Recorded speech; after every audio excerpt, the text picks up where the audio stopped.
Thank you for listening to this free audiobook created by Project Gutenberg and Microsoft AI. To learn more about the project or give feedback on the quality of a recording, please visit aka.ms/audiobook. Frankenstein, or The Modern Prometheus, by Mary Shelley. Preface. The event on which this fiction is founded has been supposed, by Dr. Darwin, and some of the physiological writers of Germany, as not of impossible occurrence. I shall not be supposed as according the remotest degree of serious faith to such an imagination, yet, in assuming it as the basis of a work of fancy, I have not considered myself as merely weaving a series of supernatural terrors.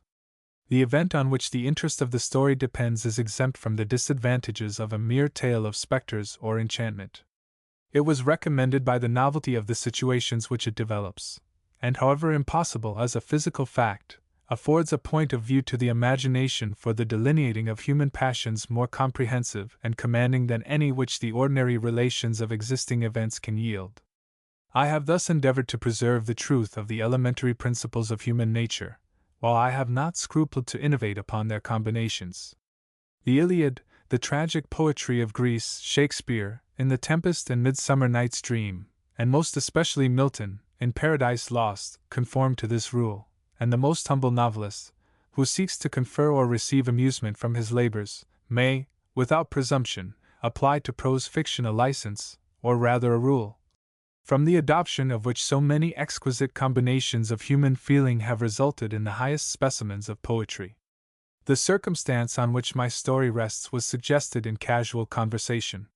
It was commenced, partly as a source of amusement, and partly as an expedient for exercising any untried resources of mind. Other motives were mingled with these, as the work proceeded. I am by no means indifferent to the manner in which whatever moral tendencies exist in the sentiments or characters it contains shall affect the reader, yet my chief concern in this respect has been limited to the avoiding of the enervating effects of the novels of the present day, and to the exhibitions of the amiableness of domestic affection, and the excellence of universal virtue. The opinions which naturally spring from the character and situation of the hero are by no means to be conceived as existing always in my own conviction, nor is any inference justly to be drawn from the following pages as prejudicing any philosophical doctrine of whatever kind. It is a subject also of additional interest to the author, that this story was begun in the majestic region where the scene is principally laid, and in society which cannot cease to be regretted. I passed the summer of 1816 in the environs of Geneva. The season was cold and rainy, and in the evenings we crowded around a blazing wood fire, and occasionally amused ourselves with some German stories of ghosts, which happened to fall into our hands. These tales excited in us a playful desire of imitation. Two other friends, a tale from the pen of one of whom would be far more acceptable to the public than anything I can ever hope to produce, and myself agreed to write each a story, founded on some supernatural occurrence. The weather, however, suddenly became serene, and my two friends left me on a journey among the Alps, and lost, in the magnificent scenes which they present, all memory of their ghostly visions. The following tale is the only one which has been completed. Frankenstein, or The Modern Prometheus, or the letter I. Seville. St. Petersburg, December 11th, 17. You will rejoice to hear that no disaster has accompanied the commencement of an enterprise which you have regarded with such evil forebodings. I arrived here yesterday, and my first task is to assure my dear sister of my welfare, and increasing confidence in the success of my undertaking. I am already far north of London, and as I walk in the streets of Petersburg, I feel a cold northern breeze play upon my cheeks, which braces my nerves, and fills me with delight. Do you understand this feeling? This breeze, which has traveled from the regions towards which I am advancing, gives me a foretaste of those icy climes. Inspirited by this wind of promise, my daydreams become more fervent and vivid. I try in vain to be persuaded that the pole is the seat of frost and desolation. It ever presents itself to my imagination as the region of beauty and delight. There, Margaret, the sun is forever visible, its broad disk just skirting the horizon, and diffusing a perpetual splendor. There, for with your leave, my sister, I will put some trust in preceding navigators, There snow and frost are banished, and sailing over a calm sea, we may be wafted to a land surpassing in wonders and in beauty every region hitherto discovered on the habitable globe. Its productions and features may be without example, as the phenomena of the heavenly bodies undoubtedly are in those undiscovered solitudes. What may not be expected in a country of eternal light? I may there discover the wondrous power which attracts the needle, and may regulate 1,000 celestial observations, that require only this voyage to render their seeming eccentricities consistent forever. I shall satiate my ardent curiosity with the sight of a part of the world never before visited, and may tread a land never before imprinted by the foot of man. These are my enticements, and they are sufficient to conquer all fear of danger or death, and to induce me to commence this laborious voyage with the joy a child feels when he embarks in a little boat, with his holiday mates, on an expedition of discovery up his native river. But supposing all these conjectures to be false, you cannot contest the inestimable benefit which I shall confer on all mankind to the last generation, by discovering a passage near the pole to those countries, to reach which at present so many months are requisite, or by ascertaining the secret of the magnet, which, if at all possible, can only be effected by an undertaking such as mine. These reflections have dispelled the agitation with which I began my letter, and I feel my heart glow with an enthusiasm which elevates me to heaven, for nothing contributes so much to tranquilize the mind as a steady purpose, a point on which the soul may fix its intellectual eye. This expedition has been the favorite dream of my early years.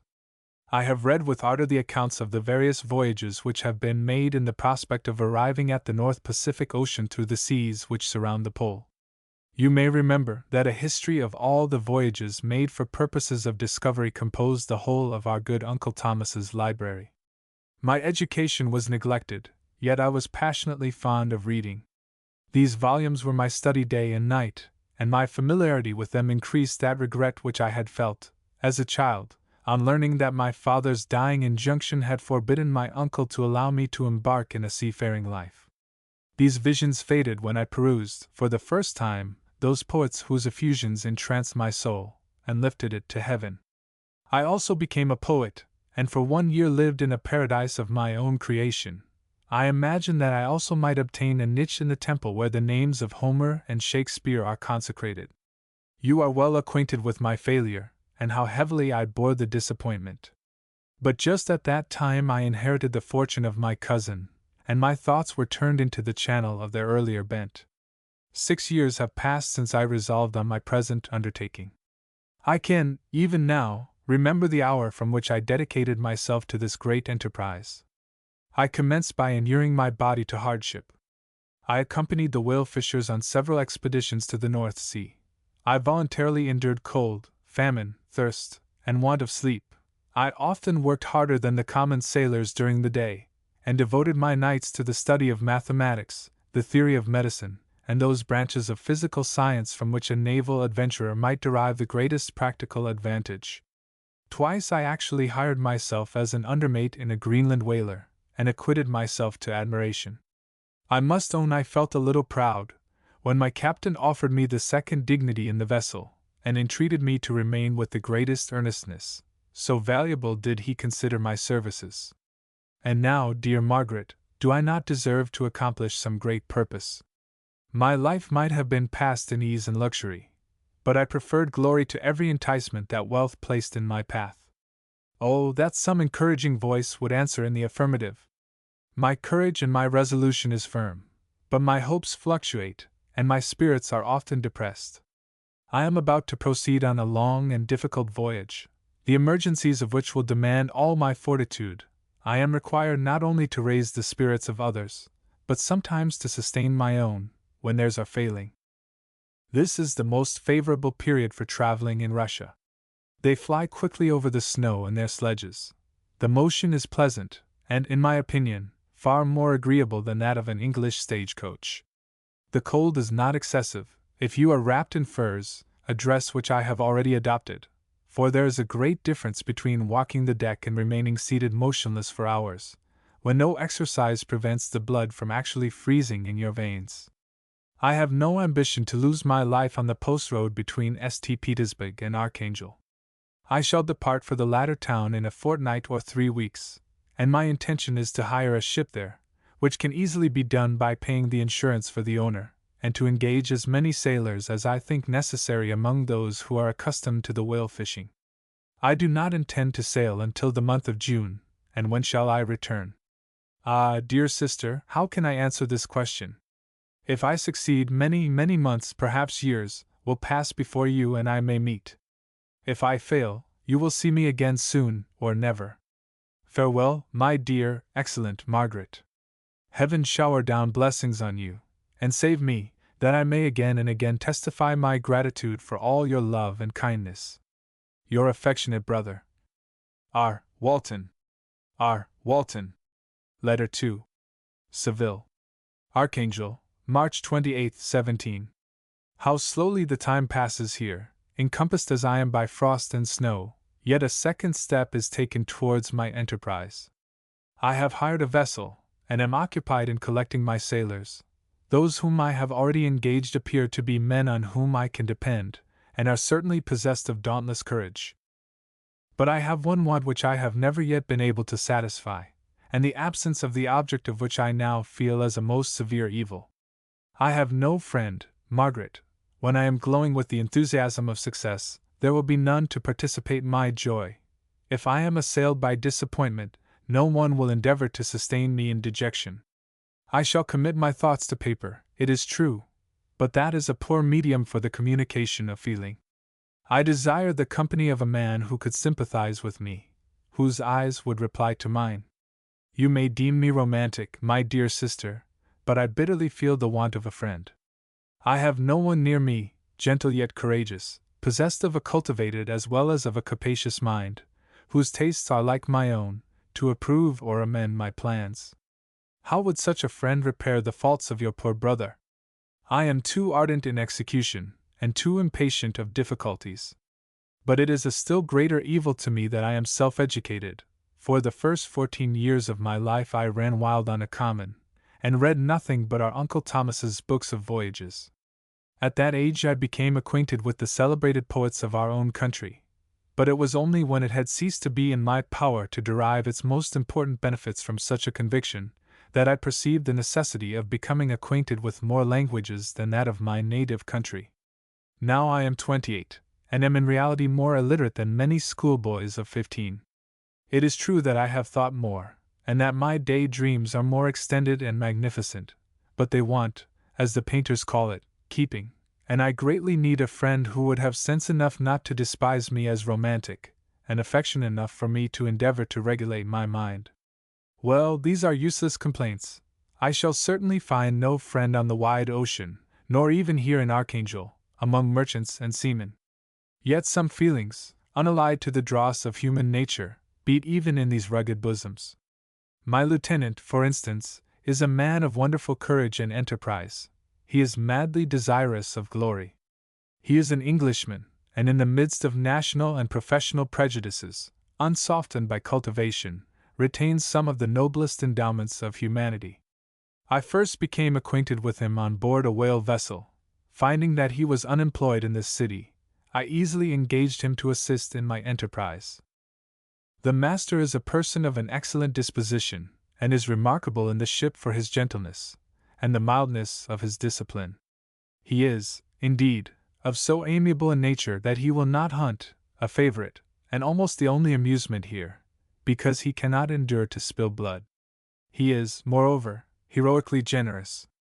Some years ago he loved a young Russian lady, of moderate fortune, and having amassed a considerable sum in prize money, the father of the girl consented to the match. He saw his mistress once before the destined ceremony, but she was bathed in tears, and throwing herself at his feet, entreated him to spare her, confessing at the same time that she loved another, but that he was poor, and that her father would never consent to the union. My generous friend reassured the suppliant, and on being informed of the name of her lover instantly abandoned his pursuit. He had already bought a farm with his money, on which he had designed to pass the remainder of his life, but he bestowed the whole on his rival, together with the remains of his prize money to purchase stock, and then himself solicited the young woman's father to consent to her marriage with her lover. But the old man decidedly refused, thinking himself bound in honor to my friend, who, when he found the father inexorable, quitted his country, nor returned until he heard that his former mistress was married according to her inclinations. "What a noble fellow!" you will exclaim. He is so, but then he has passed all his life on board a vessel, and has scarcely an idea beyond the rope and the shroud. But do not suppose that, because I complain a little, or because I can conceive a consolation for my toils which I may never know, that I am wavering in my resolutions. Those are as fixed as fate, and my voyage is only now delayed until the weather shall permit my embarkation. The winter has been dreadfully severe, but the spring promises well, and it is considered as a remarkably early season, so that, perhaps, I may sail sooner than I expected.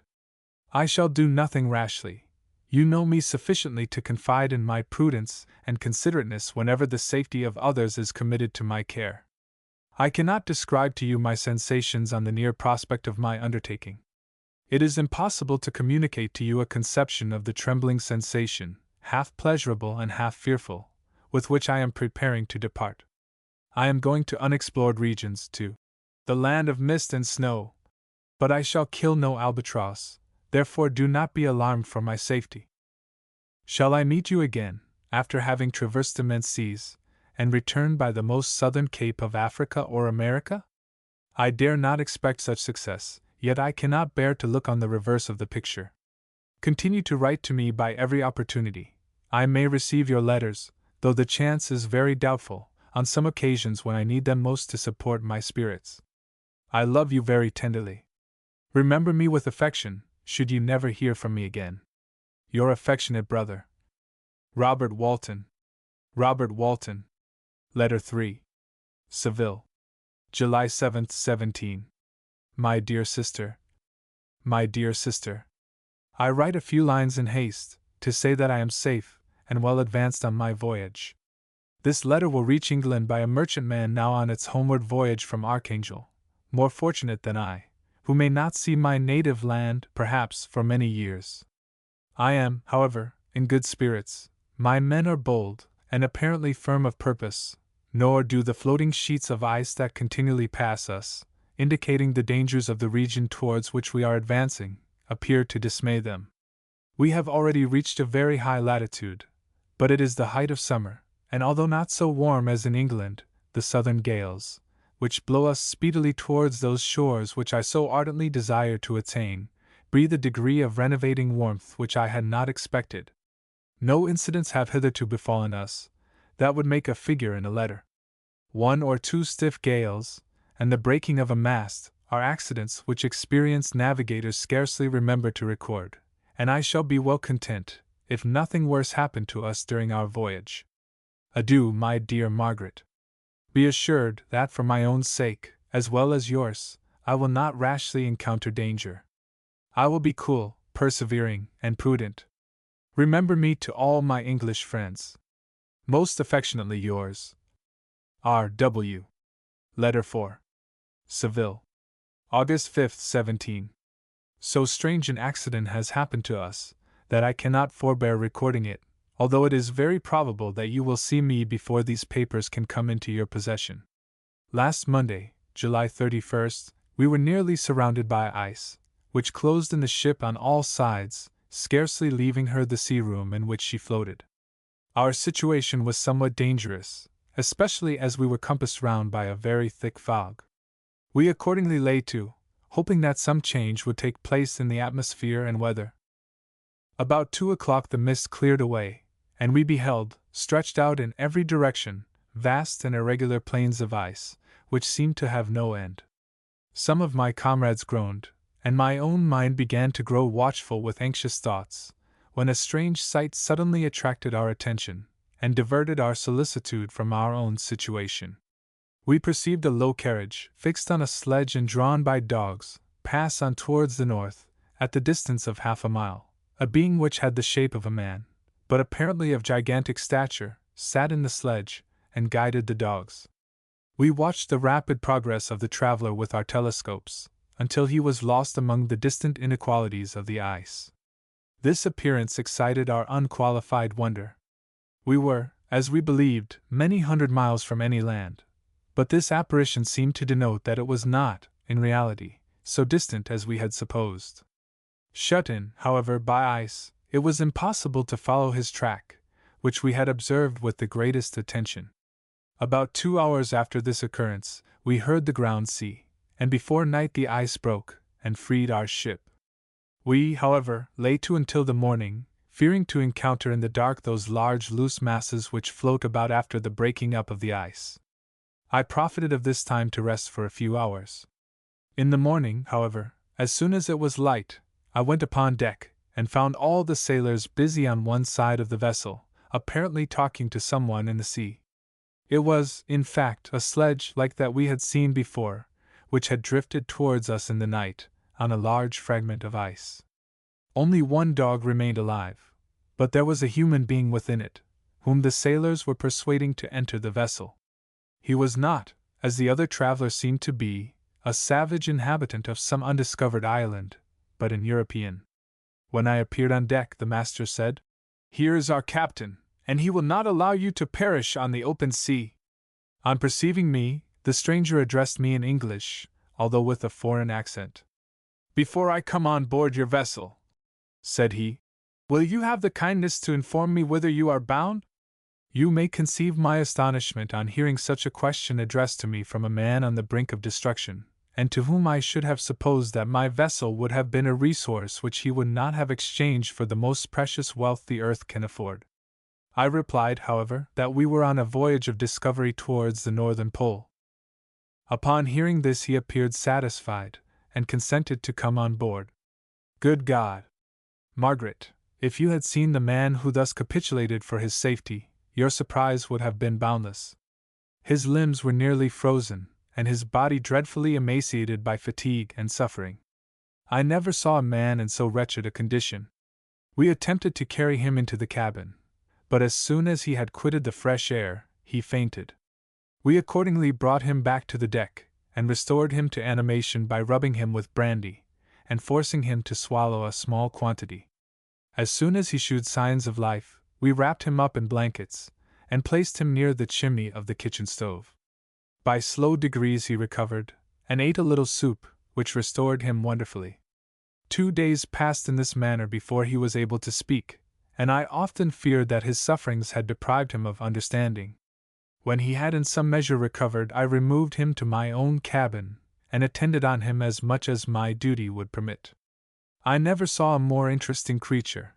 His eyes have generally an expression of wildness, and even madness, but there are moments when, if any one performs an act of kindness towards him, or does him any the most trifling service, his whole countenance is lighted up, as it were, with a beam of benevolence and sweetness that I never saw equaled. But he is generally melancholy and despairing, and sometimes he gnashes his teeth, as if impatient of the weight of woes that oppresses him. When my guest was a little recovered, I had great trouble to keep off the men, who wished to ask him 1,000 questions, but I would not allow him to be tormented by their idle curiosity, in a state of body and mind whose restoration evidently depended upon entire repose. Once, however, the lieutenant asked why he had come so far upon the ice in so strange a vehicle. His countenance instantly assumed an aspect of the deepest gloom, and he replied, "To seek one who fled from me." "And did the man whom you pursued travel in the same fashion?" "Yes." "Then I fancy we have seen him, for, the day before we picked you up, we saw some dogs drawing a sledge, with a man in it, across the ice." This aroused the stranger's attention, and he asked a multitude of questions concerning the route which the daemon, as he called him, had pursued. Soon after, when he was alone with me, he said, "I have, doubtless, excited your curiosity, as well as that of these good people, but you are too considerate to make inquiries. Certainly, it would indeed be very impertinent and inhuman in me to trouble you with any inquisitiveness of mine. And yet you rescued me from a strange and perilous situation. You have benevolently restored me to life." Soon after this he inquired if I thought that the breaking up of the ice had destroyed the other sledge? I replied that I could not answer with any degree of certainty, for the ice had not broken until near midnight, and the traveler might have arrived at a place of safety before that time, but of this I could not judge. From this time the stranger seemed very eager to be upon deck, to watch for the sledge which had before appeared, but I have persuaded him to remain in the cabin, for he is far too weak to sustain the rawness of the atmosphere. But I have promised that someone should watch for him, and give him instant notice if any new object should appear in sight. Such is my journal of what relates to this strange occurrence up to the present day. The stranger has gradually improved in health, but is very silent, and appears uneasy when any one except myself enters his cabin. Yet his manners are so conciliating and gentle, that the sailors are all interested in him, although they have had very little communication with him. For my own part, I begin to love him as a brother, and his constant and deep grief fills me with sympathy and compassion. He must have been a noble creature in his better days, being even now in wreck so attractive and amiable. I said in one of my letters, my dear Margaret, that I should find no friend on the wide ocean, yet I have found a man who, before his spirit had been broken by misery, I should have been happy to have possessed as the brother of my heart. I shall continue my journal concerning the stranger at intervals, should I have any fresh incidents to record. August 13th, 17. My affection for my guest increases every day. He excites at once my admiration and my pity to an astonishing degree. How can I see so noble a creature destroyed by misery without feeling the most poignant grief? He is so gentle, yet so wise, his mind is so cultivated, and when he speaks, although his words are culled with the choicest art, yet they flow with rapidity and unparalleled eloquence. He is now much recovered from his illness, and is continually on the deck, apparently watching for the sledge that preceded his own. Yet, although unhappy, he is not so utterly occupied by his own misery, but that he interests himself deeply in the employments of others. He has asked me many questions concerning my design, and I have related my little history frankly to him. He appeared pleased with the confidence, and suggested several alterations in my plan, which I shall find exceedingly useful. There is no pedantry in his manner, but all he does appears to spring solely from the interest he instinctively takes in the welfare of those who surround him. He is often overcome by gloom, and then he sits by himself, and tries to overcome all that is sullen or unsocial in his humor. These paroxysms pass from him like a cloud from before the sun, though his dejection never leaves him. I have endeavored to win his confidence, and I trust that I have succeeded. One day I mentioned to him the desire I had always felt of finding a friend who might sympathize with me, and direct me by his counsel. I said I did not belong to that class of men who are offended by advice. I am self-educated, and perhaps I hardly rely sufficiently upon my own powers. I wish therefore that my companion should be wiser and more experienced than myself, to confirm and support me, nor have I believed it impossible to find a true friend. I agree with you, replied the stranger, in believing that friendship is not only a desirable, but a possible acquisition. I once had a friend, the most noble of human creatures, and am entitled, therefore, to judge respecting friendship. You have hope, and the world before you, and have no cause for despair. But I have lost everything, and cannot begin life anew. As he said this, his countenance became expressive of a calm settled grief, that touched me to the heart. But he was silent, and presently retired to his cabin. Even broken in spirit as he is, no one can feel more deeply than he does the beauties of nature. The starry sky, the sea, and every sight afforded by these wonderful regions, seems still to have the power of elevating his soul from earth. Such a man has a double existence. He may suffer misery, and be overwhelmed by disappointments, yet when he has retired into himself, he will be like a celestial spirit, that has a halo around him, within whose circle no grief or folly ventures. Will you laugh at the enthusiasm I express concerning this divine wanderer? If you do, you must have certainly lost that simplicity which was once your characteristic charm. Yet, if you will, smile at the warmth of my expressions, while I find every day new causes for repeating them. August 19th, 17. Yesterday the stranger said to me, "You may easily perceive, Captain Walton, that I have suffered great and unparalleled misfortunes. I had determined, once, that the memory of these evils should die with me, but you have won me to alter my determination. You seek for knowledge and wisdom, as I once did, and I ardently hope that the gratification of your wishes may not be a serpent to sting you, as mine has been. I do not know that the relation of my misfortunes will be useful to you, yet, if you are inclined, listen to my tale. I believe that the strange incidents connected with it will afford a view of nature, which may enlarge your faculties and understanding. You will hear of powers and occurrences, such as you have been accustomed to believe impossible, but I do not doubt that my tale conveys in its series internal evidence of the truth of the events of which it is composed. You may easily conceive that I was much gratified by the offered communication, yet I could not endure that he should renew his grief by a recital of his misfortunes. I felt the greatest eagerness to hear the promised narrative, partly from curiosity, and partly from a strong desire to ameliorate his fate, if it were in my power. I expressed these feelings in my answer. "I thank you," he replied, "for your sympathy, but it is useless. My fate is nearly fulfilled. I wait but for one event, and then I shall repose in peace. I understand your feeling," continued he, perceiving that I wished to interrupt him.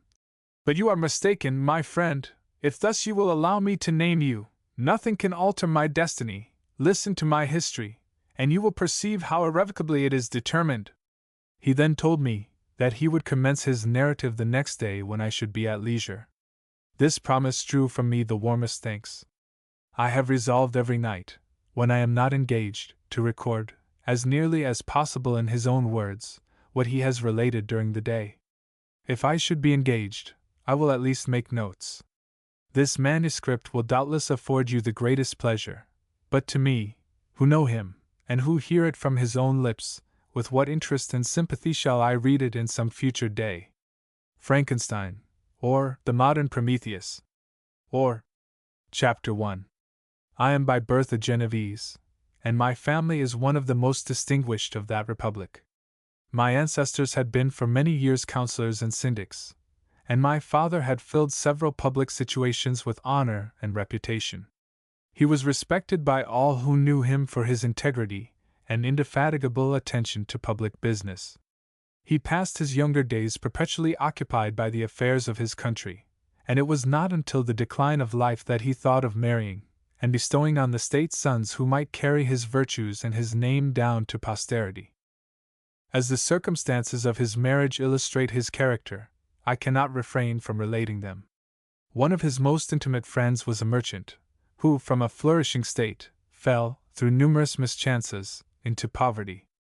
This man, whose name was Beaufort, was of a proud and unbending disposition, and could not bear to live in poverty and oblivion in the same country where he had formerly been distinguished for his rank and magnificence.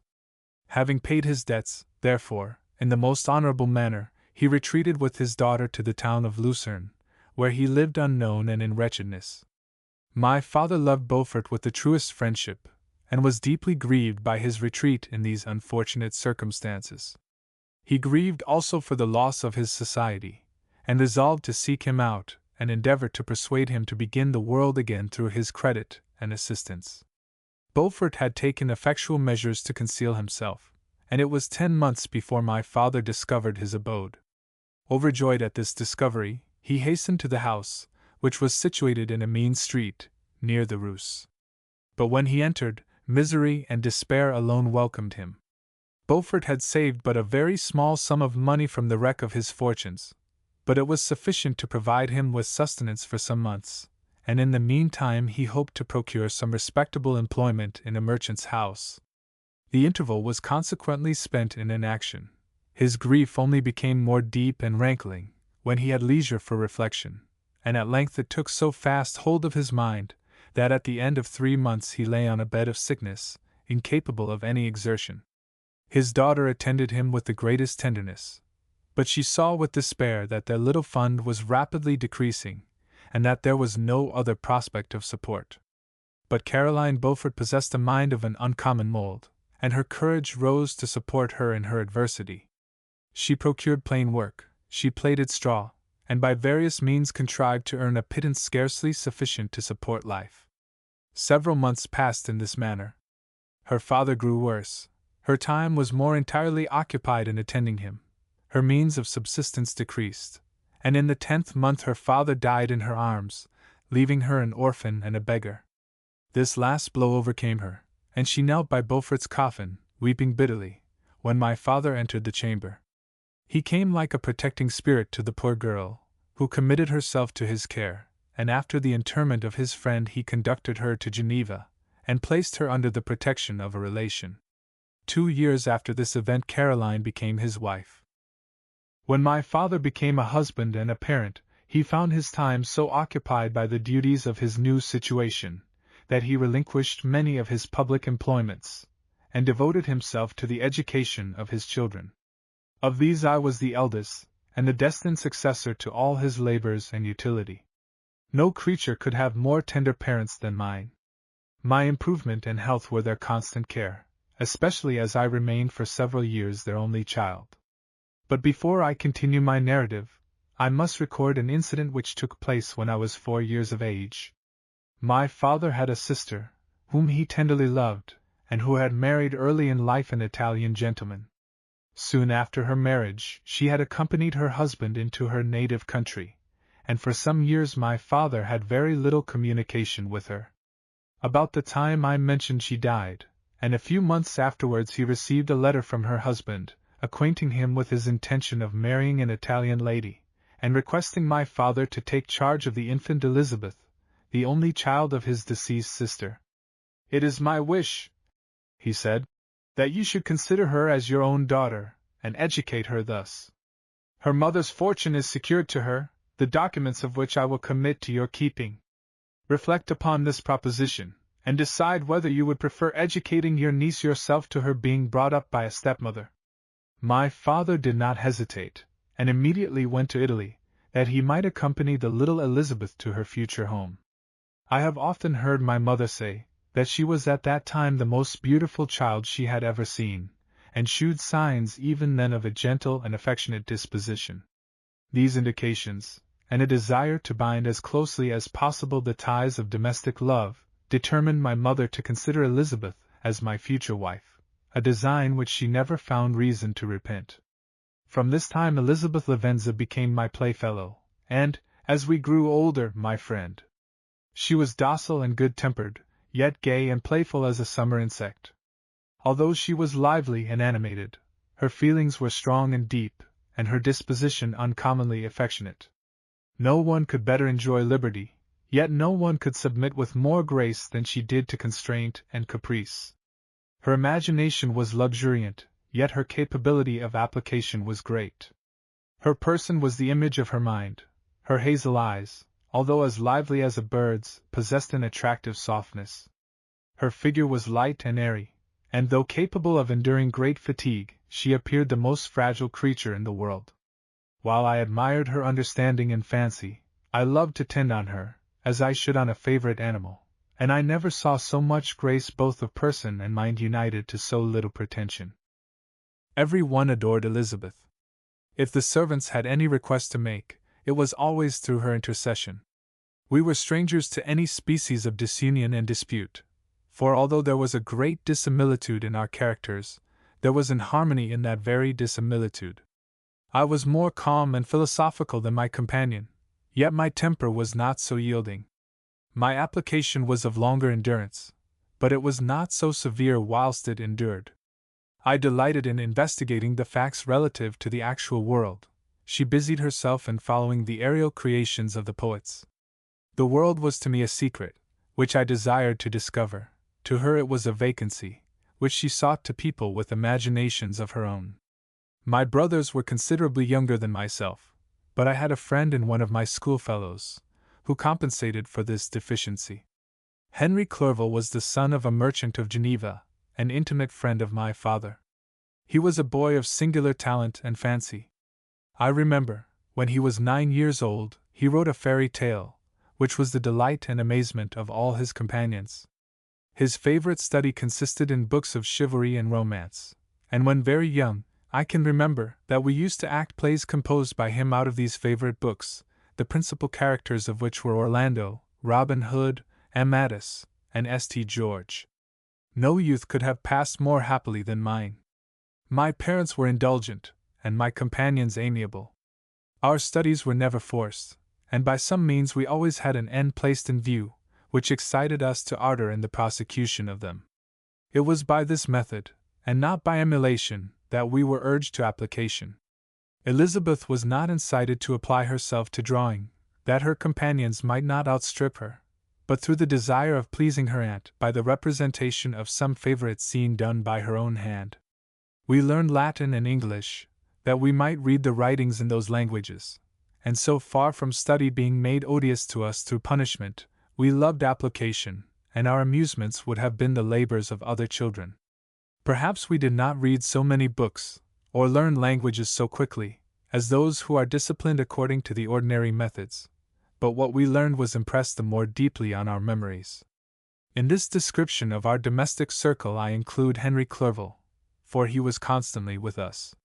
He went to school with me, and generally passed the afternoon at our house, for being an only child, and destitute of companions at home, his father was well pleased that he should find associates at our house, and we were never completely happy when Clerval was absent. I feel pleasure in dwelling on the recollections of childhood, before misfortune had tainted my mind, and changed its bright visions of extensive usefulness into gloomy and narrow reflections upon self.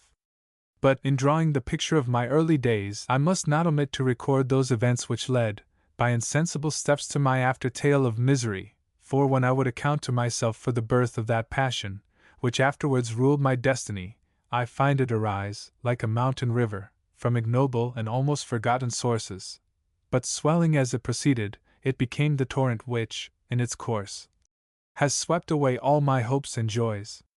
Natural philosophy is the genius that has regulated my fate. I desire, therefore, in this narration, to state those facts which led to my predilection for that science. When I was 13 years of age, we all went on a party of pleasure to the baths near Thonon. The inclemency of the weather obliged us to remain a day confined to the inn. In this house I chanced to find a volume of the works of Cornelius Agrippa. I opened it with apathy. The theory which he attempts to demonstrate, and the wonderful facts which he relates, soon changed this feeling into enthusiasm. A new light seemed to dawn upon my mind, and bounding with joy, I communicated my discovery to my father. I cannot help remarking here the many opportunities instructors possess of directing the attention of their pupils to useful knowledge, which they utterly neglect. My father looked carelessly at the title page of my book, and said, "Ah, Cornelius Agrippa! My dear Victor, do not waste your time upon this, it is sad trash." If, instead of this remark, my father had taken the pains to explain to me that the principles of Agrippa had been entirely exploded, and that a modern system of science had been introduced, which possessed much greater powers than the ancient, because the powers of the latter were chimerical, while those of the former were real and practical, under such circumstances, I should certainly have thrown Agrippa aside, and, with my imagination warmed as it was, should probably have applied myself to the more rational theory of chemistry which has resulted from modern discoveries. It is even possible that the train of my ideas would never have received the fatal impulse that led to my ruin. But the cursory glance my father had taken of my volume by no means assured me that he was acquainted with its contents, and I continued to read with the greatest avidity. When I returned home, my first care was to procure the whole works of this author, and afterwards of Paracelsus and Albertus Magnus. I read and studied the wild fancies of these writers with delight. They appeared to me treasures known to few beside myself, and although I often wished to communicate these secret stores of knowledge to my father, yet his indefinite censure of my favorite Agrippa always withheld me. I disclosed my discoveries to Elizabeth, therefore, under a promise of strict secrecy, but she did not interest herself in the subject, and I was left by her to pursue my studies alone. It may appear very strange that a disciple of Albertus Magnus should arise in the 18th century, but our family was not scientifical, and I had not attended any of the lectures given at the schools of Geneva. My dreams were therefore undisturbed by reality, and I entered with the greatest diligence into the search of the philosopher's stone and the elixir of life. But the latter obtained my most undivided attention. Wealth was an inferior object, but what glory would attend the discovery, if I could banish disease from the human frame, and render man invulnerable to any but a violent death? Nor were these my only visions. The raising of ghosts or devils was a promise liberally accorded by my favorite authors, the fulfillment of which I most eagerly sought, and if my incantations were always unsuccessful, I attributed the failure rather to my own inexperience and mistake than to a want of skill or fidelity in my instructors. The natural phenomena that take place every day before our eyes did not escape my examinations. Distillation, and the wonderful effects of steam, processes of which my favorite authors were utterly ignorant, excited my astonishment. But my utmost wonder was engaged by some experiments on an air pump, which I saw employed by a gentleman whom we were in the habit of visiting. The ignorance of the early philosophers on these and several other points served to decrease their credit with me, but I could not entirely throw them aside, before some other system should occupy their place in my mind. When I was about 15 years old, we had retired to our house near Belrive, when we witnessed a most violent and terrible thunderstorm. It advanced from behind the mountains of Jura, and the thunder burst at once with frightful loudness from various quarters of the heavens. I remained, while the storm lasted, watching its progress with curiosity and delight. As I stood at the door, on a sudden I beheld a stream of fire issue from an old and beautiful oak, which stood about 20 yards from our house, and so soon as the dazzling light vanished, the oak had disappeared, and nothing remained but a blasted stump. When we visited it the next morning, we found the tree shattered in a singular manner. It was not splintered by the shock, but entirely reduced to thin rib bands of wood. I never beheld anything so utterly destroyed. The catastrophe of this tree excited my extreme astonishment, and I eagerly inquired of my father the nature and origin of thunder and lightning. He replied, "Electricity," describing at the same time the various effects of that power. He constructed a small electrical machine, and exhibited a few experiments. He made also a kite, with a wire and string, which drew down that fluid from the clouds. This last stroke completed the overthrow of Cornelius Agrippa, Albertus Magnus, and Paracelsus, who had so long reigned the lords of my imagination.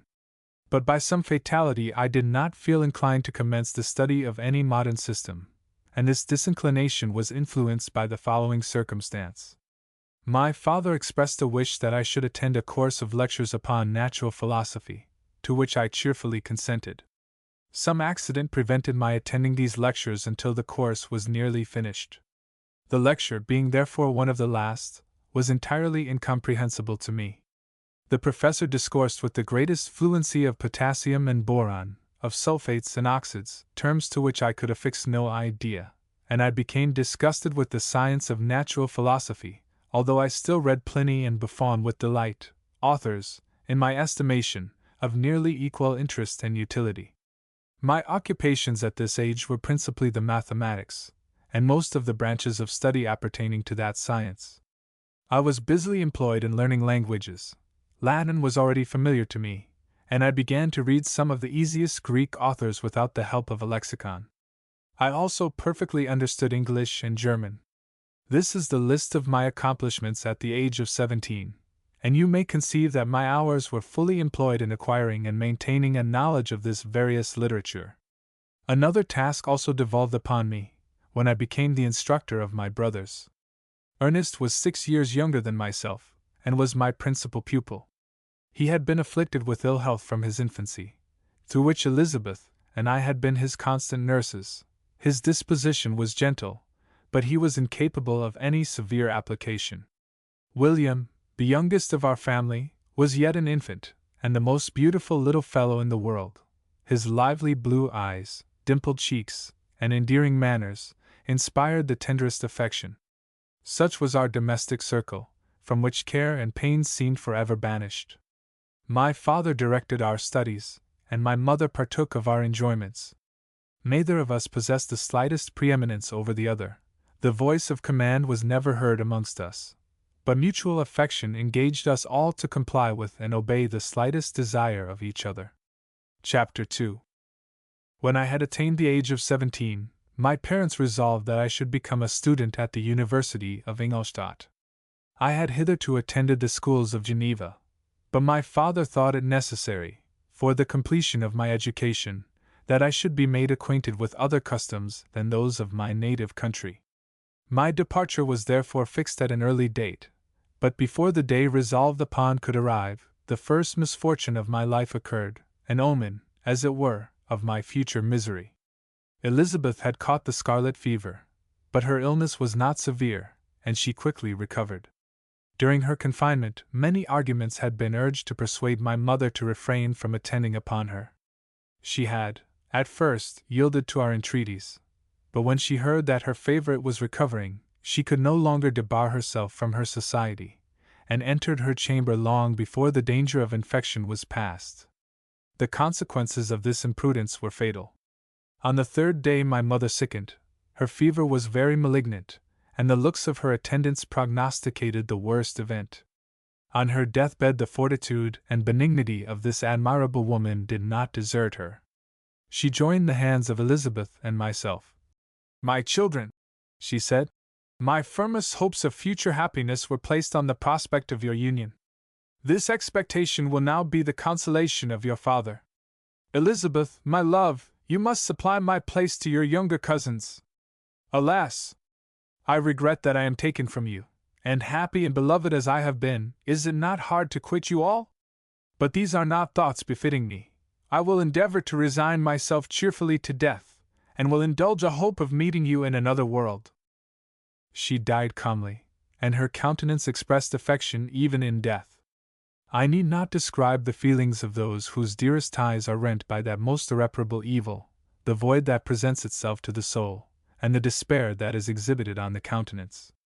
It is so long before the mind can persuade itself that she, whom we saw every day, and whose very existence appeared a part of our own, can have departed forever, that the brightness of a beloved eye can have been extinguished, and the sound of a voice so familiar and dear to the ear can be hushed, never more to be heard. These are the reflections of the first days. But when the lapse of time proves the reality of the evil, then the actual bitterness of grief commences. Yet from whom has not that rude hand rent away some dear connection? And why should I describe a sorrow which all have felt, and must feel? The time at length arrives, when grief is rather an indulgence than a necessity, and the smile that plays upon the lips, although it may be deemed a sacrilege, is not banished. My mother was dead, but we had still duties which we ought to perform. We must continue our course with the rest, and learn to think ourselves fortunate, whilst one remains whom the spoiler has not seized. My journey to Ingolstadt, which had been deferred by these events, was now again determined upon. I obtained from my father a respite of some weeks. This period was spent sadly. My mother's death, and my speedy departure, depressed our spirits, but Elizabeth endeavored to renew the spirit of cheerfulness in our little society. Since the death of her aunt, her mind had acquired new firmness and vigor. She determined to fulfill her duties with the greatest exactness, and she felt that that most imperious duty, of rendering her uncle and cousins happy, had devolved upon her. She consoled me, amused her uncle, instructed my brothers, and I never beheld her so enchanting as at this time, when she was continually endeavoring to contribute to the happiness of others, entirely forgetful of herself. The day of my departure at length arrived. I had taken leave of all my friends, excepting Clerval, who spent the last evening with us. He bitterly lamented that he was unable to accompany me, but his father could not be persuaded to part with him, intending that he should become a partner with him in business, in compliance with his favorite theory, that learning was superfluous in the commerce of ordinary life. Henry had a refined mind. He had no desire to be idle, and was well pleased to become his father's partner, but he believed that a man might be a very good trader, and yet possess a cultivated understanding. We sat late, listening to his complaints, and making many little arrangements for the future. The next morning early I departed. Tears gushed from the eyes of Elizabeth. They proceeded partly from sorrow at my departure, and partly because she reflected that the same journey was to have taken place 3 months before, when a mother's blessing would have accompanied me. I threw myself into the chaise that was to convey me away, and indulged in the most melancholy reflections. I, who had ever been surrounded by amiable companions, continually engaged in endeavoring to bestow mutual pleasure, I was now alone. In the university, whither I was going, I must form my own friends, and be my own protector. My life had hitherto been remarkably secluded and domestic, and this had given me invincible repugnance to new countenances.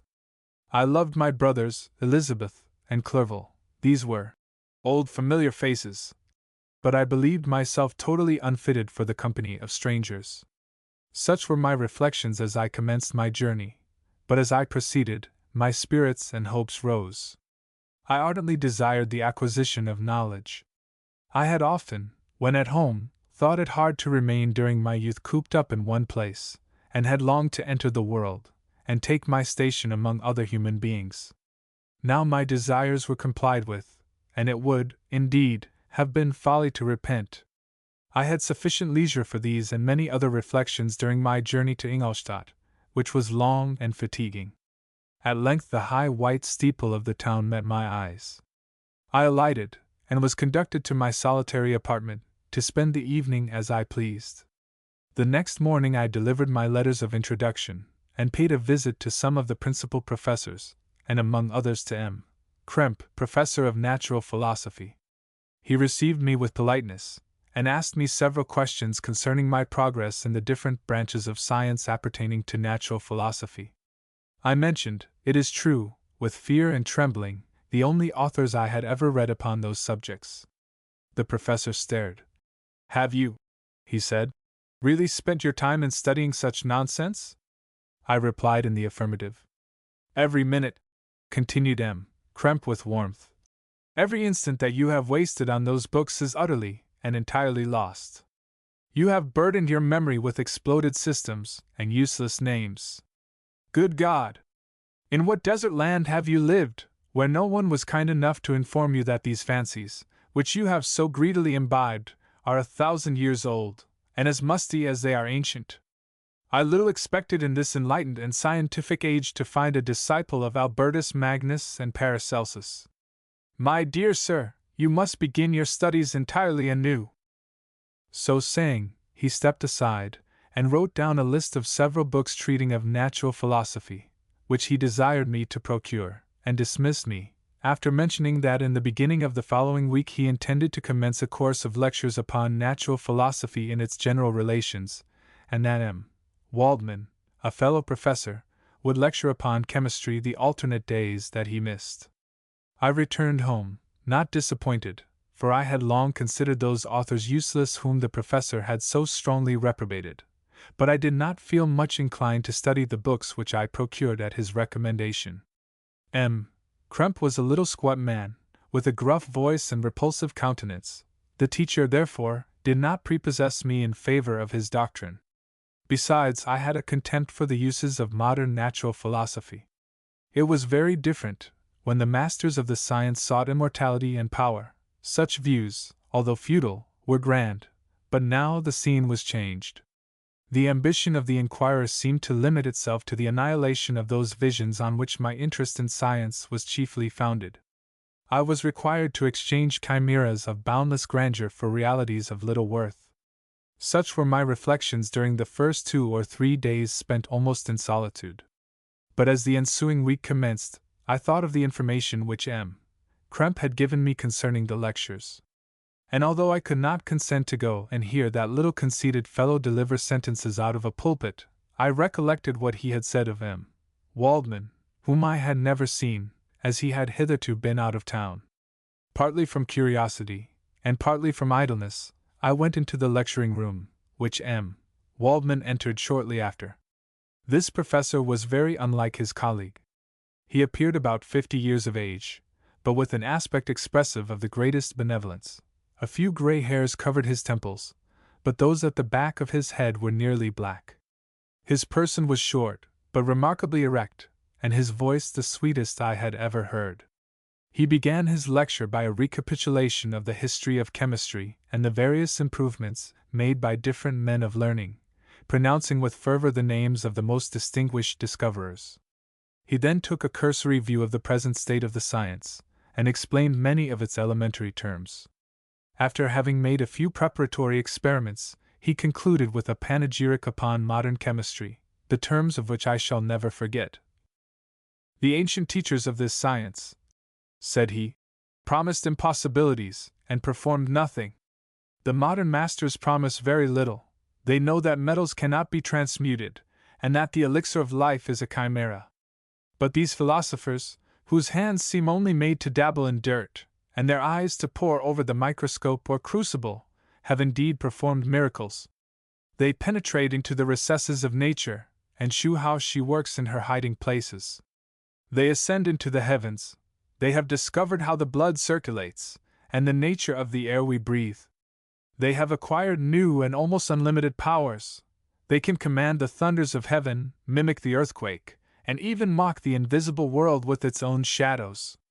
I departed highly pleased with the professor and his lecture, and paid him a visit the same evening.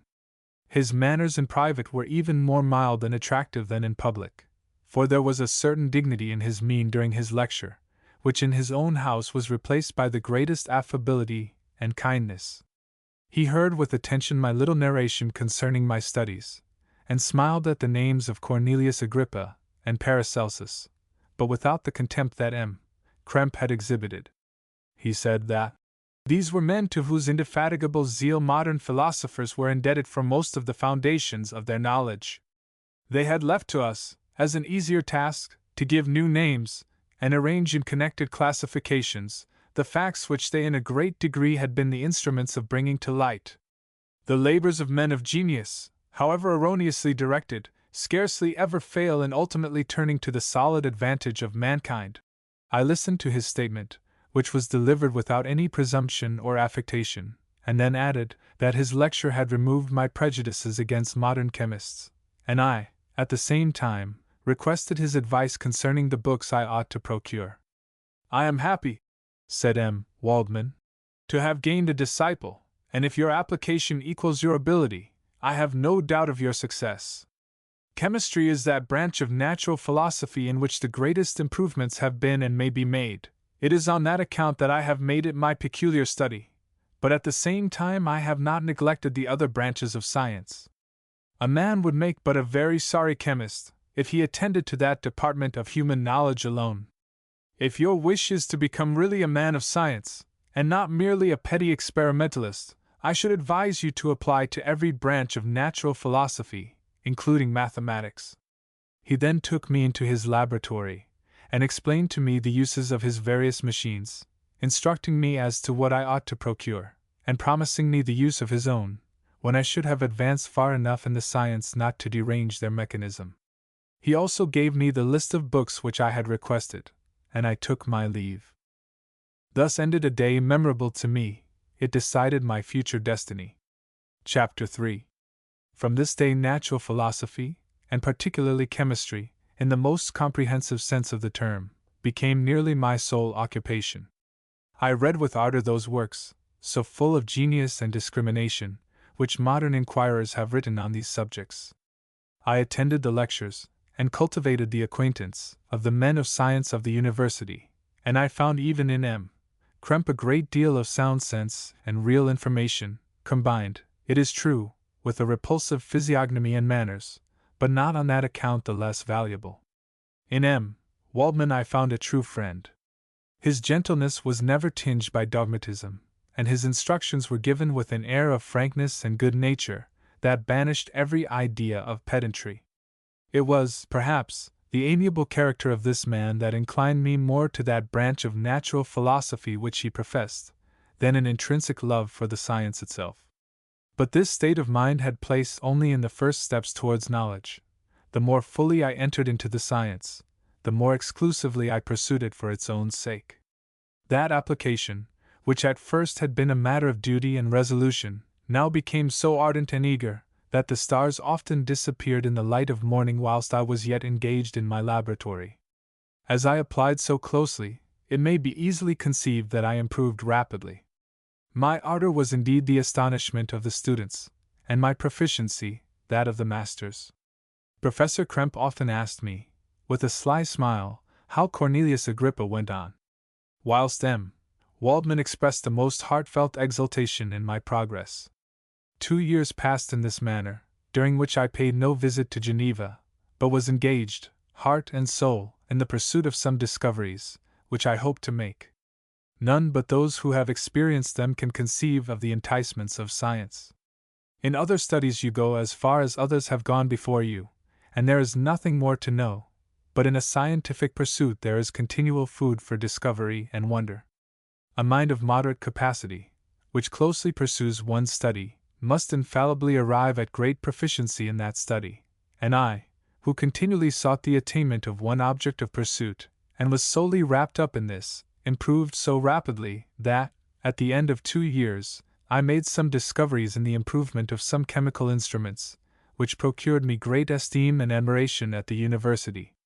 When I had arrived at this point, and had become as well acquainted with the theory and practice of natural philosophy as depended on the lessons of any of the professors at Ingolstadt, my residence there being no longer conducive to my improvements, I thought of returning to my friends in my native town, when an incident happened that protracted my stay. One of the phenomena which had peculiarly attracted my attention was the structure of the human frame, and indeed, any animal endued with life. Whence I often asked myself, did the principle of life proceed? It was a bold question, and one which has ever been considered as a mystery. Yet with how many things are we upon the brink of becoming acquainted, if cowardice or carelessness did not restrain our inquiries. I revolved these circumstances in my mind, and determined thenceforth to apply myself more particularly to those branches of natural philosophy which relate to physiology. Unless I had been animated by an almost supernatural enthusiasm, my application to this study would have been irksome, and almost intolerable. To examine the causes of life, we must first have recourse to death. I became acquainted with the science of anatomy, but this was not sufficient. I must also observe the natural decay and corruption of the human body. In my education my father had taken the greatest precautions that my mind should be impressed with no supernatural horrors. I do not ever remember to have trembled at a tale of superstition, or to have feared the apparition of a spirit. Darkness had no effect upon my fancy, and a churchyard was to me merely the receptacle of bodies deprived of life, which, from being the seat of beauty and strength, had become food for the worm. Now I was led to examine the cause and progress of this decay, and forced to spend days and nights in vaults and charnel houses. My attention was fixed upon every object the most insupportable to the delicacy of the human feelings. I saw how the fine form of man was degraded and wasted. I beheld the corruption of death succeed to the blooming cheek of life. I saw how the worm inherited the wonders of the eye and brain. I paused, examining and analyzing all the minutiae of causation, as exemplified in the change from life to death, and death to life, until from the midst of this darkness a sudden light broke in upon me, a light so brilliant and wondrous, yet so simple, that while I became dizzy with the immensity of the prospect which it illustrated, I was surprised that among so many men of genius, who had directed their inquiries towards the same science, that I alone should be reserved to discover so astonishing a secret. Remember, I am not recording the vision of a madman. The sun does not more certainly shine in the heavens than that which I now affirm is true. Some miracle might have produced it, yet the stages of the discovery were distinct and probable. After days and nights of incredible labor and fatigue, I succeeded in discovering the cause of generation and life. Nay, more, I became myself capable of bestowing animation upon lifeless matter. The astonishment which I had at first experienced on this discovery soon gave place to delight and rapture. After so much time spent in painful labor, to arrive at once at the summit of my desires was the most gratifying consummation of my toils. But this discovery was so great and overwhelming that all the steps by which I had been progressively led to it were obliterated, and I beheld only the result. What had been the study and desire of the wisest men since the creation of the world was now within my grasp. Not that, like a magic scene, it all opened upon me at once. The information I had obtained was of a nature rather to direct my endeavors so soon as I should point them towards the object of my search, than to exhibit that object already accomplished. I was like the Arabian who had been buried with the dead, and found a passage to life aided only by one glimmering, and seemingly ineffectual light. I see by your eagerness, and the wonder and hope which your eyes express, my friend, that you expect to be informed of the secret with which I am acquainted. That cannot be. Listen patiently until the end of my story, and you will easily perceive why I am reserved upon that subject. I will not lead you on, unguarded and ardent as I then was, to your destruction and infallible misery. Learn from me, if not by my precepts, at least by my example, how dangerous is the acquirement of knowledge, and how much happier that man is who believes his native town to be the world, than he who aspires to become greater than his nature will allow. When I found so astonishing a power placed within my hands, I hesitated a long time concerning the manner in which I should employ it. Although I possessed the capacity of bestowing animation, yet to prepare a frame for the reception of it, with all its intricacies of fibers, muscles, and veins, still remained a work of inconceivable difficulty and labor. I doubted at first whether I should attempt the creation of a being like myself or one of simpler organization, but my imagination was too much exalted by my first success to permit me to doubt of my ability to give life to an animal as complex and wonderful as man. The materials at present within my command hardly appeared adequate to so arduous an undertaking, but I doubted not that I should ultimately succeed. I prepared myself for a multitude of reverses. My operations might be incessantly baffled, and at last my work be imperfect. Yet, when I considered the improvement which every day takes place in science and mechanics, I was encouraged to hope my present attempts would at least lay the foundations of future success. Nor could I consider the magnitude and complexity of my plan as any argument of its impracticability. It was with these feelings that I began the creation of a human being. As the minuteness of the parts formed a great hindrance to my speed, I resolved, contrary to my first intention, to make the being of a gigantic stature, that is to say, about 8 feet in height, and proportionably large. After having formed this determination, and having spent some months in successfully collecting and arranging my materials, I began. No one can conceive the variety of feelings which bore me onwards, like a hurricane, in the first enthusiasm of success. Life and death appeared to me ideal bounds, which I should first break through, and pour a torrent of light into our dark world. A new species would bless me as its creator and source. Many happy and excellent natures would owe their being to me. No father could claim the gratitude of his child so completely as I should deserve theirs.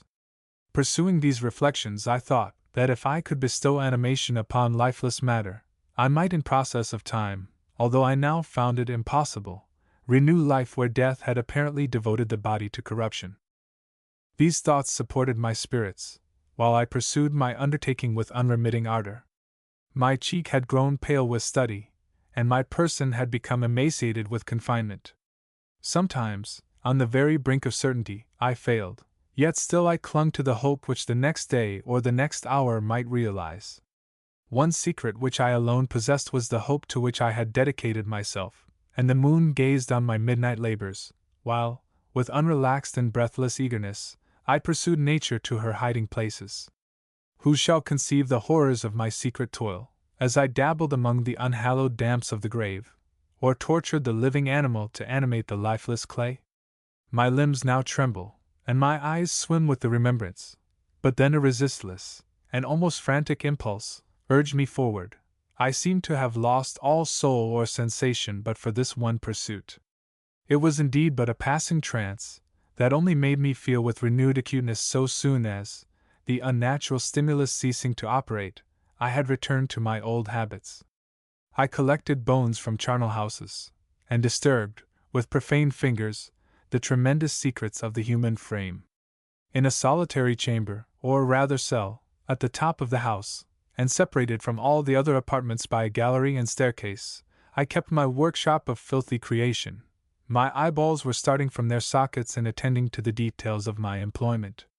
The dissecting room and the slaughterhouse furnished many of my materials, and often did my human nature turn with loathing from my occupation, whilst, still urged on by an eagerness which perpetually increased, I brought my work near to a conclusion. The summer months passed while I was thus engaged, heart and soul, in one pursuit. It was a most beautiful season. Never did the fields bestow a more plentiful harvest, or the vines yield a more luxuriant vintage, but my eyes were insensible to the charms of nature. And the same feelings which made me neglect the scenes around me caused me also to forget those friends who were so many miles absent, and whom I had not seen for so long a time. I knew my silence disquieted them, and I well remembered the words of my father. I know that while you are pleased with yourself, you will think of us with affection, and we shall hear regularly from you. You must pardon me if I regard any interruption in your correspondence as a proof that your other duties are equally neglected. I knew well, therefore, what would be my father's feelings, but I could not tear my thoughts from my employment, loathsome in itself, but which had taken an irresistible hold of my imagination. I wished, as it were, to procrastinate all that related to my feelings of affection until the great object, which swallowed up every habit of my nature, should be completed. I then thought that my father would be unjust if he ascribed my neglect to vice, or faultiness on my part, but I am now convinced that he was justified in conceiving that I should not be altogether free from blame. A human being in perfection ought always to preserve a calm and peaceful mind, and never to allow passion or a transitory desire to disturb his tranquility. I do not think that the pursuit of knowledge is an exception to this rule. If the study to which you apply yourself has a tendency to weaken your affections, and to destroy your taste for those simple pleasures in which no alloy can possibly mix, then that study is certainly unlawful, that is to say, not befitting the human mind. If this rule were always observed, if no man allowed any pursuit whatsoever to interfere with the tranquility of his domestic affections, Greece had not been enslaved, Caesar would have spared his country, America would have been discovered more gradually, and the empires of Mexico and Peru had not been destroyed. But I forget that I am moralizing in the most interesting part of my tale, and your looks remind me to proceed. My father made no reproach in his letters, and only took notice of my silence by inquiring into my occupations more particularly than before. Winter, spring, and summer passed away during my labors, but I did not watch the blossom or the expanding leaves, sights which before always yielded me supreme delight, so deeply was I engrossed in my occupation. The leaves of that year had withered before my work drew near to a close, and now every day shewed me more plainly how well I had succeeded. But my enthusiasm was checked by my anxiety, and I appeared rather like one doomed by slavery to toil in the mines, or any other unwholesome trade, than an artist occupied by his favorite employment. Every night I was oppressed by a slow fever, and I became nervous to a most painful degree, a disease that I regretted the more because I had hitherto enjoyed most excellent health, and had always boasted of the firmness of my nerves. But I believed that exercise and amusement would soon drive away such symptoms, and I promised myself both of these, when my creation should be complete. Chapter 4. It was on a dreary night of November that I beheld the accomplishment of my toils. With an anxiety that almost amounted to agony, I collected the instruments of life around me, that I might infuse a spark of being into the lifeless thing that lay at my feet. It was already 1 in the morning, the rain pattered dismally against the panes, and my candle was nearly burnt out, when, by the glimmer of the half-extinguished light, I saw the dull yellow eye of the creature open. It breathed hard, and a convulsive motion agitated its limbs. How can I describe my emotions at this catastrophe, or how delineate the wretch whom with such infinite pains and care I had endeavored to form?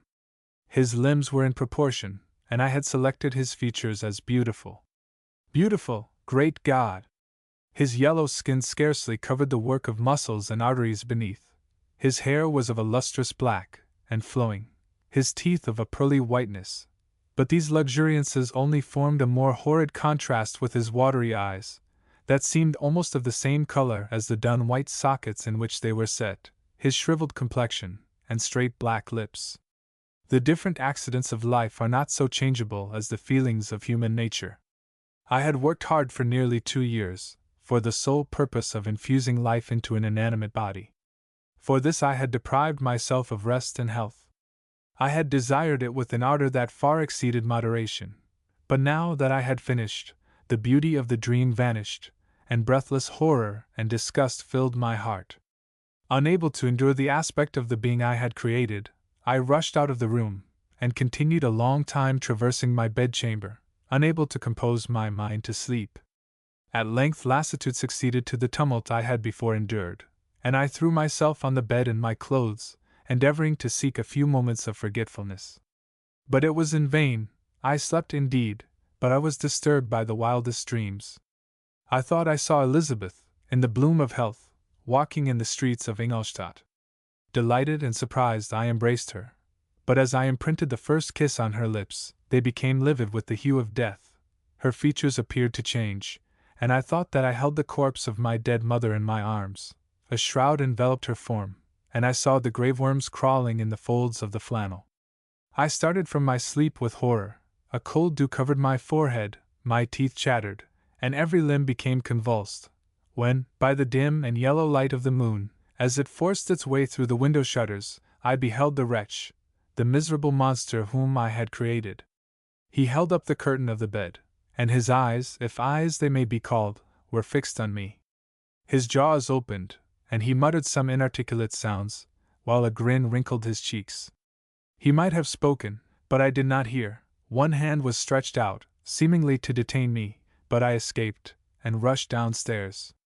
I took refuge in the courtyard belonging to the house which I inhabited, where I remained during the rest of the night, walking up and down in the greatest agitation, listening attentively, catching and fearing each sound as if it were to announce the approach of the demoniacal corpse to which I had so miserably given life.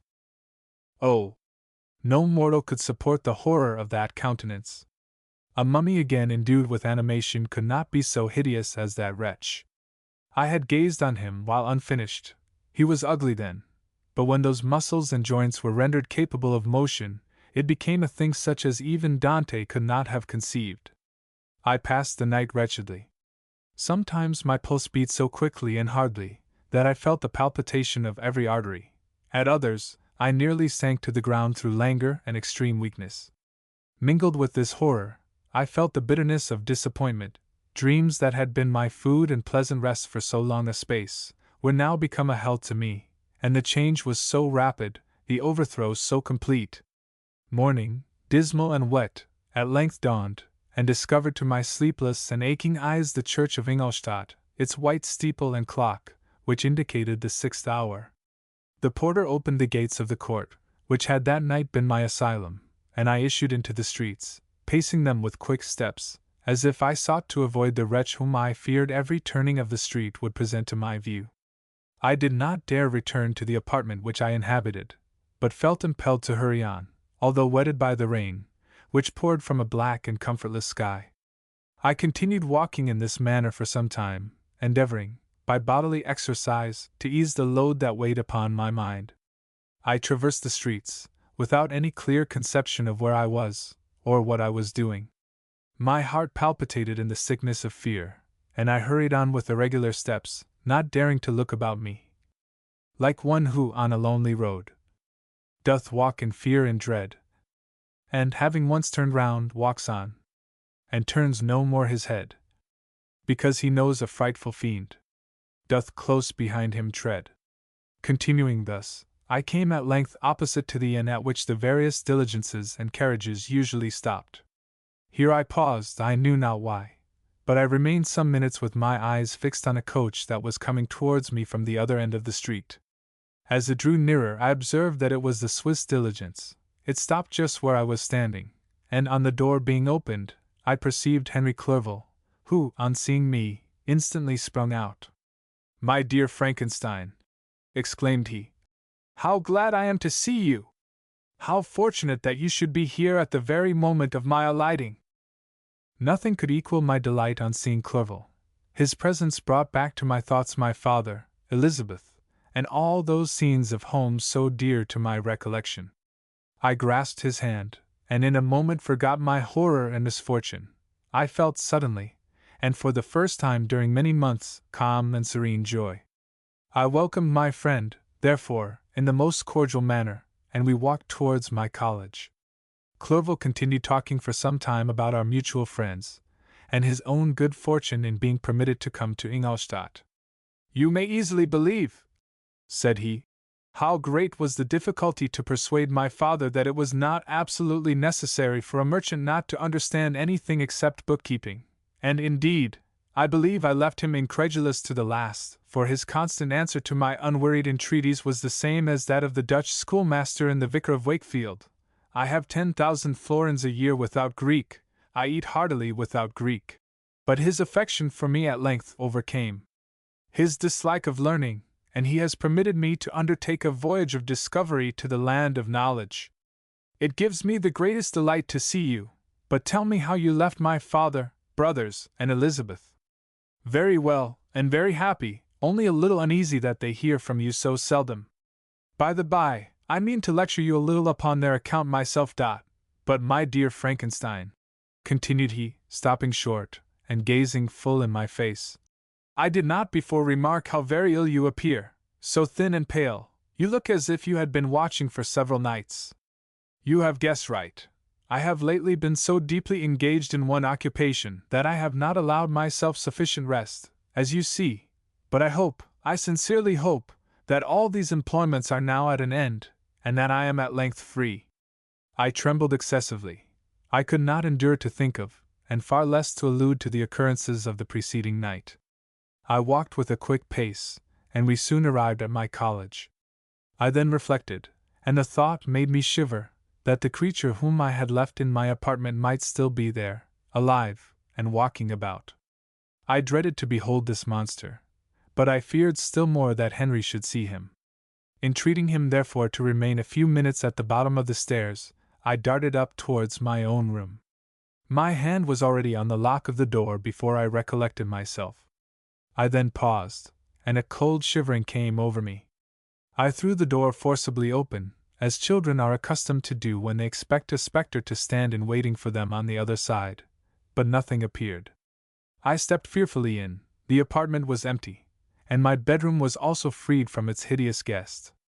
I could hardly believe that so great a good fortune could have befallen me, but when I became assured that my enemy had indeed fled, I clapped my hands for joy, and ran down to Clerval. We ascended into my room, and the servant presently brought breakfast, but I was unable to contain myself. It was not joy only that possessed me. I felt my flesh tingle with excess of sensitiveness, and my pulse beat rapidly. I was unable to remain for a single instant in the same place. I jumped over the chairs, clapped my hands, and laughed aloud. Clerval at first attributed my unusual spirits to joy on his arrival, but when he observed me more attentively, he saw a wildness in my eyes for which he could not account, and my loud, unrestrained, heartless laughter frightened and astonished him. "My dear Victor," cried he, "what, for God's sake, is the matter? Do not laugh in that manner. How ill you are! What is the cause of all this?" "Do not ask me," cried I, putting my hands before my eyes, for I thought I saw the dreaded spectre glide into the room. "He can tell. Oh, save me! Save me!" I imagined that the monster seized me. I struggled furiously, and fell down in a fit. Poor Clerval! What must have been his feelings? A meeting, which he anticipated with such joy, so strangely turned to bitterness. But I was not the witness of his grief, for I was lifeless, and did not recover my senses for a long, long time. This was the commencement of a nervous fever, which confined me for several months. During all that time Henry was my only nurse. I afterwards learned that, knowing my father's advanced age, and unfitness for so long a journey, and how wretched my sickness would make Elizabeth, he spared them this grief by concealing the extent of my disorder. He knew that I could not have a more kind and attentive nurse than himself, and firm in the hope he felt of my recovery, he did not doubt that, instead of doing harm, he performed the kindest action that he could towards them. But I was in reality very ill, and surely nothing but the unbounded and unremitting attentions of my friend could have restored me to life. The form of the monster on whom I had bestowed existence was forever before my eyes, and I raved incessantly concerning him. Doubtless my words surprised Henry.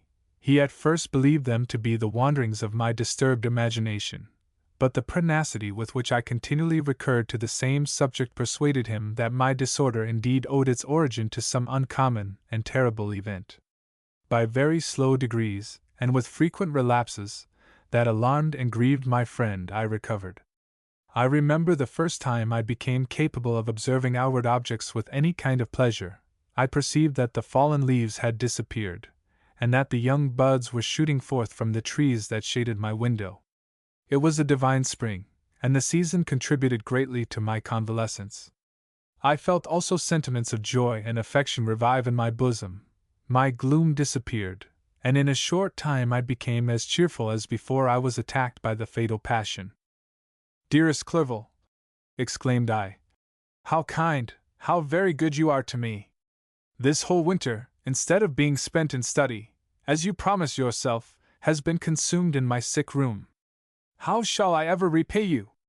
I feel the greatest remorse for the disappointment of which I have been the occasion, but you will forgive me. You will repay me entirely if you do not discompose yourself, but get well as fast as you can, and since you appear in such good spirits, I may speak to you on one subject, may I not?" I trembled. One subject? What could it be? Could he allude to an object on whom I dared not even think? "Compose yourself," said Clerval, who observed my change of color.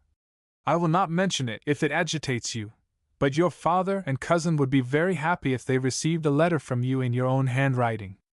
They hardly know how ill you have been, and are uneasy at your long silence. Is that all? My dear Henry, how could you suppose that my first thought would not fly towards those dear, dear friends whom I love, and who are so deserving of my love? If this is your present temper, my friend, you will perhaps be glad to see a letter that has been lying here some days for you. It is from your cousin, I believe." Chapter 5. Clerval then put the following letter into my hands. The Frankenstein. My dear cousin. My dear cousin. I cannot describe to you the uneasiness we have all felt concerning your health. We cannot help imagining that your friend Clerval conceals the extent of your disorder, for it is now several months since we have seen your handwriting, and all this time you have been obliged to dictate your letters to Henry. Surely, Victor, you must have been exceedingly ill, and this makes us all very wretched, as much so nearly as after the death of your dear mother. My uncle was almost persuaded that you were indeed dangerously ill, and could hardly be restrained from undertaking a journey to Ingolstadt. Clerval always writes that you are getting better. I eagerly hope that you will confirm this intelligence soon in your own handwriting, for indeed, Victor, we are all very miserable on this account. Relieve us from this fear, and we shall be the happiest creatures in the world. Your father's health is now so vigorous that he appears 10 years younger since last winter. Ernest also is so much improved that you would hardly know him. He is now nearly 16, and has lost that sickly appearance which he had some years ago. He is grown quite robust and active. My uncle and I conversed a long time last night about what profession Ernest should follow. His constant illness when young has deprived him of the habits of application, and now that he enjoys good health, he is continually in the open air, climbing the hills, or rowing on the lake. I therefore propose that he should be a farmer, which you know, cousin, is a favorite scheme of mine.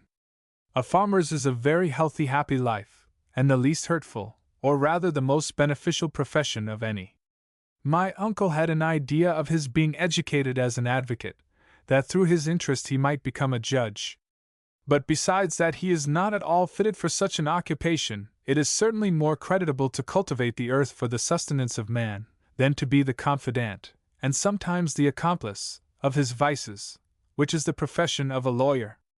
I said that the employments of a prosperous farmer, if they were not a more honorable, they were at least a happier species of occupation than that of a judge, whose misfortune it was always to meddle with the dark side of human nature.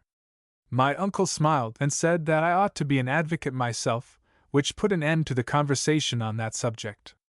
And now I must tell you a little story that will please, and perhaps amuse you. Do you not remember Justine Moritz? Probably you do not. I will relate her history, therefore, in a few words. Madame Moritz, her mother, was a widow with 4 children, of whom Justine was the third. This girl had always been the favorite of her father, but through a strange perversity, her mother could not endure her, and, after the death of M. Moritz, treated her very ill. My aunt observed this, and when Justine was 12 years of age, prevailed on her mother to allow her to live at her house. The republican institutions of our country have produced simpler and happier manners than those which prevail in the great monarchies that surround it. Hence there is less distinction between the several classes of its inhabitants, and the lower orders being neither so poor nor so despised, their manners are more refined and moral. A servant in Geneva does not mean the same thing as a servant in France and England. Justine, thus received in our family, learned the duties of a servant, a condition which, in our fortunate country, does not include the idea of ignorance, and a sacrifice of the dignity of a human being. After what I have said, I dare say you well remember the heroine of my little tale, for Justine was a great favorite of yours, and I recollect you once remarked that if you were in an ill humor, one glance from Justine could dissipate it, for the same reason that Ariosto gives concerning the beauty of Angelica. She looked so frank-hearted and happy. My aunt conceived a great attachment for her, by which she was induced to give her an education superior to that which she had at first intended. This benefit was fully repaid. Justine was the most grateful little creature in the world. I do not mean that she made any professions, I never heard one pass her lips, but you could see by her eyes that she almost adored her protectress. Although her disposition was gay, and in many respects inconsiderate, yet she paid the greatest attention to every gesture of my aunt. She thought her the model of all excellence, and endeavored to imitate her phraseology and manners, so that even now she often reminds me of her. When my dearest aunt died, every one was too much occupied in their own grief to notice poor Justine, who had attended her during her illness with the most anxious affection. Poor Justine was very ill, but other trials were reserved for her. One by one, her brothers and sister died, and her mother, with the exception of her neglected daughter, was left childless. The conscience of the woman was troubled. She began to think that the deaths of her favorites was a judgment from heaven to chastise her partiality. She was a Roman Catholic, and I believe her confessor confirmed the idea which she had conceived. Accordingly, a few months after your departure for Ingolstadt, Justine was called home by her repentant mother. Poor girl! She wept when she quitted our house. She was much altered since the death of my aunt. Grief had given softness and a winning mildness to her manners, which had before been remarkable for vivacity. Nor was her residence at her mother's house of a nature to restore her gaiety. The poor woman was very vacillating in her repentance. She sometimes begged Justine to forgive her unkindness, but much oftener accused her of having caused the deaths of her brothers and sister. Perpetual fretting at length threw Madame Moritz into a decline, which at first increased her irritability, but she is now at peace forever. She died on the first approach of cold weather, at the beginning of this last winter. Justine has returned to us, and I assure you I love her tenderly. She is very clever and gentle, and extremely pretty. As I mentioned before, her mien and her expressions continually remind me of my dear aunt. I must say also a few words to you, my dear cousin, of little darling William. I wish you could see him. He is very tall of his age, with sweet laughing blue eyes, dark eyelashes, and curling hair. When he smiles, 2 little dimples appear on each cheek, which are rosy with health. He has already had 1 or 2 little wives, but Louisa Byron is his favorite, a pretty little girl of 5 years of age. Now, dear Victor, I dare say you wish to be indulged in a little gossip concerning the good people of Geneva. The pretty Miss Mansfield has already received the congratulatory visits on her approaching marriage with a young Englishman, John Melbourne. Esq. Her ugly sister, Manon, married M. de Villard, the rich banker, last autumn. Your favorite schoolfellow, Louis Manoir, has suffered several misfortunes since the departure of Clerval from Geneva. But he has already recovered his spirits, and is reported to be on the point of marrying a very lively pretty Frenchwoman, Madame Tavernier. She is a widow, and much older than Manoir, but she is very much admired, and a favorite with everybody. I have written myself into good spirits, dear cousin, yet I cannot conclude without again anxiously inquiring concerning your health. Dear Victor, if you are not very ill, write yourself, and make your father and all of us happy, or I cannot bear to think of the other side of the question.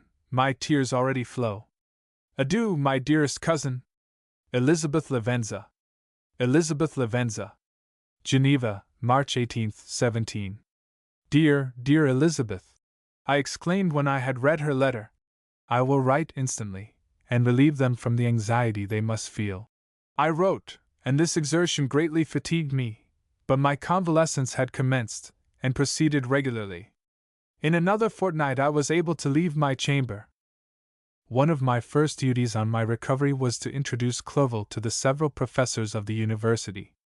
In doing this, I underwent a kind of rough usage, ill befitting the wounds that my mind had sustained. Ever since the fatal night, the end of my labors, and the beginning of my misfortunes, I had conceived a violent antipathy even to the name of natural philosophy.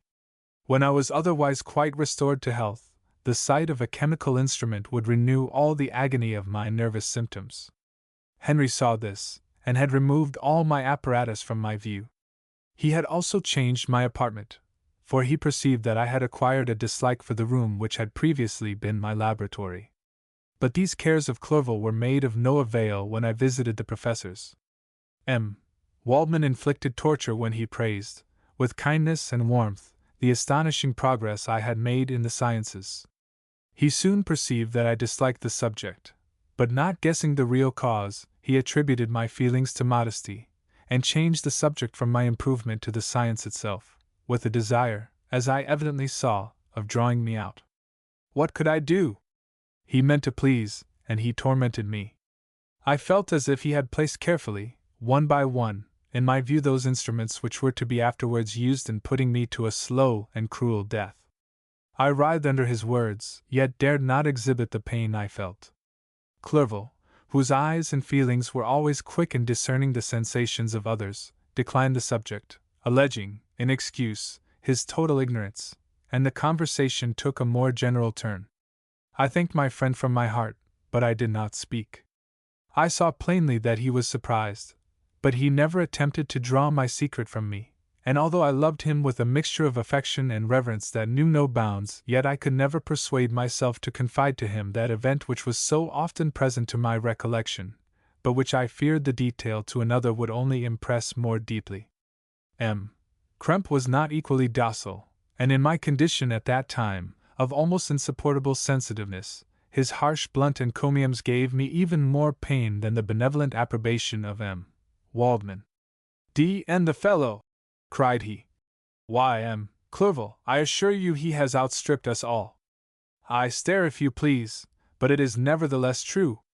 A youngster who, but a few years ago, believed Cornelius Agrippa as firmly as the gospel, has now set himself at the head of the university, and if he is not soon pulled down, we shall all be out of countenance. Aye," continued he, observing my face expressive of suffering.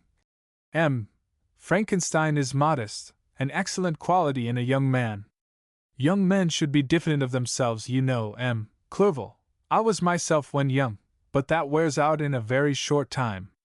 Krempe had now commenced an eulogy on himself, which happily turned the conversation from a subject that was so annoying to me. Clerval was no natural philosopher. His imagination was too vivid for the minutiae of science. Languages were his principal study, and he sought, by acquiring their elements, to open a field for self-instruction on his return to Geneva.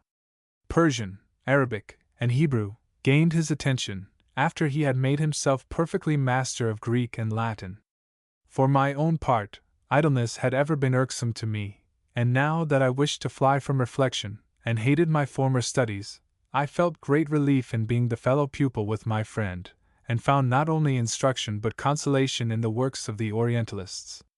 Their melancholy is soothing, and their joy elevating to a degree I never experienced in studying the authors of any other country.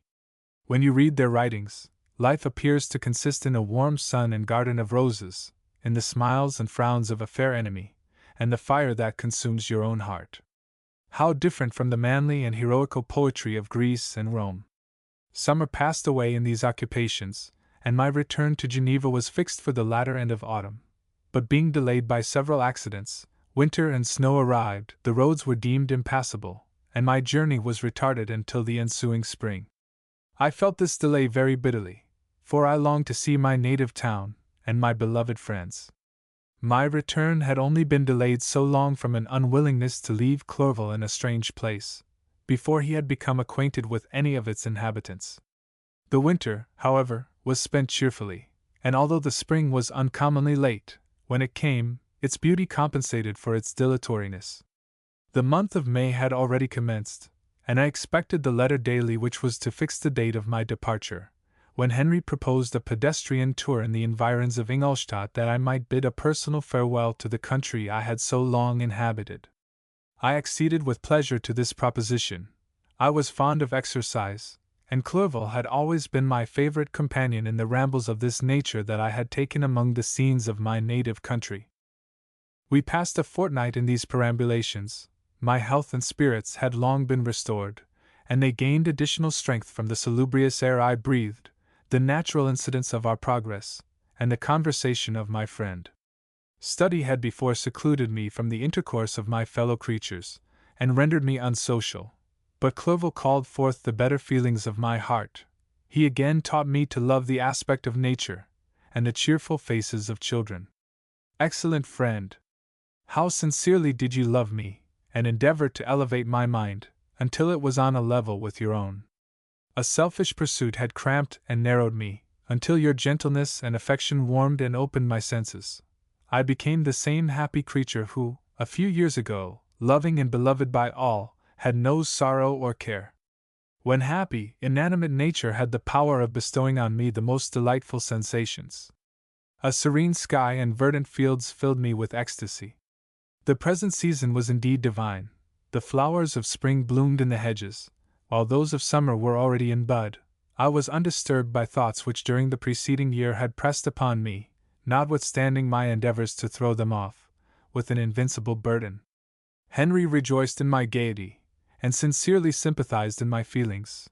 He exerted himself to amuse me, while he expressed the sensations that filled his soul. The resources of his mind on this occasion were truly astonishing. His conversation was full of imagination, and very often, in imitation of the Persian and Arabic writers, he invented tales of wonderful fancy and passion. At other times he repeated my favorite poems, or drew me out into arguments, which he supported with great ingenuity. We returned to our college on a Sunday afternoon. The peasants were dancing, and every one we met appeared gay and happy. My own spirits were high, and I bounded along with feelings of unbridled joy and hilarity. Chapter 6. On my return, I found the following letter from my father. V. Frankenstein. My dear Victor. My dear Victor. You have probably waited impatiently for a letter to fix the date of your return to us, and I was at first tempted to write only a few lines, merely mentioning the day on which I should expect you. But that would be a cruel kindness, and I dare not do it. What would be your surprise, my son, when you expected a happy and gay welcome, to behold, on the contrary, tears and wretchedness? And how, Victor, can I relate our misfortune? Absence cannot have rendered you callous to our joys and griefs, and how shall I inflict pain on an absent child? I wish to prepare you for the woeful news, but I know it is impossible. Even now your eye schemes over the page, to seek the words which are to convey to you the horrible tidings. William is dead, that sweet child, whose smiles delighted and warmed my heart, who was so gentle, yet so gay. Victor, he is murdered. I will not attempt to console you, but will simply relate the circumstances of the transaction. Last Thursday, May 7th, I, my niece, and your 2 brothers, went to walk in Plainpalais. The evening was warm and serene, and we prolonged our walk farther than usual. It was already dusk before we thought of returning, and then we discovered that William and Ernest, who had gone on before, were not to be found. We accordingly rested on a seat until they should return. Presently Ernest came, and inquired if we had seen his brother. He said that they had been playing together, that William had run away to hide himself, and that he vainly sought for him, and afterwards waited for him a long time, but that he did not return. This account rather alarmed us, and we continued to search for him until night fell, when Elizabeth conjectured that he might have returned to the house. He was not there. We returned again, with torches, for I could not rest, when I thought that my sweet boy had lost himself, and was exposed to all the damps and dews of night. Elizabeth also suffered extreme anguish. About 5 in the morning I discovered my lovely boy, whom the night before I had seen blooming and active in health, stretched on the grass livid and motionless. The print of the murderer's finger was on his neck. He was conveyed home, and the anguish that was visible in my countenance betrayed the secret to Elizabeth. She was very earnest to see the corpse. At first I attempted to prevent her, but she persisted, and entering the room where it lay, hastily examined the neck of the victim, and clasping her hands exclaimed, "O God! I have murdered my darling infant. She fainted, and was restored with extreme difficulty. When she again lived, it was only to weep and sigh. She told me that same evening William had teased her to let him wear a very valuable miniature that she possessed of your mother. This picture is gone, and was doubtless the temptation which urged the murderer to the deed. We have no trace of him at present, although our exertions to discover him are unremitted, but they will not restore my beloved William. Come, dearest Victor, you alone can console Elizabeth. She weeps continually, and accuses herself unjustly as the cause of his death. Her words pierce my heart. We are all unhappy, but will not that be an additional motive for you, my son, to return and be our comforter? Your dear mother! Alas, Victor! I now say, thank God she did not live to witness the cruel, miserable death of her youngest darling. Come, Victor, not brooding thoughts of vengeance against the assassin, but with feelings of peace and gentleness, that will heal, instead of festering the wounds of our minds. Enter the house of mourning, my friend, but with kindness and affection for those who love you, and not with hatred for your enemies. Your affectionate and afflicted father, Alphonse Frankenstein. Alphonse Frankenstein. Geneva, May 12, 17. Clerval, who had watched my countenance as I read this letter, was surprised to observe the despair that succeeded to the joy I at first expressed on receiving news from my friends. I threw the letter on the table, and covered my face with my hands. My dear Frankenstein, exclaimed Henry, when he perceived me weep with bitterness, are you always to be unhappy? My dear friend, what has happened? I motioned to him to take up the letter, while I walked up and down the room in the extremest agitation. Tears also gushed from the eyes of Clerval, as he read the account of my misfortune. I can offer you no consolation, my friend, said he. Your disaster is irreparable. What do you intend to do? To go instantly to Geneva. Come with me, Henry, to order the horses. During our walk, Clerval endeavored to raise my spirits. He did not do this by common topics of consolation, but by exhibiting the truest sympathy. Poor William, said he, that dear child, he now sleeps with his angel mother. His friends mourn and weep, but he is at rest. He does not now feel the murderer's grasp, a sod covers his gentle form, and he knows no pain. He can no longer be a fit subject for pity. The survivors are the greatest sufferers, and for them time is the only consolation. Those maxims of the Stoics, that death was no evil, and that the mind of man ought to be superior to despair on the eternal absence of a beloved object, ought not to be urged. Even Cato wept over the dead body of his brother. Clerval spoke thus as we hurried through the streets. The words impressed themselves on my mind, and I remembered them afterwards in solitude. But now, as soon as the horses arrived, I hurried into a cabriole, and bade farewell to my friend. My journey was very melancholy. At first I wished to hurry on, for I longed to console and sympathize with my loved and sorrowing friends, but when I drew near my native town, I slackened my progress. I could hardly sustain the multitude of feelings that crowded into my mind. I passed through scenes familiar to my youth, but which I had not seen for nearly 6 years. How altered everything might be during that time! One sudden and desolating change had taken place, but 1,000 little circumstances might have by degrees worked other alterations which, although they were done more tranquilly, might not be the less decisive. Fear overcame me. I dared not advance, dreading 1,000 nameless evils that made me tremble, although I was unable to define them. I remained 2 days at Lausanne, in this painful state of mind. I contemplated the lake. The waters were placid, all around was calm, and the snowy mountains, the palaces of nature, were not changed. By degrees the calm and heavenly scene restored me, and I continued my journey towards Geneva. The road ran by the side of the lake, which became narrower as I approached my native town. I discovered more distinctly the black sides of Jura, and the bright summit of Mont Blanc. I wept like a child. Dear mountains! My own beautiful lake! How do you welcome your wanderer? Your summits are clear, the sky and lake are blue and placid. Is this to prognosticate peace, or to mock at my unhappiness? I fear, my friend, that I shall render myself tedious by dwelling on these preliminary circumstances. But they were days of comparative happiness, and I think of them with pleasure. My country, my beloved country! Who but a native can tell the delight I took in again beholding thy streams, thy mountains, and, more than all, thy lovely lake? Yet, as I drew nearer home, grief and fear again overcame me.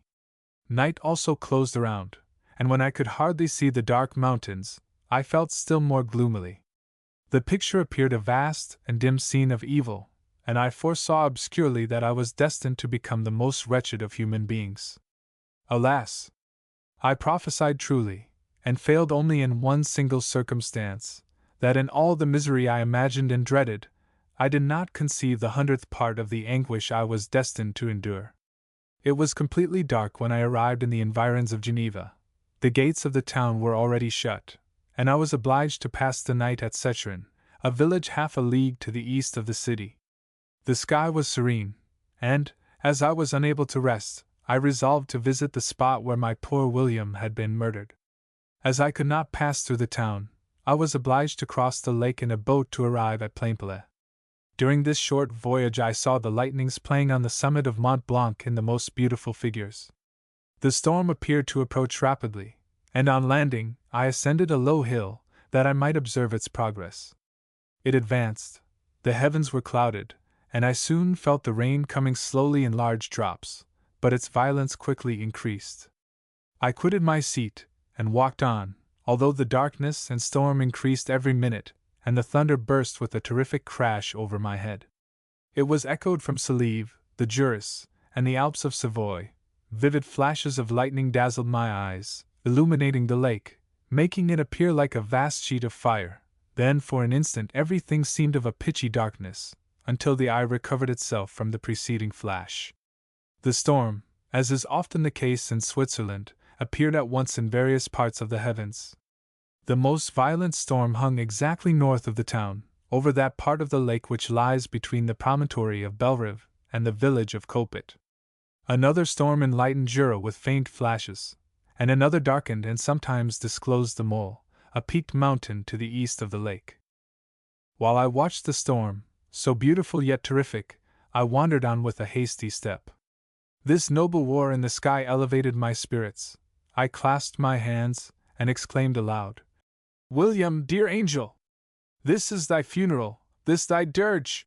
As I said these words, I perceived in the gloom a figure which stole from behind a clump of trees near me. I stood fixed, gazing intently. I could not be mistaken. A flash of lightning illuminated the object, and discovered its shape plainly to me. Its gigantic stature, and the deformity of its aspect, more hideous than belongs to humanity, instantly informed me that it was the wretch, the filthy Damon to whom I had given life. What did he there? Could he be, I shuddered at the conception, the murderer of my brother? No sooner did that idea cross my imagination, than I became convinced of its truth. My teeth chattered, and I was forced to lean against a tree for support. The figure passed me quickly, and I lost it in the gloom. Nothing in human shape could have destroyed that fair child. He was the murderer. I could not doubt it. The mere presence of the idea was an irresistible proof of the fact. I thought of pursuing the devil, but it would have been in vain, for another flash discovered him to me hanging among the rocks of the nearly perpendicular ascent of Mont Salive, a hill that bounds Plainpalais on the south. He soon reached the summit, and disappeared. I remained motionless. The thunder ceased, but the rain still continued, and the scene was enveloped in an impenetrable darkness. I revolved in my mind the events which I had until now sought to forget, the whole train of my progress towards the creation, the appearance of the work of my own hands alive at my bedside, its departure. 2 years had now nearly elapsed since the night on which he first received life, and was this his first crime? Alas! I had turned loose into the world a depraved wretch, whose delight was in carnage and misery. Had he not murdered my brother? No one can conceive the anguish I suffered during the remainder of the night, which I spent, cold and wet, in the open air. But I did not feel the inconvenience of the weather. My imagination was busy in scenes of evil and despair. I considered the being whom I had cast among mankind, and endowed with the will and power to effect purposes of horror, such as the deed which he had now done, nearly in the light of my own vampire, my own spirit let loose from the grave, and forced to destroy all that was dear to me. Day dawned, and I directed my steps towards the town. The gates were open, and I hastened to my father's house. My first thought was to discover what I knew of the murderer, and cause instant pursuit to be made. But I paused when I reflected on the story that I had to tell. A being whom I myself had formed, and endued with life, had met me at midnight among the precipices of an inaccessible mountain.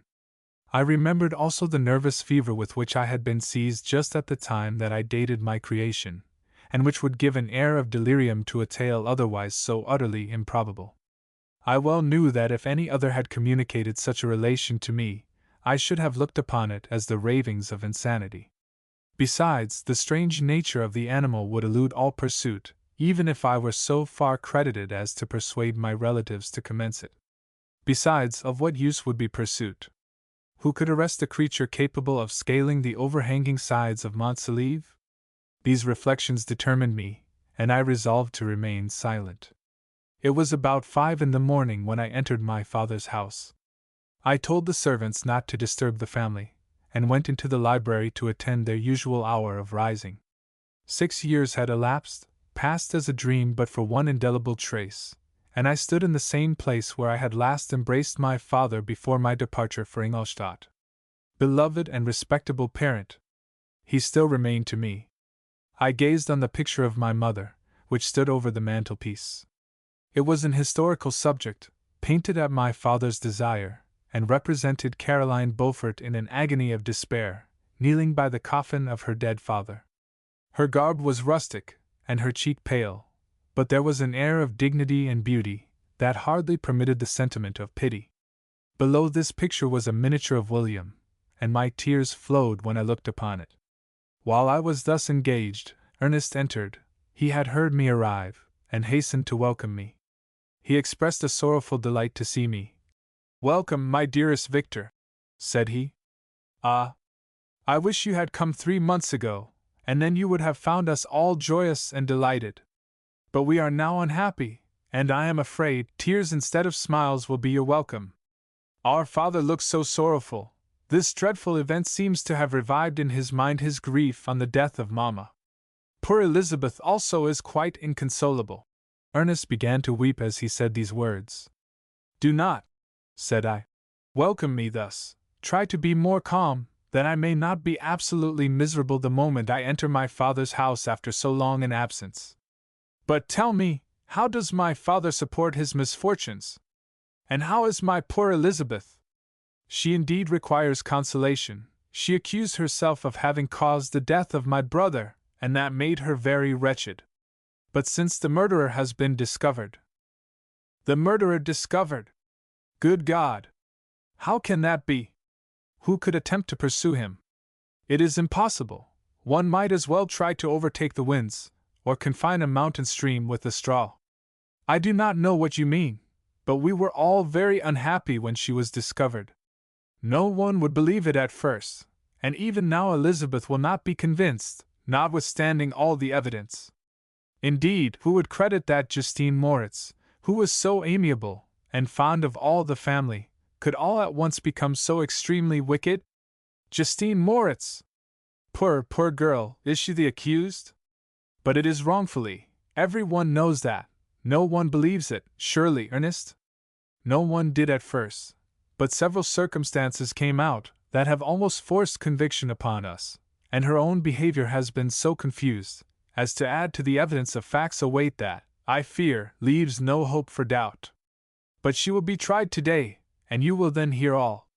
He related that, the morning on which the murder of poor William had been discovered, Justine had been taken ill, and confined to her bed, and, after several days, one of the servants, happening to examine the apparel she had worn on the night of the murder, had discovered in her pocket the picture of my mother, which had been judged to be the temptation of the murderer. The servant instantly shewed it to one of the others, who, without saying a word to any of the family, went to a magistrate, and upon their deposition, Justine was apprehended. On being charged with the fact, the poor girl confirmed the suspicion in a great measure by her extreme confusion of manner. This was a strange tale, but it did not shake my faith, and I replied earnestly, "You are all mistaken. I know the murderer. Justine, poor, good Justine, is innocent." At that instant my father entered. I saw unhappiness deeply impressed on his countenance, but he endeavored to welcome me cheerfully, and, after we had exchanged our mournful greeting, would have introduced some other topic than that of our disaster, had not Ernest exclaimed, "Good God, Papa! Victor says that he knows who was the murderer of poor William." "We do also, unfortunately," replied my father, "for indeed I had rather have been forever ignorant than have discovered so much depravity and ingratitude in one I valued so highly." "My dear father, you are mistaken. Justine is innocent. If she is, God forbid that she should suffer as guilty. She is to be tried today, and I sincerely hope, that she will be acquitted." This speech calmed me. I was firmly convinced in my own mind that Justine, and indeed every human being, was guiltless of this murder. I had no fear, therefore, that any circumstantial evidence could be brought forward strong enough to convict her, and in this assurance, I calmed myself, expecting the trial with eagerness, but without prognosticating an evil result. We were soon joined by Elizabeth. Time had made great alterations in her form since I had last beheld her. 6 years before she had been a pretty, good-humored girl, whom every one loved and caressed. She was now a woman in stature and expression of countenance, which was uncommonly lovely. An open and capacious forehead gave indications of a good understanding, joined to great frankness of disposition. Her eyes were hazel, and expressive of mildness, now through recent affliction allied to sadness. Her hair was of a rich, dark auburn, her complexion fair, and her figure slight and graceful. She welcomed me with the greatest affection. "Your arrival, my dear cousin," said she, "fills me with hope. You perhaps will find some means to justify my poor guiltless Justine. Alas! Who is safe, if she be convicted of crime? I rely on her innocence as certainly as I do upon my own. Our misfortune is doubly hard to us. We have not only lost that lovely darling boy, but this poor girl, whom I sincerely love, is to be torn away by even a worse fate. If she is condemned, I never shall know joy more. But she will not, I am sure she will not, and then I shall be happy again, even after the sad death of my little William." "She is innocent, my Elizabeth," said I, "and that shall be proved. Fear nothing, but let your spirits be cheered by the assurance of her acquittal." "How kind you are! Every one else believes in her guilt, and that made me wretched, for I knew that it was impossible, and to see every one else prejudiced in so deadly a manner rendered me hopeless and despairing." She wept. "Sweet niece," said my father, "dry your tears. If she is, as you believe, innocent, rely on the justice of our judges, and the activity with which I shall prevent the slightest shadow of partiality." Chapter 7. We passed a few sad hours, until 11 o'clock, when the trial was to commence. My father and the rest of the family being obliged to attend as witnesses, I accompanied them to the court. During the whole of this wretched mockery of justice, I suffered living torture. It was to be decided whether the result of my curiosity and lawless devices would cause the death of 2 of my fellow beings, one a smiling babe, full of innocence and joy, the other far more dreadfully murdered, with every aggravation of infamy that could make the murder memorable in horror. Justine also was a girl of merit, and possessed qualities which promised to render her life happy. Now all was to be obliterated in an ignominious grave, and I the cause. 1,000 times rather would I have confessed myself guilty of the crime ascribed to Justine, but I was absent when it was committed, and such a declaration would have been considered as the ravings of a madman, and would not have exculpated her who suffered through me. The appearance of Justine was calm. She was dressed in mourning, and her countenance, always engaging, was rendered by the solemnity of her feelings exquisitely beautiful. Yet she appeared confident in innocence, and did not tremble, although gazed on and execrated by thousands, for all the kindness which her beauty might otherwise have excited was obliterated in the minds of the spectators by the imagination of the enormity she was supposed to have committed. She was tranquil, yet her tranquillity was evidently constrained, and as her confusion had before been adduced as a proof of her guilt, she worked up her mind to an appearance of courage. When she entered the court, she threw her eyes round it, and quickly discovered where we were seated. A tear seemed to dim her eye when she saw us, but she quickly recovered herself, and a look of sorrowful affection seemed to attest her utter guiltlessness. The trial began, and after the advocate against her had stated the charge, several witnesses were called. Several strange facts combined against her, which might have staggered any one who had not such proof of her innocence as I had. She had been out the whole of the night on which the murder had been committed, and towards morning had been perceived by a market woman not far from the spot where the body of the murdered child had been afterwards found. The woman asked her what she did there, but she looked very strangely, and only returned a confused and unintelligible answer. She returned to the house about 8 o'clock, and when one inquired where she had passed the night, she replied that she had been looking for the child, and demanded earnestly if anything had been heard concerning him. When shown the body, she fell into violent hysterics, and kept her bed for several days. The picture was then produced, which the servant had found in her pocket, and when Elizabeth, in a faltering voice, proved that it was the same which, an hour before the child had been missed, she had placed round his neck, a murmur of horror and indignation filled the court. Justine was called on for her defense. As the trial had proceeded, her countenance had altered. Surprise, horror, and misery were strongly expressed. Sometimes she struggled with her tears, but when she was desired to plead, she collected her powers, and spoke in an audible although variable voice. "God knows," she said, "how entirely I am innocent. But I do not pretend that my protestations should acquit me. I rest my innocence on a plain and simple explanation of the facts which have been adduced against me, and I hope the character I have always borne will incline my judges to a favorable interpretation, where any circumstance appears doubtful or suspicious." She then related that, by the permission of Elizabeth, she had passed the evening of the night on which the murder had been committed, at the house of an aunt at Chain, a village situated at about a league from Geneva. On her return, at about 9 o'clock, she met a man, who asked her if she had seen anything of the child who was lost.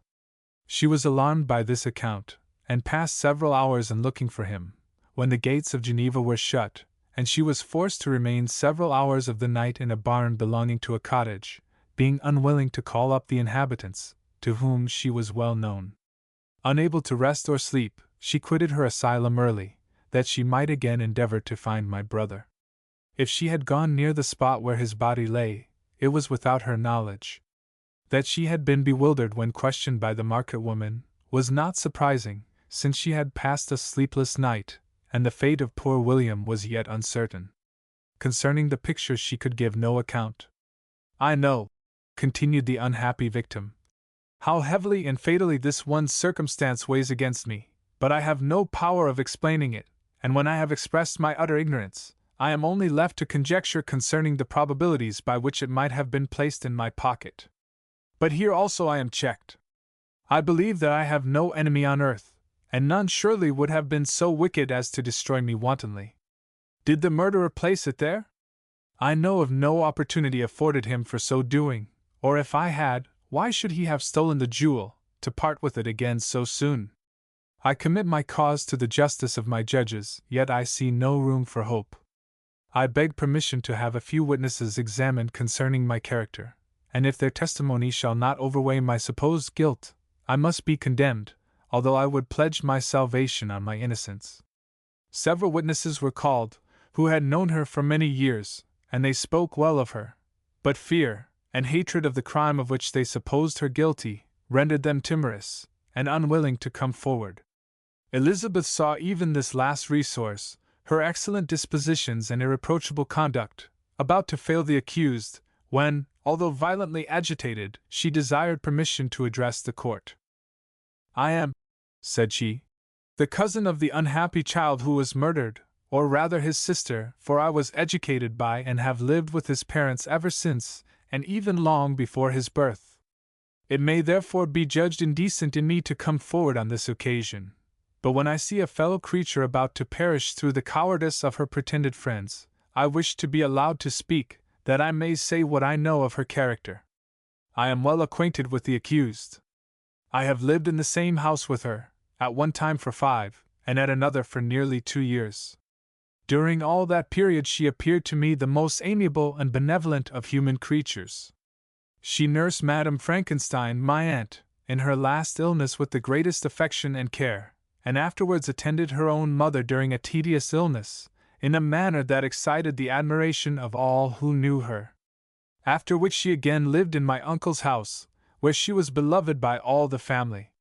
She was warmly attached to the child who is now dead, and acted towards him like a most affectionate mother. For my own part, I do not hesitate to say that, notwithstanding all the evidence produced against her, I believe and rely on her perfect innocence. She had no temptation for such an action. As to the bauble on which the chief proof rests, if she had earnestly desired it, I should have willingly given it to her, so much do I esteem and value her. Excellent Elizabeth! A murmur of approbation was heard, but it was excited by her generous interference, and not in favor of poor Justine, on whom the public indignation was turned with renewed violence, charging her with the blackest ingratitude.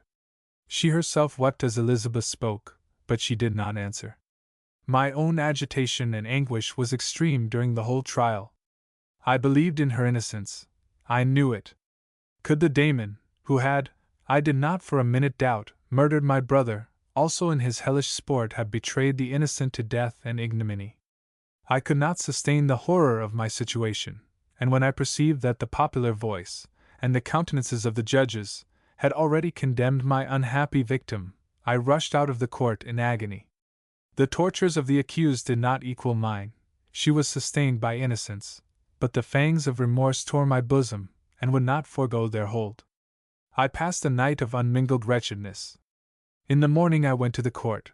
My lips and throat were parched. I dared not ask the fatal question, but I was known, and the officer guessed the cause of my visit. The ballots had been thrown, they were all black, and Justine was condemned. I cannot pretend to describe what I then felt. I had before experienced sensations of horror, and I have endeavored to bestow upon them adequate expressions, but words cannot convey an idea of the heart-sickening despair that I then endured. The person to whom I addressed myself added that Justine had already confessed her guilt. That evidence, he observed, was hardly required in so glaring a case, but I am glad of it, and indeed none of our judges like to condemn a criminal upon circumstantial evidence, be it ever so decisive. When I returned home, Elizabeth eagerly demanded the result. My cousin, replied I, it is decided as you may have expected. All judges had rather that 10 innocent should suffer, than that 1 guilty should escape. But she has confessed. This was a dire blow to poor Elizabeth, who had relied with firmness upon Justine's innocence. Alas, said she, how shall I ever again believe in human benevolence? Justine, whom I loved and esteemed as my sister, how could she put on those smiles of innocence only to betray?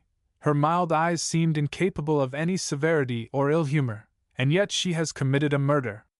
Soon after we heard that the poor victim had expressed a wish to see my cousin. My father wished her not to go, but said that he left it to her own judgment and feelings to decide. Yes, said Elizabeth, I will go, although she is guilty, and you, Victor, shall accompany me. I cannot go alone. The idea of this visit was torture to me, yet I could not refuse. We entered the gloomy prison chamber, and beheld Justine sitting on some straw at the further end. Her hands were manacled, and her head rested on her knees. She rose on seeing us enter, and when we were left alone with her, she threw herself at the feet of Elizabeth, weeping bitterly. My cousin wept also. Oh, Justine, said she, why did you rob me of my last consolation? I relied on your innocence, and although I was then very wretched, I was not so miserable as I am now. And do you also believe that I am so very, very wicked? Do you also join with my enemies to crush me?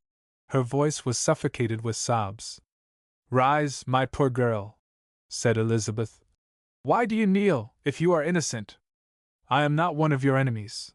I believed you guiltless, notwithstanding every evidence, until I heard that you had yourself declared your guilt.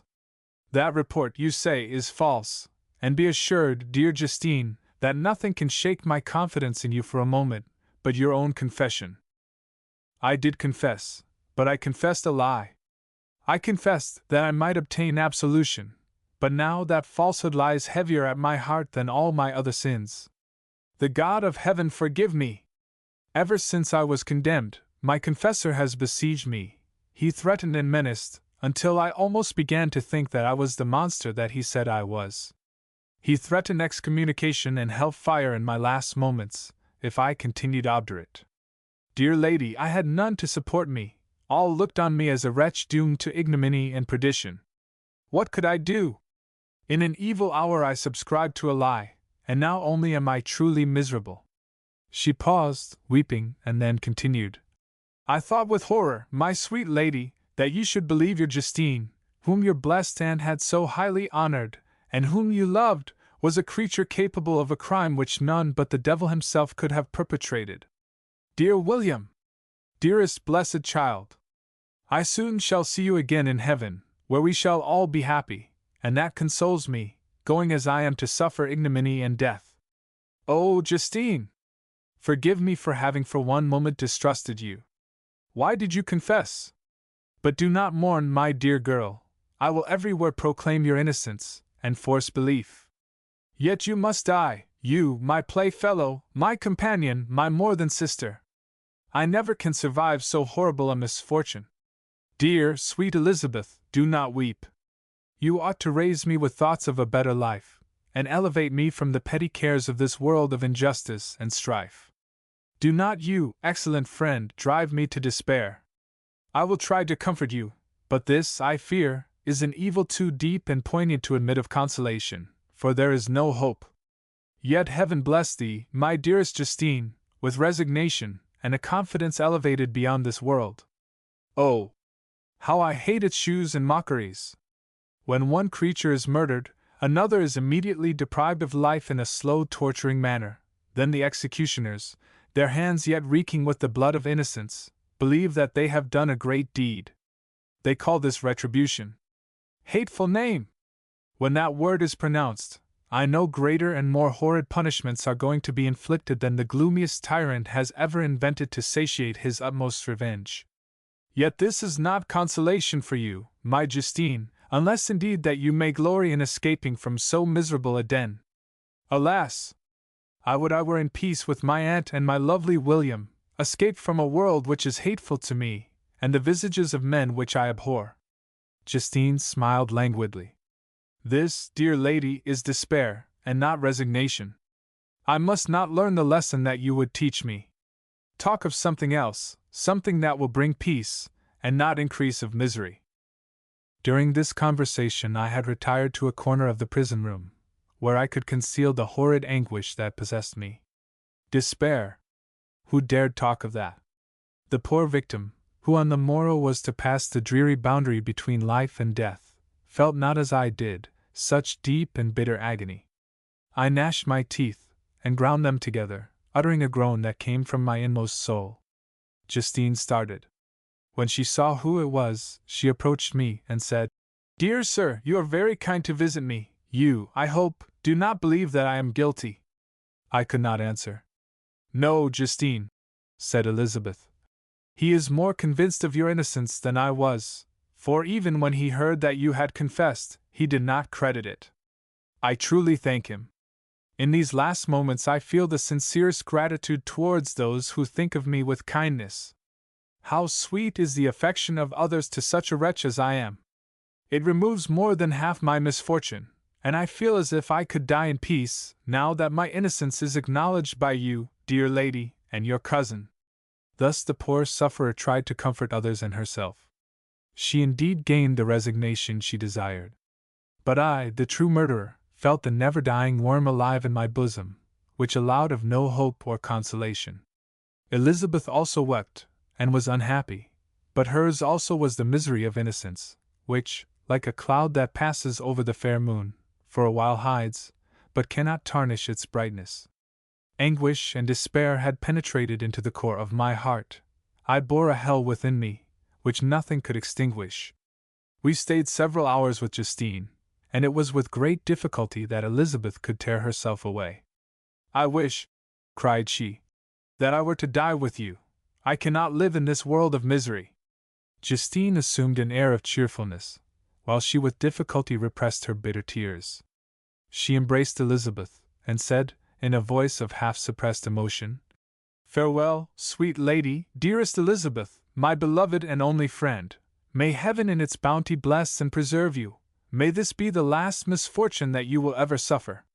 Live, and be happy, and make others so." As we returned, Elizabeth said, "You know not, my dear Victor, how much I am relieved, now that I trust in the innocence of this unfortunate girl. I never could again have known peace, if I had been deceived in my reliance on her. For the moment that I did believe her guilty, I felt an anguish that I could not have long sustained. Now my heart is lightened. The innocent suffers, but she whom I thought amiable and good has not betrayed the trust I reposed in her, and I am consoled. Amiable cousin! Such were your thoughts, mild and gentle as your own dear eyes and voice. But I was a wretch, and none ever conceived of the misery that I then endured. Frankenstein, or the modern Prometheus. Or, did I request thee, Maker, from my clay to mold me man? Did I solicit thee from darkness to promote me? Paradise Lost. Chapter 1. Nothing is more painful to the human mind than, after the feelings have been worked up by a quick succession of events, the dead calmness of inaction and certainty which follows, and deprives the soul both of hope and fear. Justine died, she rested, and I was alive. The blood flowed freely in my veins, but a weight of despair and remorse pressed on my heart, which nothing could remove. Sleep fled from my eyes. I wandered like an evil spirit, for I had committed deeds of mischief beyond description horrible, and more, much more, I persuaded myself, was yet behind. Yet my heart overflowed with kindness, and the love of virtue. I had begun life with benevolent intentions, and thirsted for the moment when I should put them in practice, and make myself useful to my fellow beings. Now all was blasted, instead of that serenity of conscience, which allowed me to look back upon the past with self-satisfaction, and from thence to gather promise of new hopes. I was seized by remorse and the sense of guilt, which hurried me away to a hell of intense tortures, such as no language can describe. This state of mind preyed upon my health, which had entirely recovered from the first shock it had sustained. I shunned the face of man. All sound of joy or complacency was torture to me. Solitude was my only consolation, deep, dark, death-like solitude. My father observed with pain the alteration perceptible in my disposition and habits, and endeavored to reason with me on the folly of giving way to immoderate grief. "Do you think, Victor," said he, "that I do not suffer also? No one could love a child more than I loved your brother." Tears came into his eyes as he spoke. "But is it not a duty to the survivors, that we should refrain from augmenting their unhappiness by an appearance of immoderate grief? It is also a duty owed to yourself, for excessive sorrow prevents improvement, or enjoyment, or even the discharge of daily usefulness, without which no man is fit for society." This advice, although good, was totally inapplicable to my case. I should have been the first to hide my grief, and console my friends, if remorse had not mingled its bitterness with my other sensations. Now I could only answer my father with a look of despair, and endeavor to hide myself from his view. About this time we retired to our house at Belrive. This change was particularly agreeable to me. The shutting of the gates regularly at 10 o'clock, and the impossibility of remaining on the lake after that hour, had rendered our residence within the walls of Geneva very irksome to me. I was now free. Often, after the rest of the family had retired for the night, I took the boat, and passed many hours upon the water. Sometimes, with my sails set, I was carried by the wind, and sometimes, after rowing into the middle of the lake, I left the boat to pursue its own course, and gave way to my own miserable reflections. I was often tempted, when all was at peace around me, and I the only unquiet thing that wandered restless in a scene so beautiful and heavenly, if I except some bat, or the frogs, whose harsh and interrupted croaking was heard only when I approached the shore. Often, I say, I was tempted to plunge into the silent lake, that the waters might close over me and my calamities forever. But I was restrained, when I thought of the heroic and suffering Elizabeth, whom I tenderly loved, and whose existence was bound up in mine. I thought also of my father and surviving brother. Should I by my base desertion leave them exposed and unprotected to the malice of the fiend whom I had let loose among them? At these moments I wept bitterly, and wished that peace would revisit my mind only that I might afford them consolation and happiness. But that could not be. Remorse extinguished every hope. I had been the author of unalterable evils, and I lived in daily fear, lest the monster whom I had created should perpetrate some new wickedness. I had an obscure feeling that all was not over, and that he would still commit some signal crime, which by its enormity should almost efface the recollection of the past. There was always scope for fear, so long as anything I loved remained behind. My abhorrence of this fiend cannot be conceived. When I thought of him, I gnashed my teeth, my eyes became inflamed, and I ardently wished to extinguish that life which I had so thoughtlessly bestowed. When I reflected on his crimes and malice, my hatred and revenge burst all bounds of moderation. I would have made a pilgrimage to the highest peak of the Andes could I, when there, have precipitated him to their base. I wished to see him again, that I might wreak the utmost extent of anger on his head, and avenge the deaths of William and Justine. Our house was the house of mourning. My father's health was deeply shaken by the horror of the recent events. Elizabeth was sad and desponding. She no longer took delight in her ordinary occupations. All pleasure seemed to her sacrilege toward the dead. Eternal woe and tears she then thought was the just tribute she should pay to innocence so blasted and destroyed. She was no longer that happy creature, who in earlier youth wandered with me on the banks of the lake, and talked with ecstasy of our future prospects. She had become grave, and often conversed of the inconstancy of fortune, and the instability of human life.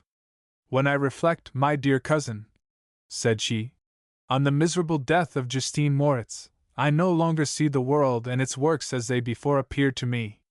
Before, I looked upon the accounts of vice and injustice, that I read in books or heard from others, as tales of ancient days, or imaginary evils. At least they were remote, and more familiar to reason than to the imagination. But now misery has come home, and men appear to me as monsters thirsting for each other's blood. Yet I am certainly unjust. Everybody believed that poor girl to be guilty, and if she could have committed the crime for which she suffered, assuredly she would have been the most depraved of human creatures. For the sake of a few jewels, to have murdered the son of her benefactor and friend, a child whom she had nursed from its birth, and appeared to love as if it had been her own. I could not consent to the death of any human being, but certainly I should have thought such a creature unfit to remain in the society of men. Yet she was innocent. I know, I feel she was innocent. You are of the same opinion, and that confirms me. Alas! Victor, when falsehood can look so like the truth, who can assure themselves of certain happiness? I feel as if I were walking on the edge of a precipice, towards which thousands are crowding, and endeavoring to plunge me into the abyss. William and Justine were assassinated, and the murderer escapes. He walks about the world free, and perhaps respected. But even if I were condemned to suffer on the scaffold for the same crimes, I would not change places with such a wretch. I listened to this discourse with the extremest agony. I, not indeed, but in effect, was the true murderer. Elizabeth read my anguish in my countenance, and kindly taking my hand said, "My dearest cousin, you must calm yourself. These events have affected me, God knows how deeply, but I am not so wretched as you are. There is an expression of despair, and sometimes of revenge, in your countenance, that makes me tremble. Be calm, my dear Victor. I would sacrifice my life to your peace. We surely shall be happy, quiet in our native country, and not mingling in the world. What can disturb our tranquility?" She shed tears as she said this, distrusting the very solace that she gave, but at the same time she smiled, that she might chase away the fiend that lurked in my heart. My father, who saw in the unhappiness that was painted in my face only an exaggeration of that sorrow which I might naturally feel, thought that an amusement suited to my taste would be the best means of restoring to me my wonted serenity. It was from this cause that he had removed to the country, and, induced by the same motive, he now proposed that we should all make an excursion to the valley of Chamonix. I had been there before, but Elizabeth and Ernest never had, and both had often expressed an earnest desire to see the scenery of this place, which had been described to them as so wonderful and sublime. Accordingly, we departed from Geneva on this tour about the middle of the month of August, nearly 2 months after the death of Justine. The weather was uncommonly fine, and if mine had been a sorrow to be chased away by any fleeting circumstance, this excursion would certainly have had the effect intended by my father. As it was, I was somewhat interested in the scene. It sometimes lulled, although it could not extinguish my grief. During the first day we traveled in a carriage. In the morning we had seen the mountains at a distance, towards which we gradually advanced. We perceived that the valley through which we wound, and which was formed by the river Arve, whose course we followed, closed in upon us by degrees, and when the sun had set, we beheld immense mountains and precipices overhanging us on every side, and heard the sound of the river raging among rocks, and the dashing of waterfalls around. The next day we pursued our journey upon mules, and as we ascended still higher, the valley assumed a more magnificent and astonishing character. Ruined castles hanging on the precipices of piny mountains, the impetuous Arve, and cottages every here and there peeping forth from among the trees, formed a scene of singular beauty. But it was augmented and rendered sublime by the mighty Alps, whose white and shining pyramids and domes towered above all, as belonging to another earth, the habitations of another race of beings. We passed the bridge of Pelissier, where the ravine, which the river forms, opened before us, and we began to ascend the mountain that overhangs it. Soon after we entered the valley of Chamonix. This valley is more wonderful and sublime, but not so beautiful and picturesque as that of Servox, through which we had just passed. The high and snowy mountains were its immediate boundaries, but we saw no more ruined castles and fertile fields. Immense glaciers approached the road. We heard the rumbling thunder of the falling avalanche, and marked the smoke of its passage. Mont Blanc, the supreme and magnificent Mont Blanc, raised itself from the surrounding aiguilles, and its tremendous dome overlooked the valley. During this journey, I sometimes joined Elizabeth, and exerted myself to point out to her the various beauties of the scene. I often suffered my mule to lag behind, and indulged in the misery of reflection. At other times I spurred on the animal before my companions, that I might forget them, the world, and more than all, myself. When at a distance, I alighted, and threw myself on the grass, weighed down by horror and despair. At 8 in the evening I arrived at Chamonix. My father and Elizabeth were very much fatigued. Ernest, who accompanied us, was delighted, and in high spirits. The only circumstance that detracted from his pleasure was the south wind, and the rain it seemed to promise for the next day. We retired early to our apartments, but not to sleep, at least I did not. I remained many hours at the window, watching the pallid lightning that played above Mont Blanc, and listening to the rushing of the Arve, which ran below my window. Chapter 2. The next day, contrary to the prognostications of our guides, was fine, although clouded. We visited the source of the Arverne, and rode about the valley until evening. These sublime and magnificent scenes afforded me the greatest consolation that I was capable of receiving. They elevated me from all littleness of feeling, and although they did not remove my grief, they subdued and tranquilized it. In some degree, also, they diverted my mind from the thoughts over which it had brooded for the last month. I returned in the evening, fatigued, but less unhappy, and conversed with my family with more cheerfulness than had been my custom for some time. My father was pleased, and Elizabeth overjoyed. "My dear cousin," said she, "you see what happiness you diffuse when you are happy. Do not relapse again." The following morning the rain poured down in torrents, and thick mists hid the summits of the mountains. I rose early, but felt unusually melancholy. The rain depressed me, my old feelings recurred, and I was miserable. I knew how disappointed my father would be at this sudden change, and I wished to avoid him until I had recovered myself so far as to be enabled to conceal those feelings that overpowered me. I knew that they would remain that day at the inn, and as I had ever inured myself to rain, moisture, and cold, I resolved to go alone to the summit of Montanvert. I remembered the effect that the view of the tremendous and ever-moving glacier had produced upon my mind when I first saw it. It had then filled me with a sublime ecstasy that gave wings to the soul, and allowed it to soar from the obscure world to light and joy.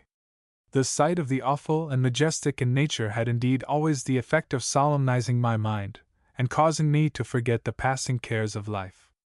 I determined to go alone, for I was well acquainted with the path, and the presence of another would destroy the solitary grandeur of the scene. The ascent is precipitous, but the path is cut into continual and short windings, which enable you to surmount the perpendicularity of the mountain. It is a scene terrifically desolate. In 1,000 spots the traces of the winter avalanche may be perceived, where trees lie broken and strewed on the ground, some entirely destroyed, others bent, leaning upon the jutting rocks of the mountain, or transversely upon other trees. The path, as you ascend higher, is intersected by ravines of snow, down which stones continually roll from above. One of them is particularly dangerous, as the slightest sound, such as even speaking in a loud voice, produces a concussion of air sufficient to draw destruction upon the head of the speaker. The pines are not tall or luxuriant, but they are somber, and add an air of severity to the scene. I looked on the valley beneath. Vast mists were rising from the rivers which ran through it, and curling in thick wreaths around the opposite mountains, whose summits were hid in the uniform clouds, while rain poured from the dark sky, and added to the melancholy impression I received from the objects around me. Alas! Why does man boast of sensibilities superior to those apparent in the brute? It only renders them more necessary beings. If our impulses were confined to hunger, thirst, and desire, we might be nearly free. But now we are moved by every wind that blows, and a chance word or scene that word may convey to us. We rest. A dream has power to poison sleep. We rise. One wandering thought pollutes the day. We feel, conceive, or reason, laugh, or weep, embrace fond woe, or cast our cares away. It is the same, for, be it joy or sorrow, the path of its departure still is free. Man's yesterday may ne'er be like his morrow. Naught may endure but mutability. It was nearly noon when I arrived at the top of the ascent. For some time I sat upon the rock that overlooks the sea of ice. A mist covered both that and the surrounding mountains. Presently a breeze dissipated the cloud, and I descended upon the glacier. The surface is very uneven, rising like the waves of a troubled sea, descending low, and interspersed by rifts that sink deep. The field of ice is almost a league in width, but I spent nearly 2 hours in crossing it. The opposite mountain is a bare perpendicular rock. From the side where I now stood Montanvert was exactly opposite, at the distance of a league, and above it rose Mont Blanc, in awful majesty. I remained in a recess of the rock, gazing on this wonderful and stupendous scene. The sea, or rather the vast river of ice, wound among its dependent mountains, whose aerial summits hung over its recesses. Their icy and glittering peaks shone in the sunlight over the clouds. My heart, which was before sorrowful, now swelled with something like joy. I exclaimed, "Wandering spirits, if indeed ye wander, and do not rest in your narrow beds, allow me this feigned happiness, or take me, as your companion, away from the joys of life." As I said this, I suddenly beheld the figure of a man, at some distance, advancing towards me with superhuman speed. He bounded over the crevices in the ice, among which I had walked with caution. His stature also, as he approached, seemed to exceed that of man. I was troubled, a mist came over my eyes, and I felt a faintness seize me, but I was quickly restored by the cold gale of the mountains. I perceived, as the shade came nearer, sight tremendous and abhorred, that it was the wretch whom I had created. I trembled with rage and horror, resolving to wait his approach, and then close with him in mortal combat. He approached. His countenance bespoke bitter anguish, combined with disdain and malignity, while its unearthly ugliness rendered it almost too horrible for human eyes. But I scarcely observed this. Anger and hatred had at first deprived me of utterance, and I recovered only to overwhelm him with words expressive of furious detestation and contempt. "Devil!" I exclaimed.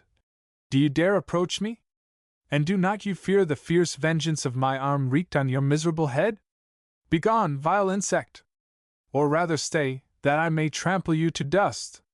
And oh, that I could, with the extinction of your miserable existence, restore those victims whom you have so diabolically murdered!"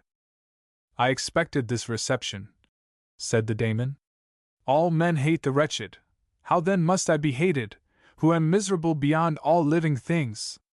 Yet you, my Creator, detest and spurn me, thy creature, to whom thou art bound by ties only dissoluble by the annihilation of one of us. You purpose to kill me. How dare you sport thus with life? Do your duty towards me, and I will do mine towards you and the rest of mankind. If you will comply with my conditions, I will leave them and you at peace, but if you refuse, I will glut the maw of death, until it be satiated with the blood of your remaining friends. Abhorred monster! Fiend that thou art! The tortures of hell are too mild a vengeance for thy crimes. Wretched devil! You reproach me with your creation. Come on then, that I may extinguish the spark which I so negligently bestowed." My rage was without bounds. I sprang on him, impelled by all the feelings which can arm one being against the existence of another. He easily eluded me and said, "Be calm! I entreat you to hear me, before you give vent to your hatred on my devoted head. Have I not suffered enough, that you seek to increase my misery? Life, although it may only be an accumulation of anguish, is dear to me, and I will defend it. Remember, thou hast made me more powerful than thyself. My height is superior to thine, my joints more supple. But I will not be tempted to set myself in opposition to thee. I am thy creature, and I will be even mild and docile to my natural lord and king, if thou wilt also perform thy part, the which thou owest me. O Frankenstein, be not equitable to every other, and trample upon me alone, to whom thy justice, and even thy clemency and affection, is most due. Remember that I am thy creature, I ought to be thy Adam, but I am rather the fallen angel, whom thou drivest from joy for no misdeed. Everywhere I see bliss, from which I alone am irrevocably excluded. I was benevolent and good, misery made me a fiend. Make me happy, and I shall again be virtuous. Begone! I will not hear you. There can be no community between you and me, we are enemies. Begone, or let us try our strength in a fight, in which one must fall. How can I move thee? Will no entreaties cause thee to turn a favorable eye upon thy creature, who implores thy goodness and compassion? Believe me, Frankenstein, I was benevolent, my soul glowed with love and humanity, but am I not alone, miserably alone? You, my Creator, abhor me. What hope can I gather from your fellow creatures, who owe me nothing? They spurn and hate me. The desert mountains and dreary glaciers are my refuge. I have wandered here many days. The caves of ice, which I only do not fear, are a dwelling to me, and the only one which man does not grudge. These bleak skies I hail, for they are kinder to me than your fellow beings. If the multitude of mankind knew of my existence, they would do as you do, and arm themselves for my destruction. Shall I not then hate them who abhor me? I will keep no terms with my enemies. I am miserable, and they shall share my wretchedness. Yet it is in your power to recompense me, and deliver them from an evil which it only remains for you to make so great, that not only you and your family, but thousands of others, shall be swallowed up in the whirlwinds of its rage. Let your compassion be moved, and do not disdain me. Listen to my tale. When you have heard that, abandon or commiserate me, as you shall judge that I deserve. But hear me. The guilty are allowed, by human laws, bloody as they may be, to speak in their own defense before they are condemned. Listen to me, Frankenstein. You accuse me of murder, and yet you would, with a satisfied conscience, destroy your own creature. Oh, praise the eternal justice of man! Yet I asked you not to spare me. Listen to me, and then, if you can, and if you will, destroy the work of your hands. Why do you call to my remembrance circumstances of which I shudder to reflect, that I have been the miserable origin and author? Cursed be the day, abhorred devil, in which you first saw light. Cursed, although I curse myself, be the hands that formed you. You have made me wretched beyond expression. You have left me no power to consider whether I am just to you or not. Begone! Relieve me from the sight of your detested form. Thus I relieve thee, my Creator, he said, and placed his hated hands before my eyes, which I flung from me with violence. Thus I take from thee a sight which you abhor. Still thou canst listen to me, and grant me thy compassion. By the virtues that I once possessed, I demand this from you. Hear my tale. It is long and strange, and the temperature of this place is not fitting to your fine sensations. Come to the hut upon the mountain. The sun is yet high in the heavens, before it descends to hide itself behind yon snowy precipices, and illuminate another world. You will have heard my story, and can decide. On you it rests, whether I quit forever the neighborhood of man, and lead a harmless life, or become the scourge of your fellow creatures, and the author of your own speedy ruin. As he said this, he led the way across the ice. I followed. My heart was full, and I did not answer him, but as I proceeded, I weighed the various arguments that he had used, and determined at least to listen to his tale. I was partly urged by curiosity, and compassion confirmed my resolution. I had hitherto supposed him to be the murderer of my brother, and I eagerly sought a confirmation or denial of this opinion. For the first time, also, I felt what the duties of a creator towards his creature were, and that I ought to render him happy before I complained of his wickedness. These motives urged me to comply with his demand. We crossed the ice, therefore, and ascended the opposite rock. The air was cold, and the rain again began to descend. We entered the hut, the fiend with an air of exultation, I with a heavy heart and depressed spirits. But I consented to listen, and seating myself by the fire which my odious companion had lighted, he thus began his tale. Chapter 3. It is with considerable difficulty that I remember the original era of my being. All the events of that period appear confused and indistinct. A strange multiplicity of sensations seized me, and I saw, felt, heard, and smelt, at the same time, and it was, indeed, a long time before I learned to distinguish between the operations of my various senses. By degrees, I remember, a stronger light pressed upon my nerves so that I was obliged to shut my eyes. Darkness then came over me, and troubled me, but hardly had I felt this, when, by opening my eyes, as I now suppose, the light poured in upon me again. I walked, and I believe descended, but I presently found a great alteration in my sensations. Before, dark and opaque bodies had surrounded me, impervious to my touch or sight, but I now found that I could wander on at liberty, with no obstacles which I could not either surmount or avoid. The light became more and more oppressive to me, and, the heat wearying me as I walked, I sought a place where I could receive shade. This was the forest nearing Ulstadt, and here I lay by the side of a brook resting from my fatigue, until I felt tormented by hunger and thirst. This roused me from my nearly dormant state, and I ate some berries which I found hanging on the trees, or lying on the ground. I slaked my thirst at the brook, and then lying down, was overcome by sleep. It was dark when I awoke. I felt cold also, and half frightened as it were instinctively, finding myself so desolate. Before I had quitted your apartment, on a sensation of cold I had covered myself with some clothes, but these were insufficient to secure me from the dews of night. I was a poor, helpless, miserable wretch, I knew, and could distinguish, nothing, but, feeling pain invade me on all sides, I sat down and wept. Soon a gentle light stole over the heavens, and gave me a sensation of pleasure. I started up, and beheld a radiant form rise from among the trees. I gazed with a kind of wonder. It moved slowly, but it enlightened my path, and I again went out in search of berries. I was still cold, when under one of the trees I found a huge cloak, with which I covered myself, and sat down upon the ground. No distinct ideas occupied my mind, all was confused. I felt light, and hunger, and thirst, and darkness.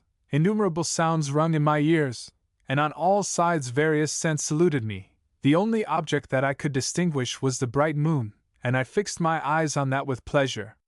Several changes of day and night passed, and the orb of night had greatly lessened when I began to distinguish my sensations from each other. I gradually saw plainly the clear stream that supplied me with drink, and the trees that shaded me with their foliage. I was delighted when I first discovered that a pleasant sound, which often saluted my ears, proceeded from the throats of the little winged animals who had often intercepted the light from my eyes. I began also to observe, with greater accuracy, the forms that surrounded me, and to perceive the boundaries of the radiant roof of light which canopied me. Sometimes I tried to imitate the pleasant songs of the birds, but was unable. Sometimes I wished to express my sensations in my own mode, but the uncouth and inarticulate sounds which broke from me frightened me into silence again. The moon had disappeared from the night, and again, with a lessened form, shewed itself, while I still remained in the forest. My sensations had, by this time, become distinct, and my mind received every day additional ideas. My eyes became accustomed to the light, and to perceive objects in their right forms. I distinguished the insect from the herb, and, by degrees, one herb from another. I found that the sparrow uttered none but harsh notes, whilst those of the blackbird and thrush were sweet and enticing. One day, when I was oppressed by cold, I found a fire which had been left by some wandering beggars, and was overcome with delight at the warmth I experienced from it. In my joy I thrust my hand into the live embers, but quickly drew it out again with a cry of pain. How strange, I thought, that the same cause should produce such opposite effects. I examined the materials of the fire, and to my joy found it to be composed of wood.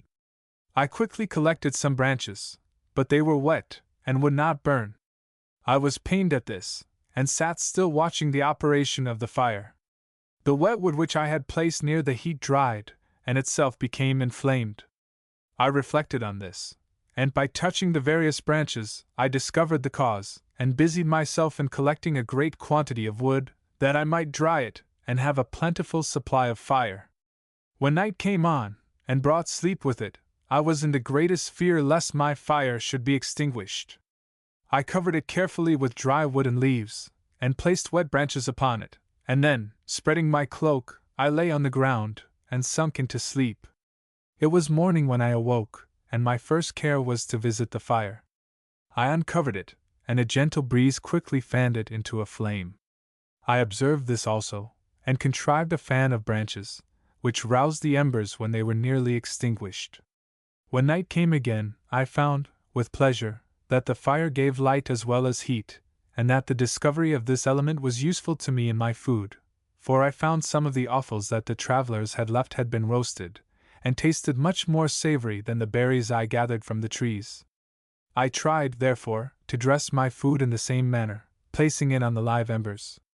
I found that the berries were spoiled by this operation, and the nuts and roots much improved. Food, however, became scarce, and I often spent the whole day searching in vain for a few acorns to assuage the pangs of hunger. When I found this, I resolved to quit the place that I had hitherto inhabited, to seek for one where the few wants I experienced would be more easily satisfied. In this emigration, I exceedingly lamented the loss of the fire which I had obtained through accident, and knew not how to reproduce it. I gave several hours to the serious consideration of this difficulty, but I was obliged to relinquish all attempt to supply it, and wrapping myself up in my cloak, I struck across the wood towards the setting sun. I passed 3 days in these rambles, and at length discovered the open country.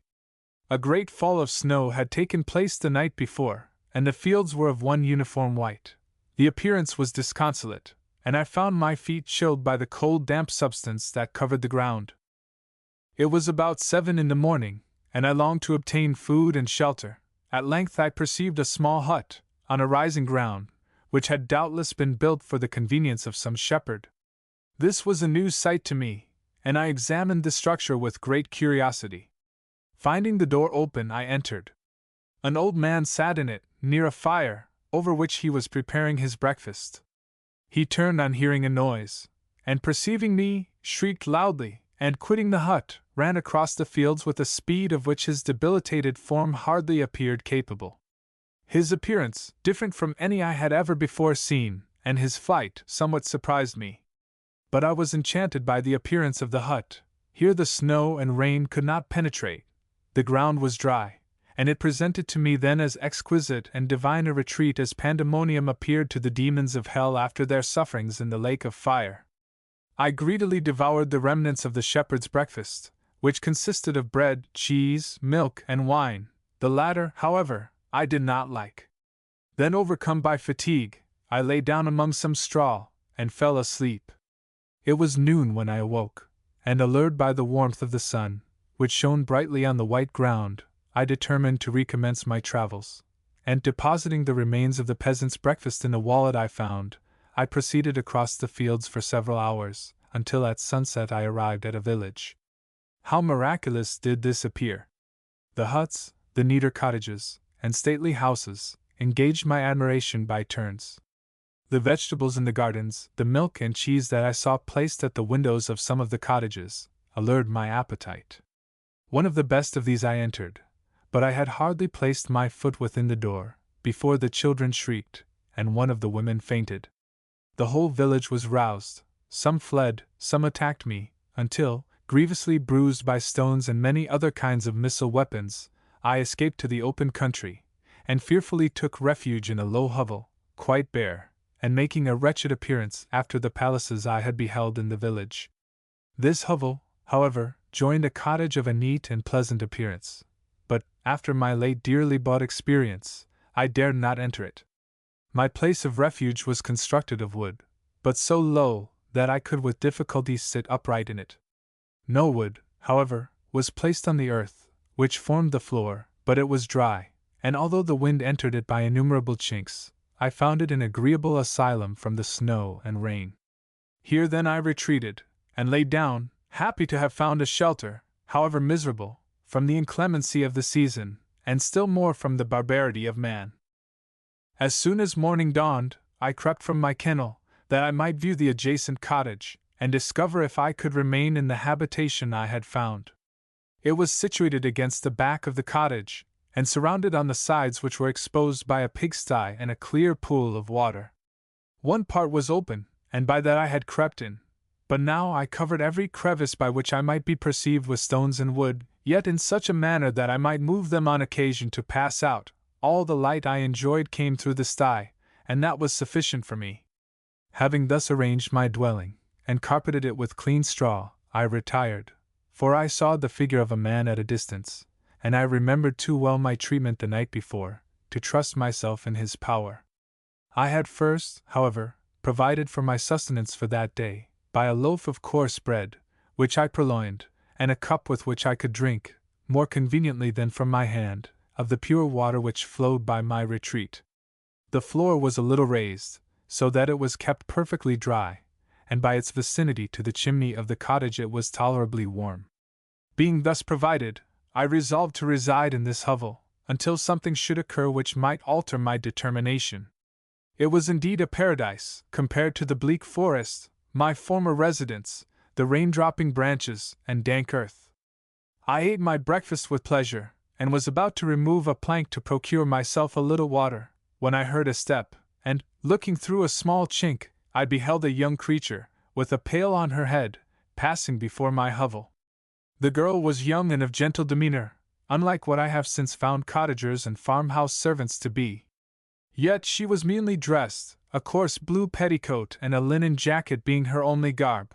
Her fair hair was plaited, but not adorned. She looked patient yet sad. I lost sight of her, and in about a quarter of an hour she returned, bearing the pail, which was now partly filled with milk. As she walked along, seemingly incommoded by the burden, a young man met her, whose countenance expressed a deeper despondence. Uttering a few sounds with an air of melancholy, he took the pail from her head, and bore it to the cottage himself. She followed, and they disappeared. Presently I saw the young man again, with some tools in his hand, cross the field behind the cottage, and the girl was also busied, sometimes in the house, and sometimes in the yard. On examining my dwelling, I found that one of the windows of the cottage had formerly occupied a part of it, but the panes had been filled up with wood. In one of these was a small and almost imperceptible chink, through which the eye could just penetrate. Through this crevice, a small room was visible, whitewashed and clean, but very bare of furniture. In one corner, near a small fire, sat an old man, leaning his head on his hands in a disconsolate attitude. The young girl was occupied in arranging the cottage, but presently she took something out of a drawer, which employed her hands, and she sat down beside the old man, who, taking up an instrument, began to play, and to produce sounds sweeter than the voice of the thrush or the nightingale. It was a lovely sight, even to me, poor wretch, who had never beheld aught beautiful before. The silver hair and benevolent countenance of the aged Katager won my reverence, while the gentle manners of the girl enticed my love. He played a sweet mournful air, which I perceived drew tears from the eyes of his amiable companion, of which the old man took no notice, until she sobbed audibly. He then pronounced a few sounds, and the fair creature, leaving her work, knelt at his feet. He raised her, and smiled with such kindness and affection that I felt sensations of a peculiar and overpowering nature. They were a mixture of pain and pleasure, such as I had never before experienced, either from hunger or cold, warmth or food, and I withdrew from the window, unable to bear these emotions. Soon after this the young man returned, bearing on his shoulders a load of wood. The girl met him at the door, helped to relieve him of his burden, and taking some of the fuel into the cottage, placed it on the fire. Then she and the youth went apart into a nook of the cottage, and he shewed her a large loaf and a piece of cheese. She seemed pleased, and went into the garden for some roots and plants, which she placed in water, and then upon the fire. She afterwards continued her work, whilst the young man went into the garden, and appeared busily employed in digging and pulling up roots.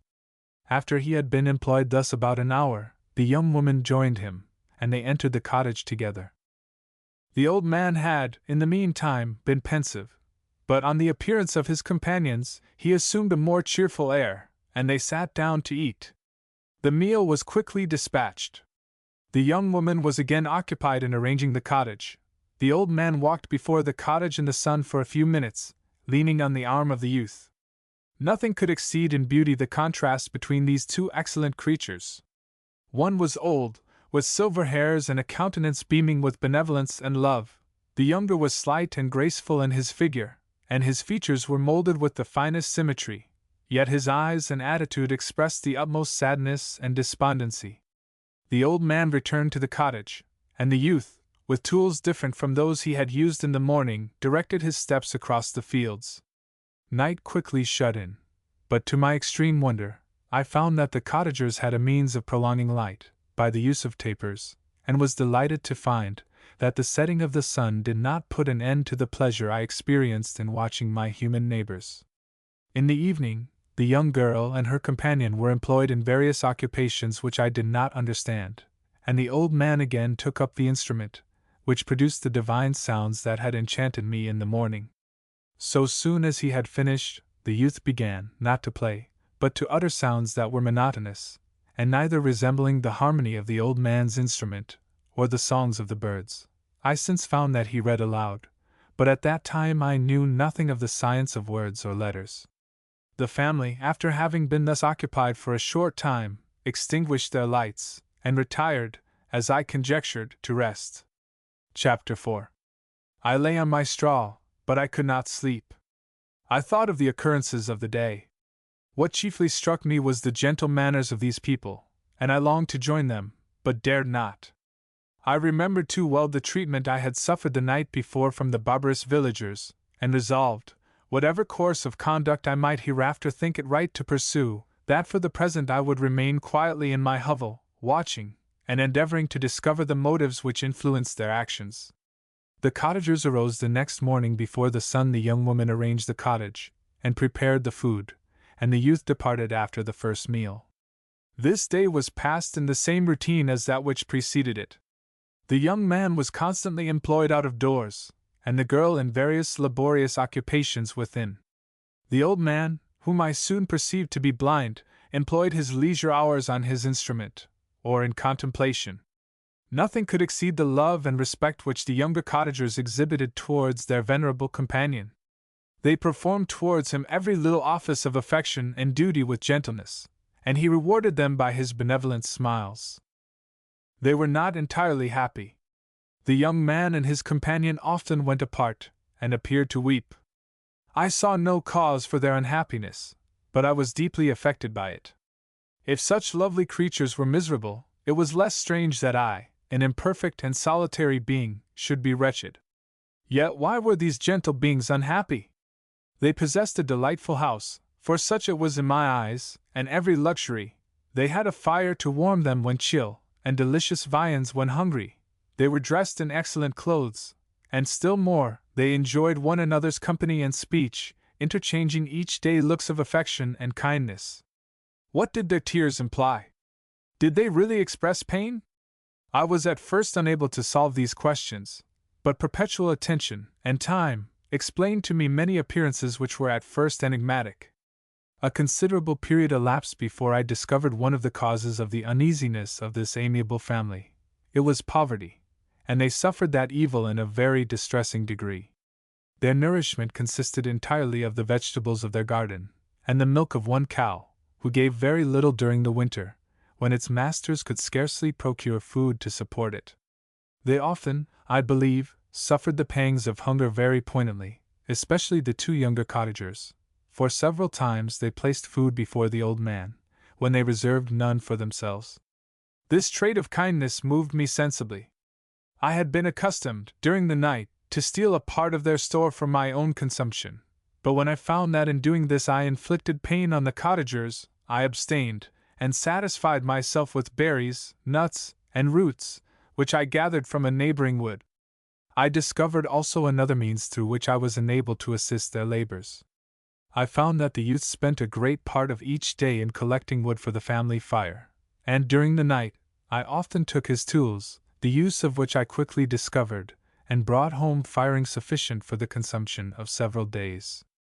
I remember, the first time that I did this, the young woman, when she opened the door in the morning, appeared greatly astonished on seeing a great pile of wood on the outside. She uttered some words in a loud voice, and the youth joined her, who also expressed surprise. I observed, with pleasure, that he did not go to the forest that day, but spent it in repairing the cottage, and cultivating the garden. By degrees I made a discovery of still greater moment. I found that these people possessed a method of communicating their experience and feelings to one another by articulate sounds. I perceived that the words they spoke sometimes produced pleasure or pain, smiles or sadness, in the minds and countenances of the hearers. This was indeed a godlike science, and I ardently desired to become acquainted with it. But I was baffled in every attempt I made for this purpose.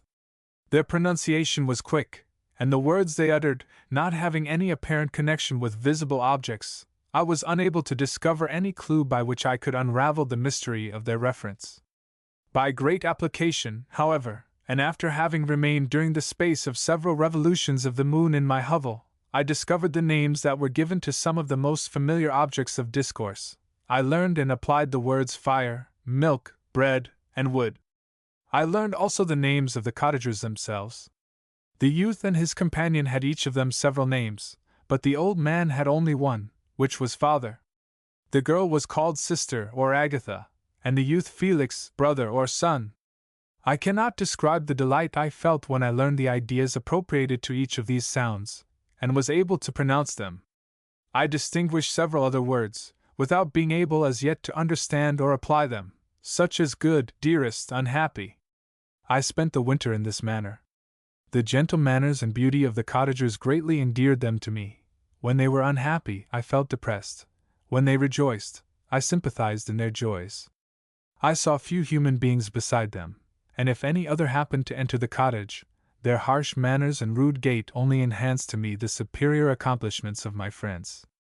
The old man, I could perceive, often endeavored to encourage his children, as sometimes I found that he called them, to cast off their melancholy. He would talk in a cheerful accent, with an expression of goodness that bestowed pleasure even upon me.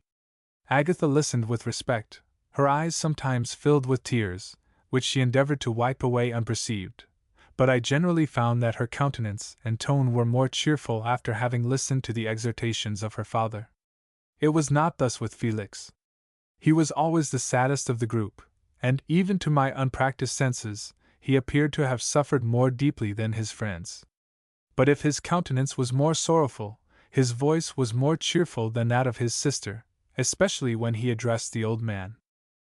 I could mention innumerable instances, which, although slight, marked the dispositions of these amiable cottagers.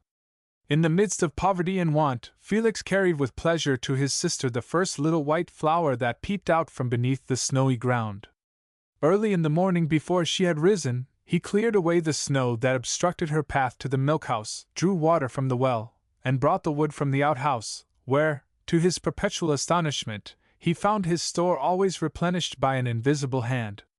In the day, I believe, he worked sometimes for a neighboring farmer, because he often went forth, and did not return until dinner, yet brought no wood with him.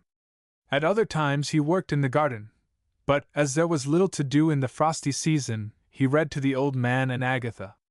This reading had puzzled me extremely at first, but by degrees I discovered that he uttered many of the same sounds when he read as when he talked. I conjectured, therefore, that he found on the paper signs for speech which he understood, and I ardently longed to comprehend these also. But how was that possible, when I did not even understand the sounds for which they stood as signs? I improved, however, sensibly in this science, but not sufficiently to follow up any kind of conversation, although I applied my whole mind to the endeavor, for I easily perceived that, although I eagerly longed to discover myself to the cottagers, I ought not to make the attempt until I had first become master of their language, which knowledge might enable me to make them overlook the deformity of my figure. For with this also the contrast perpetually presented to my eyes had made me acquainted. I had admired the perfect forms of my cottagers, their grace, beauty, and delicate complexions, but how was I terrified when I viewed myself in a transparent pool! At first I started back, unable to believe that it was indeed I who was reflected in the mirror, and when I became fully convinced that I was in reality the monster that I am, I was filled with the bitterest sensations of despondence and mortification. Alas! I did not yet entirely know the fatal effects of this miserable deformity. As the sun became warmer, and the light of day longer, the snow vanished, and I beheld the bare trees and the black earth. From this time Felix was more employed, and the heart-moving indications of impending famine disappeared. Their food, as I afterwards found, was coarse, but it was wholesome, and they procured a sufficiency of it. Several new kinds of plants sprung up in the garden, which they dressed, and these signs of comfort increased daily as the season advanced. The old man, leaning on his son, walked each day at noon, when it did not rain, as I found it was called when the heavens poured forth its waters. This frequently took place, but a high wind quickly dried the earth, and the season became far more pleasant than it had been. My mode of life in my hovel was uniform. During the morning I attended the motions of the cottagers, and when they were dispersed in various occupations I slept. The remainder of the day was spent in observing my friends. When they had retired to rest, if there was any moon, or the night was starlight, I went into the woods, and collected my own food and fuel for the cottage. When I returned, as often as it was necessary, I cleared their path from the snow, and performed those offices that I had seen done by Felix. I afterwards found that these labors, performed by an invisible hand, greatly astonished them, and once or twice I heard them, on these occasions, utter the words good spirit, wonderful, but I did not then understand the signification of these terms. My thoughts now became more active, and I longed to discover the motives and feelings of these lovely creatures.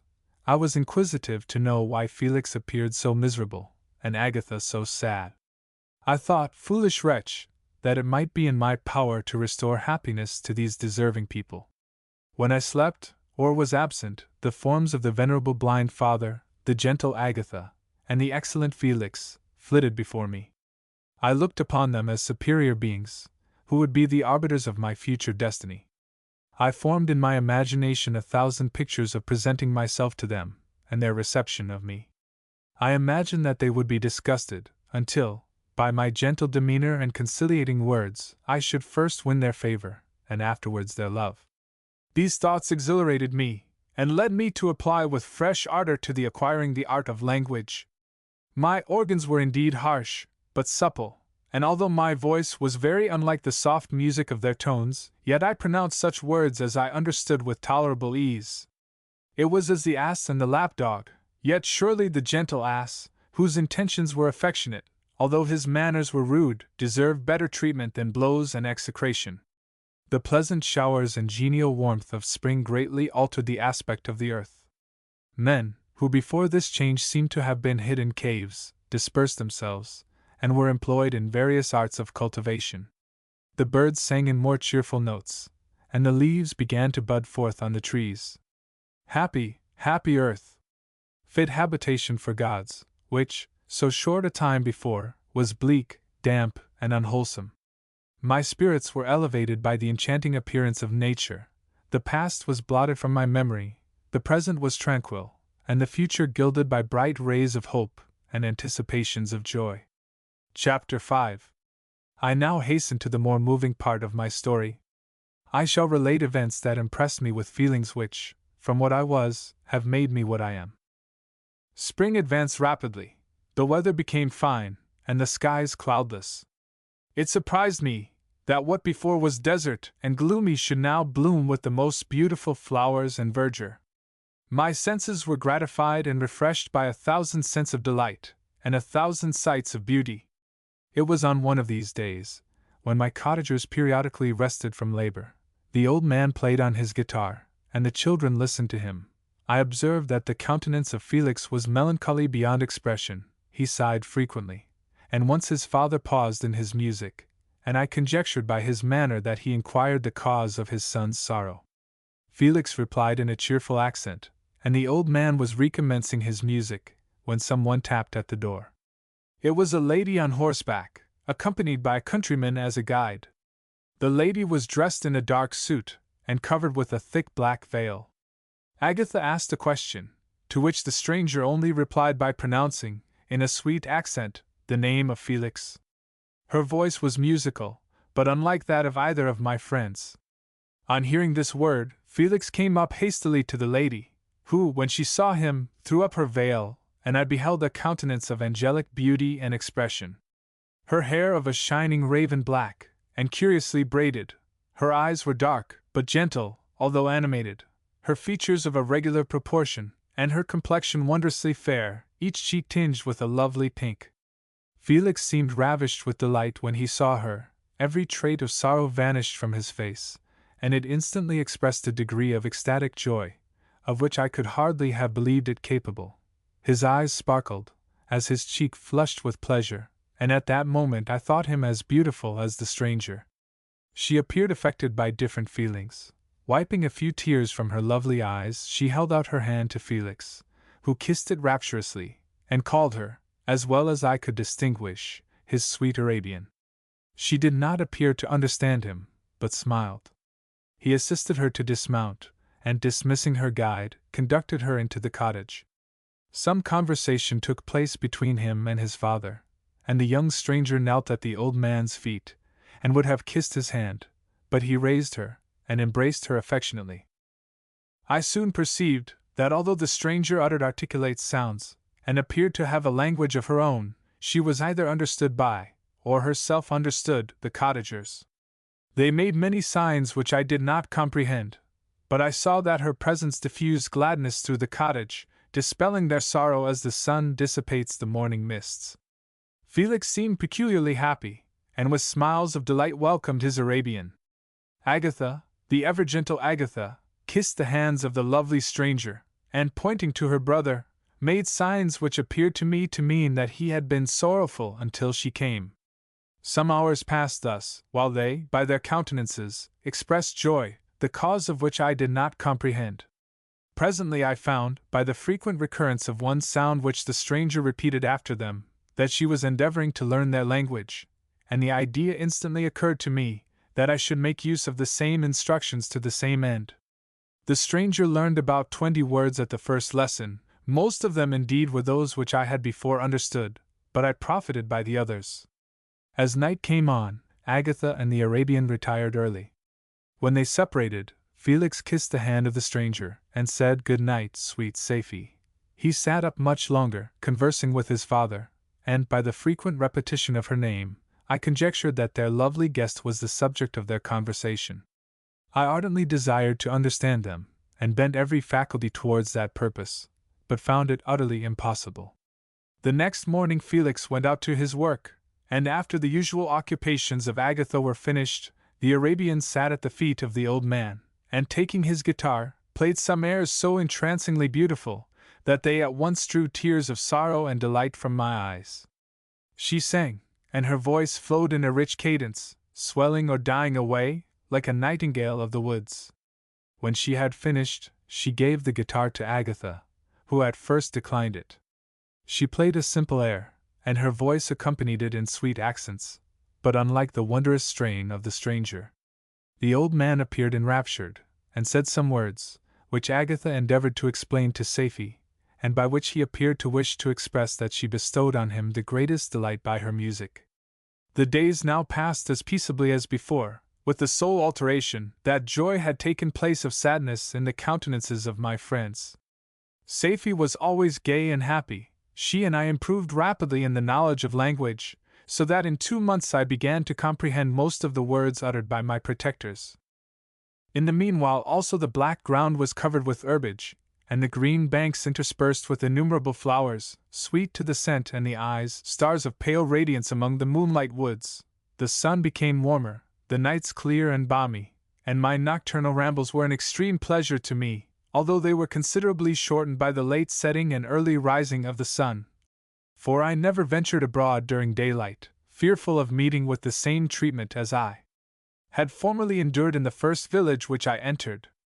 My days were spent in close attention, that I might more speedily master the language, and I may boast that I improved more rapidly than the Arabian, who understood very little, and conversed in broken accents, whilst I comprehended and could imitate almost every word that was spoken.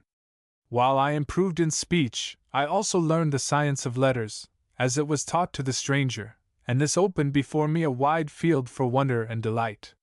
The book from which Felix instructed Safie was Volney's Ruins of Empires. I should not have understood the purport of this book, had not Felix, in reading it, given very minute explanations.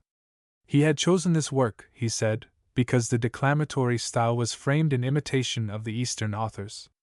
Through this work I obtained a cursory knowledge of history, and a view of the several empires at present existing in the world.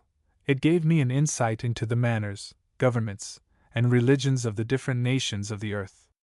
I heard of the slothful Asiatics, of the stupendous genius and mental activity of the Grecians, of the wars and wonderful virtue of the early Romans, of their subsequent degeneration, of the decline of that mighty empire, of chivalry, Christianity, and kings. I heard of the discovery of the American hemisphere, and wept with Safie over the hapless fate of its original inhabitants. These wonderful narrations inspired me with strange feelings. Was man, indeed, at once so powerful, so virtuous, and magnificent, yet so vicious and base? He appeared at one time a mere scion of the evil principle, and at another as all that can be conceived of noble and godlike. To be a great and virtuous man appeared the highest honor that can befall a sensitive being. To be base and vicious, as many on record have been, appeared the lowest degradation, a condition more abject than that of the blind mole or harmless worm. For a long time I could not conceive how one man could go forth to murder his fellow, or even why there were laws and governments. But when I heard details of vice and bloodshed, my wonder ceased, and I turned away with disgust and loathing. Every conversation of the cottagers now opened new wonders to me. While I listened to the instructions which Felix bestowed upon the Arabian, the strange system of human society was explained to me. I heard of the division of property, of immense wealth and squalid poverty, of rank, descent, and noble blood. The words induced me to turn towards myself. I learned that the possessions most esteemed by your fellow creatures were high and unsullied descent united with riches. A man might be respected with only one of these acquisitions, but without either he was considered, except in very rare instances, as a vagabond and a slave, doomed to waste his powers for the profit of the chosen few. And what was I? Of my creation and creator I was absolutely ignorant, but I knew that I possessed no money, no friends, no kind of property. I was, besides, endowed with a figure hideously deformed and loathsome. I was not even of the same nature as man. I was more agile than they, and could subsist upon coarser diet. I bore the extremes of heat and cold with less injury to my frame. My stature far exceeded theirs. When I looked around, I saw and heard of none like me. Was I then a monster, a blot upon the earth, from which all men fled, and whom all men disowned? I cannot describe to you the agony that these reflections inflicted upon me. I tried to dispel them, but sorrow only increased with knowledge. Oh, that I had forever remained in my native wood, nor known or felt beyond the sensations of hunger, thirst, and heat! Of what a strange nature is knowledge! It clings to the mind, when it has once seized on it, like a lichen on the rock.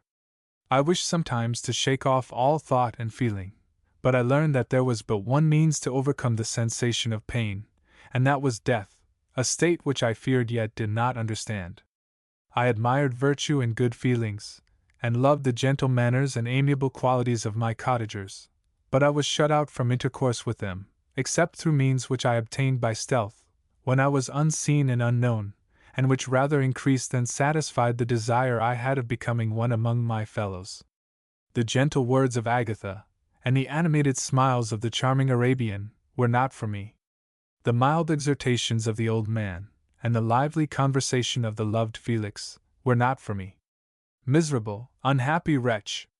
Other lessons were impressed upon me even more deeply. I heard of the difference of sexes, of the birth and growth of children, how the father doted on the smiles of the infant, and the lively sallies of the older child, how all the life and cares of the mother were wrapped up in the precious charge, how the mind of youth expanded and gained knowledge, of brother, sister, and all the various relationships which bind one human being to another in mutual bonds. But where were my friends and relations? No father had watched my infant days, no mother had blessed me with smiles and caresses, or if they had, all my past life was now a blot, a blind vacancy in which I distinguished nothing. From my earliest remembrance I had been as I then was in height and proportion. I had never yet seen a being resembling me, or who claimed any intercourse with me. What was I? The question again recurred, to be answered only with groans.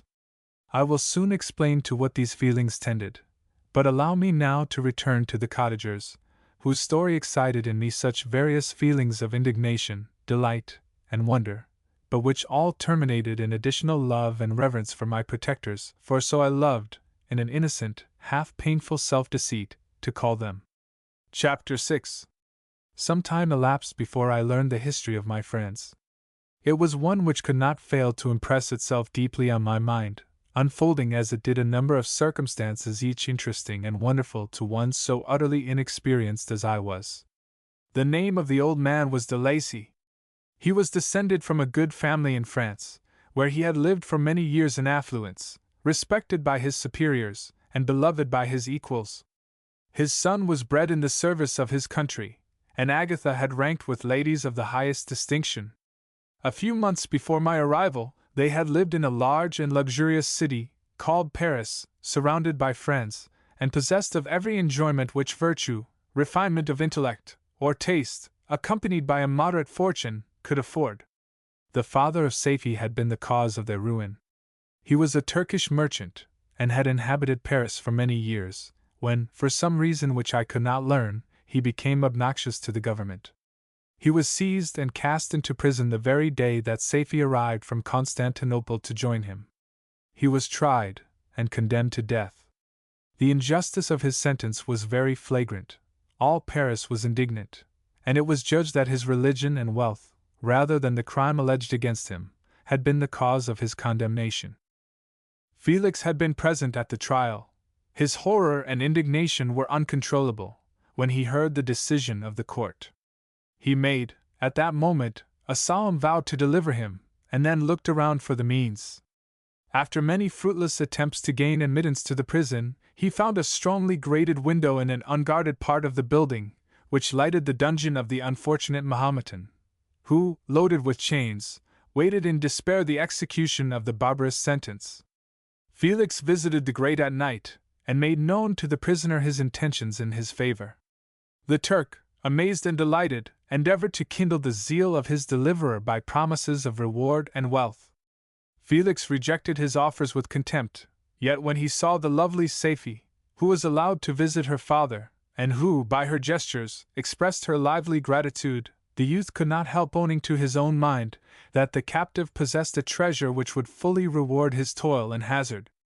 The Turk quickly perceived the impression that his daughter had made on the heart of Felix, and endeavored to secure him more entirely in his interests by the promise of her hand in marriage, so soon as he should be conveyed to a place of safety. Felix was too delicate to accept this offer, yet he looked forward to the probability of that event as to the consummation of his happiness.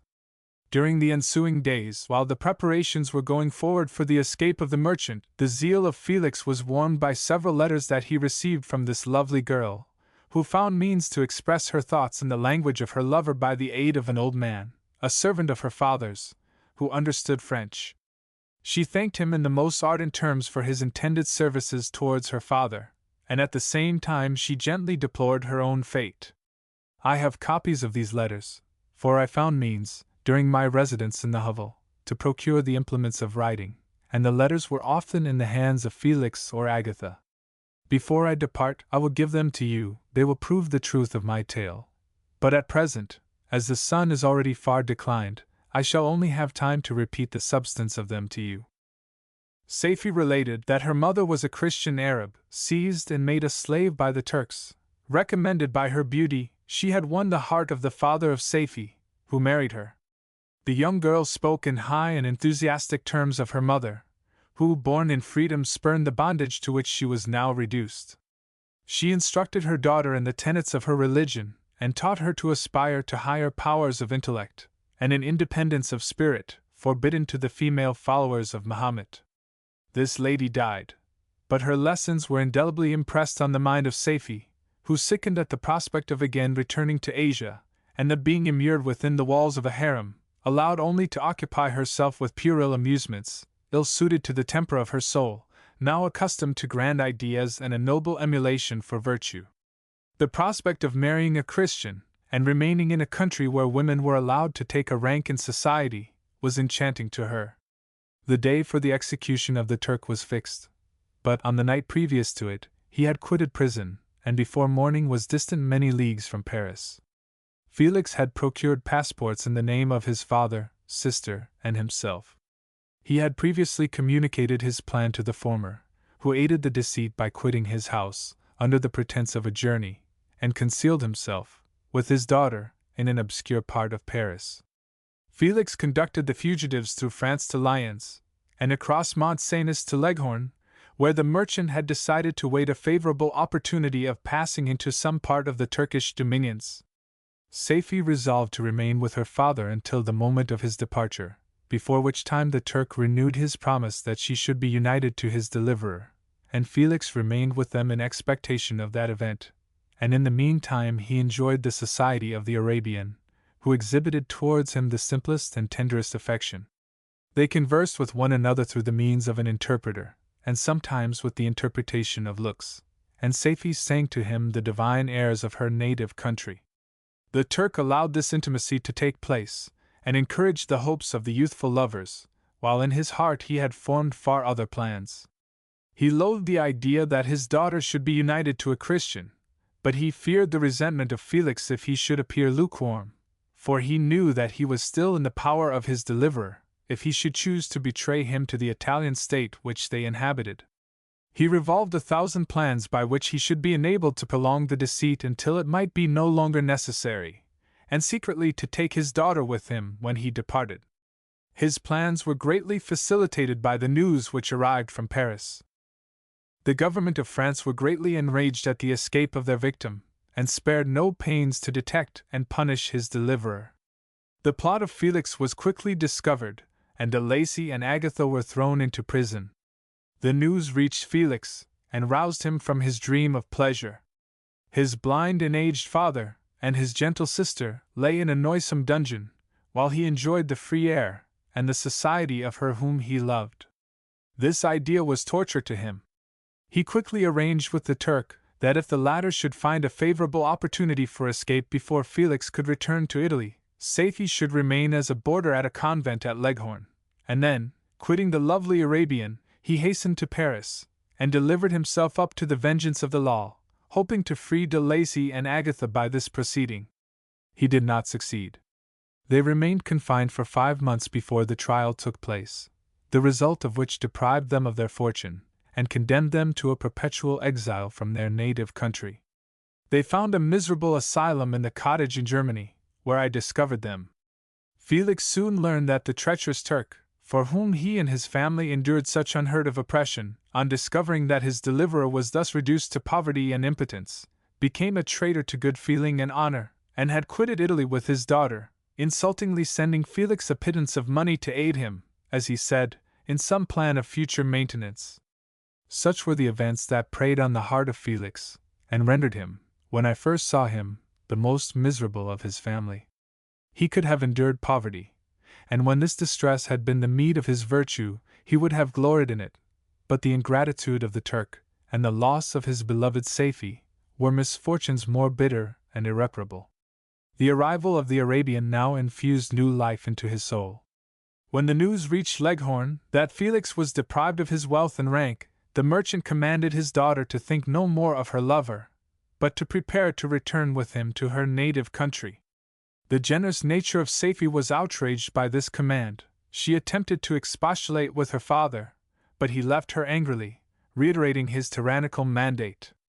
A few days after, the Turk entered his daughter's apartment, and told her hastily that he had reason to believe that his residence at Leghorn had been divulged, and that he should speedily be delivered up to the French government.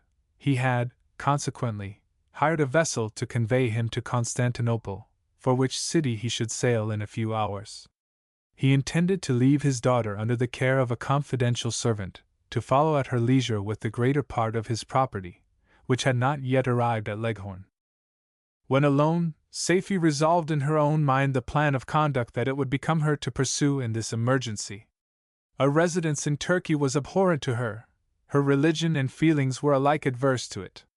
By some papers of her father's, which fell into her hands, she heard of the exile of her lover, and learnt the name of the spot where he then resided.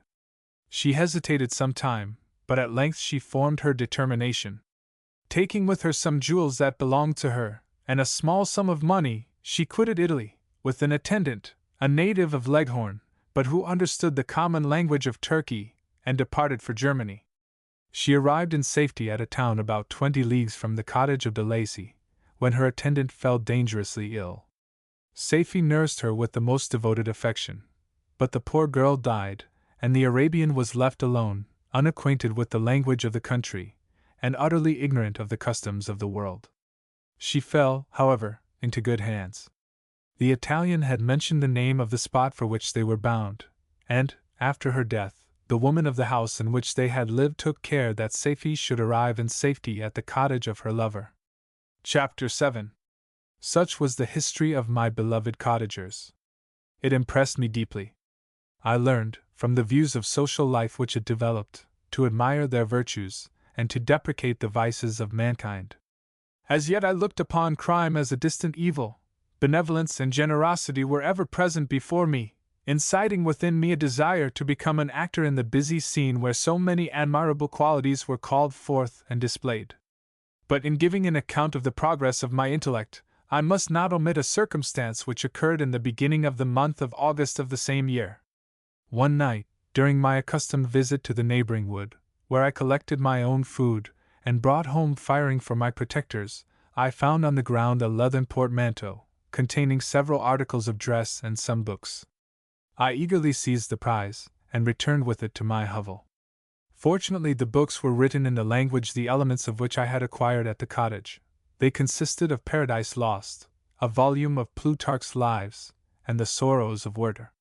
The possession of these treasures gave me extreme delight.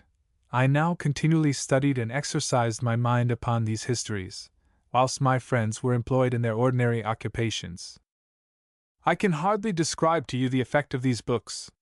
They produced in me an infinity of new images and feelings, that sometimes raised me to ecstasy, but more frequently sunk me into the lowest dejection. In the Sorrows of Werther, besides the interest of its simple and affecting story, so many opinions are canvassed, and so many lights thrown upon what had hitherto been to me obscure subjects, that I found in it a never-ending source of speculation and astonishment. The gentle and domestic manners it described, combined with lofty sentiments and feelings, which had for their object something out of self, accorded well with my experience among my protectors, and with the wants which were forever alive in my own bosom. But I thought Werther himself a more divine being than I had ever beheld or imagined. His character contained no pretension, but it sunk deep. The disquisitions upon death and suicide were calculated to fill me with wonder. I did not pretend to enter into the merits of the case, yet I inclined towards the opinions of the hero, whose extinction I wept, without precisely understanding it. As I read, however, I applied much personally to my own feelings and condition.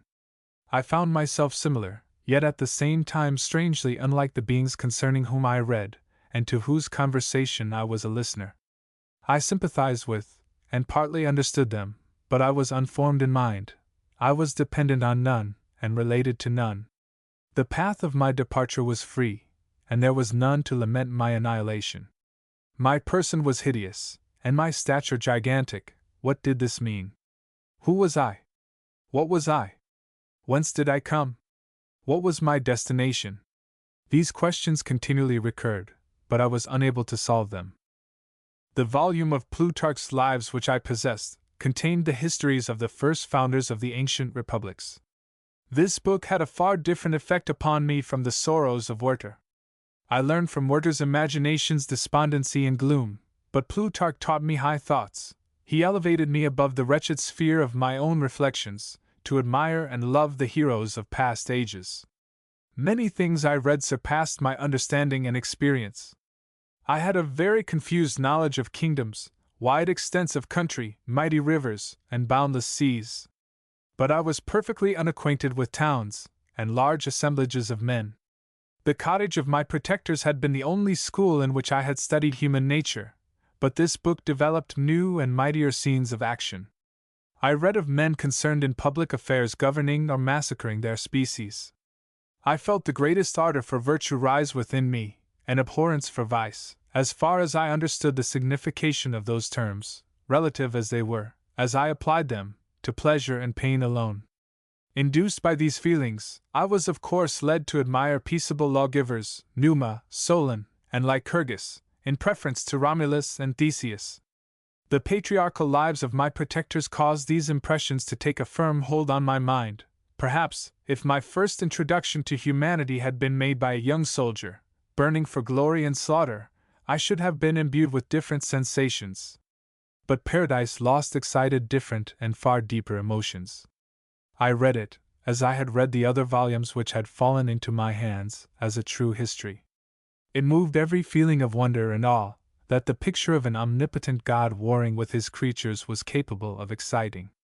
I often referred the several situations, as their similarity struck me, to my own. Like Adam, I was created apparently united by no link to any other being in existence, but his state was far different from mine in every other respect. He had come forth from the hands of God a perfect creature, happy and prosperous, guarded by the especial care of his Creator. He was allowed to converse with, and acquire knowledge from beings of a superior nature, but I was wretched, helpless, and alone. Many times I considered Satan as the fitter emblem of my condition, for often, like him, when I viewed the bliss of my protectors, the bitter gall of envy rose within me. Another circumstance strengthened and confirmed these feelings. Soon after my arrival in the hovel, I discovered some papers in the pocket of the dress which I had taken from your laboratory.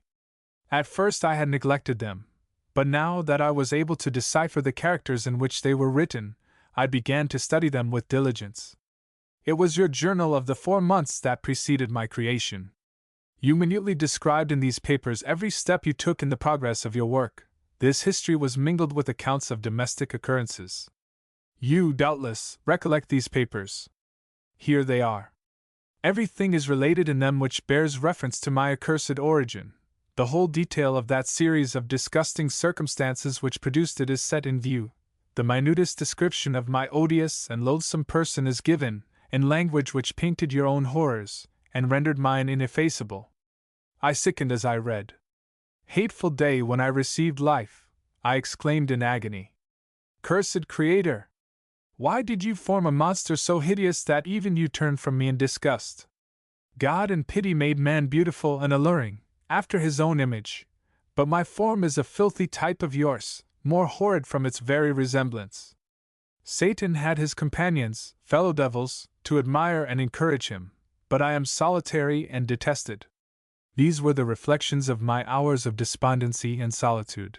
But when I contemplated the virtues of the cottagers, their amiable and benevolent dispositions, I persuaded myself that when they should become acquainted with my admiration of their virtues, they would compassionate me, and overlook my personal deformity. Could they turn from their door one, however monstrous, who solicited their compassion and friendship? I resolved, at least, not to despair, but in every way to fit myself for an interview with them which would decide my fate. I postponed this attempt for some months longer, for the importance attached to its success inspired me with a dread lest I should fail. Besides, I found that my understanding improved so much with every day's experience, that I was unwilling to commence this undertaking until a few more months should have added to my wisdom. Several changes, in the meantime, took place in the cottage.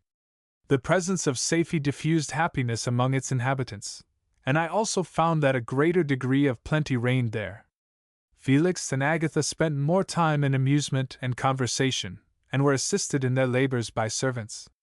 They did not appear rich, but they were contented and happy, their feelings were serene and peaceful, while mine became every day more tumultuous. Increase of knowledge only discovered to me more clearly what a wretched outcast I was. I cherished hope, it is true, but it vanished when I beheld my person reflected in water, or my shadow in the moonshine, even as that frail image and that inconstant shade. I endeavored to crush these fears, and to fortify myself for the trial which in a few months I resolved to undergo, and sometimes I allowed my thoughts, unchecked by reason, to ramble in the fields of paradise, and dared to fancy amiable and lovely creatures sympathizing with my feelings and cheering my gloom. Their angelic countenances breathed smiles of consolation. But it was all a dream. No Eve soothed my sorrows, or shared my thoughts. I was alone. I remembered Adam's supplication to his Creator, but where was mine? He had abandoned me, and, in the bitterness of my heart, I cursed him. Autumn passed thus. I saw, with surprise and grief, the leaves decay and fall, and nature again assumed the barren and bleak appearance it had worn when I first beheld the woods and the lovely moon. Yet I did not heed the bleakness of the weather. I was better fitted by my conformation for the endurance of cold and heat. But my chief delights were the sight of the flowers, the birds, and all the gay apparel of summer. When those deserted me, I turned with more attention towards the cottagers. Their happiness was not decreased by the absence of summer. They loved and sympathized with one another, and their joys, depending on each other, were not interrupted by the casualties that took place around them. The more I saw of them, the greater became my desire to claim their protection and kindness. My heart yearned to be known and loved by these amiable creatures. To see their sweet looks turned towards me with affection was the utmost limit of my ambition. I dared not think that they would turn them from me with disdain and horror. The poor that stopped at their door were never driven away. I asked, it is true, for greater treasures than a little food or rest. I required kindness and sympathy, but I did not believe myself utterly unworthy of it. The winter advanced, and an entire revolution of the seasons had taken place since I awoke into life. My attention, at this time, was solely directed towards my plan of introducing myself into the cottage of my protectors. I revolved many projects, but that on which I finally fixed was, to enter the dwelling when the blind old man should be alone. I had sagacity enough to discover that the unnatural hideousness of my person was the chief object of horror with those who had formerly beheld me. My voice, although harsh, had nothing terrible in it. I thought, therefore, that if, in the absence of his children, I could gain the goodwill and mediation of the old de Lacy, I might, by his means, be tolerated by my younger protectors. One day, when the sun shone on the red leaves that strewed the ground, and diffused cheerfulness, although it denied warmth, Safie, Agatha, and Felix departed on a long country walk, and the old man, at his own desire, was left alone in the cottage. When his children had departed, he took up his guitar, and played several mournful, but sweet airs, more sweet and mournful than I had ever heard him play before. At first his countenance was illuminated with pleasure, but, as he continued, thoughtfulness and sadness succeeded. At length, laying aside the instrument, he sat absorbed in reflection. My heart beat quick. This was the hour and moment of trial, which would decide my hopes, or realize my fears. The servants were gone to a neighboring fair. All was silent in and around the cottage. It was an excellent opportunity. Yet, when I proceeded to execute my plan, my limbs failed me, and I sunk to the ground. Again I rose, and exerting all the firmness of which I was master, removed the planks which I had placed before my hovel to conceal my retreat. The fresh air revived me, and with renewed determination, I approached the door of their cottage. I knocked. "Who is there?" said the old man. "Come in." I entered. "Pardon this intrusion," said I am a traveler in want of a little rest. You would greatly oblige me, if you would allow me to remain a few minutes before the fire. "Enter," said De Lacy, "and I will try in what manner I can relieve your wants. But, unfortunately, my children are from home, and, as I am blind, I am afraid I shall find it difficult to procure food for you."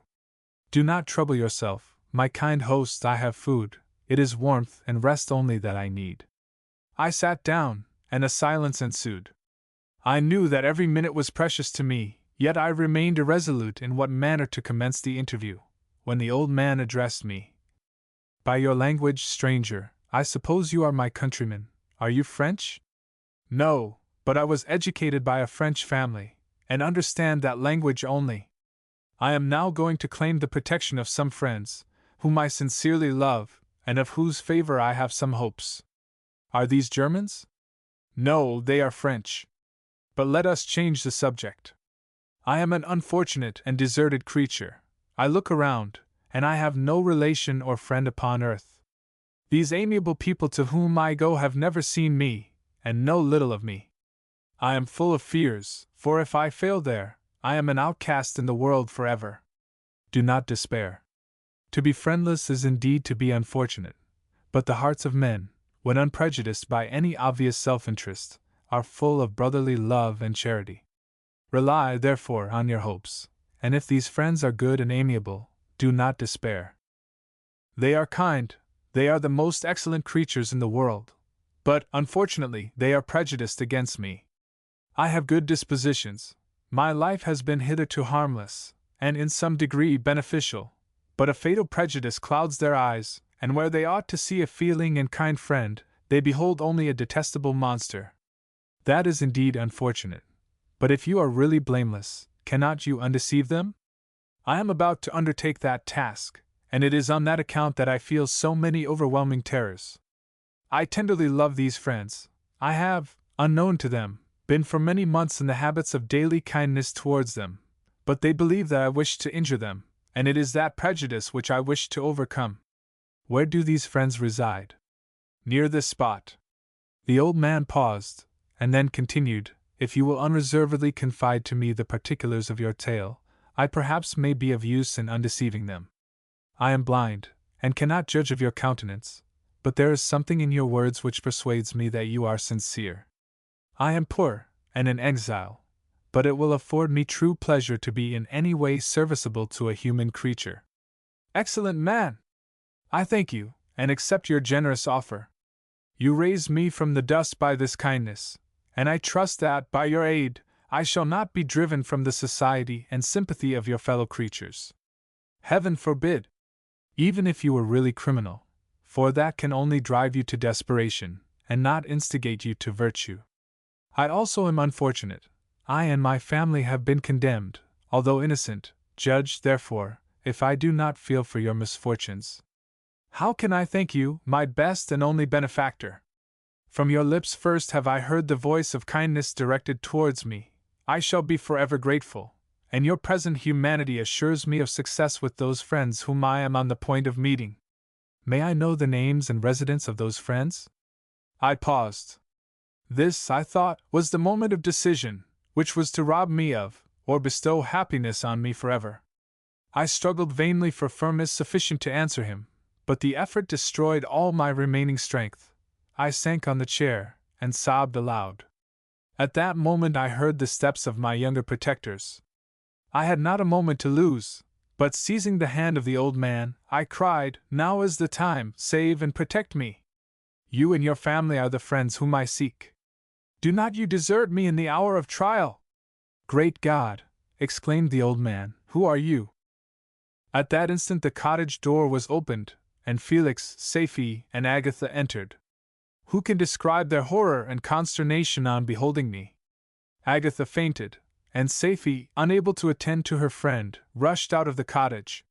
Felix darted forward, and with supernatural force tore me from his father, to whose knees I clung. In a transport of fury, he dashed me to the ground, and struck me violently with a stick.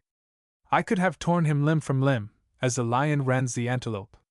But my heart sunk within me as with bitter sickness, and I refrained. I saw him on the point of repeating his blow, when, overcome by pain and anguish, I quitted the cottage, and in the general tumult escaped unperceived to my hovel.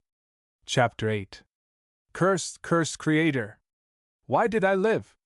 Why, in that instant, did I not extinguish the spark of existence which you had so wantonly bestowed? I know not. Despair had not yet taken possession of me. My feelings were those of rage and revenge. I could with pleasure have destroyed the cottage and its inhabitants, and have glutted myself with their shrieks and misery. When night came, I quitted my retreat, and wandered in the wood, and now, no longer restrained by the fear of discovery, I gave vent to my anguish in fearful howlings. I was like a wild beast that had broken the toils, destroying the objects that obstructed me, and ranging through the wood with a stag-like swiftness. Oh, what a miserable night I passed! The cold stars shone in mockery, and the bare trees waved their branches above me. Now and then the sweet voice of a bird burst forth amidst the universal stillness. All, save I, were at rest or in enjoyment. I, like the arch-fiend, bore a hell within me, and finding myself unsympathized with, wished to tear up the trees, spread havoc and destruction around me, and then to have sat down and enjoyed the ruin. But this was a luxury of sensation that could not endure. I became fatigued with excess of bodily exertion, and sank on the damp grass in the sick impotence of despair. There was none among the myriads of men that existed who would pity or assist me, and should I feel kindness towards my enemies? No, from that moment I declared everlasting war against the species, and more than all, against him who had formed me, and sent me forth to this insupportable misery. The sun rose. I heard the voices of men, and knew that it was impossible to return to my retreat during that day. Accordingly, I hid myself in some thick underwood, determining to devote the ensuing hours to reflection on my situation. The pleasant sunshine, and the pure air of day, restored me to some degree of tranquillity, and when I considered what had passed at the cottage, I could not help believing that I had been too hasty in my conclusions. I had certainly acted imprudently. It was apparent that my conversation had interested the father in my behalf, and I was a fool in having exposed my person to the horror of his children. I ought to have familiarized the old de Lacy to me, and by degrees have discovered myself to the rest of his family, when they should have been prepared for my approach.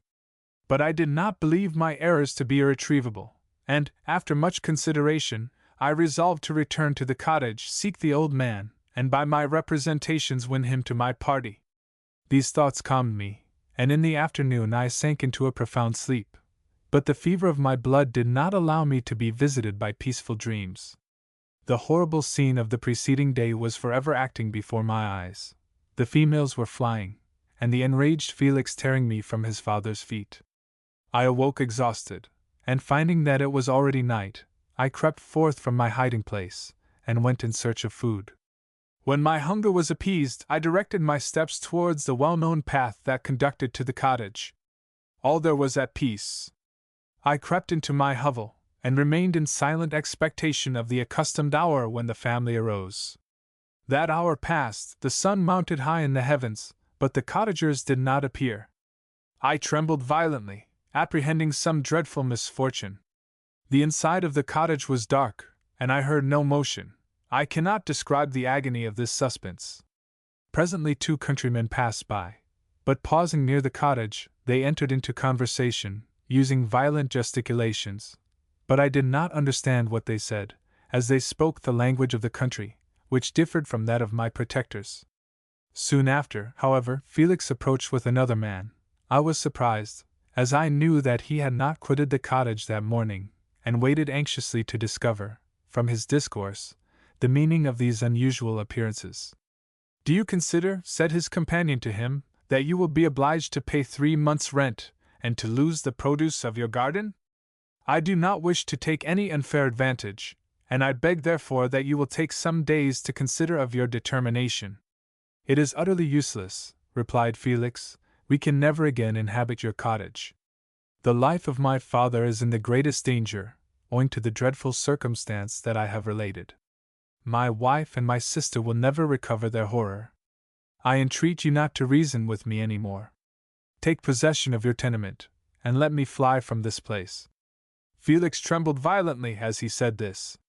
He and his companion entered the cottage, in which they remained for a few minutes, and then departed. I never saw any of the family of de Lacy more. I continued for the remainder of the day in my hovel in a state of utter and stupid despair. My protectors had departed, and had broken the only link that held me to the world. For the first time the feelings of revenge and hatred filled my bosom, and I did not strive to control them, but, allowing myself to be borne away by the stream, I bent my mind towards injury and death. When I thought of my friends, of the mild voice of de Lacy, the gentle eyes of Agatha, and the exquisite beauty of the Arabian, these thoughts vanished, and a gush of tears somewhat soothed me. But again, when I reflected that they had spurned and deserted me, anger returned, a rage of anger, and unable to injure anything human, I turned my fury towards inanimate objects. As night advanced, I placed a variety of combustibles around the cottage, and after having destroyed every vestige of cultivation in the garden, I waited with forced impatience until the moon had sunk to commence my operations. As the night advanced, a fierce wind arose from the woods, and quickly dispersed the clouds that had loitered in the heavens. The blast tore along like a mighty avalanche, and produced a kind of insanity in my spirits, that burst all bounds of reason and reflection. I lighted the dry branch of a tree, and danced with fury around the devoted cottage, my eyes still fixed on the western horizon, the edge of which the moon nearly touched. A part of its orb was at length hid, and I waved my brand. It sunk, and with a loud scream, I fired the straw, and heath, and bushes, which I had collected.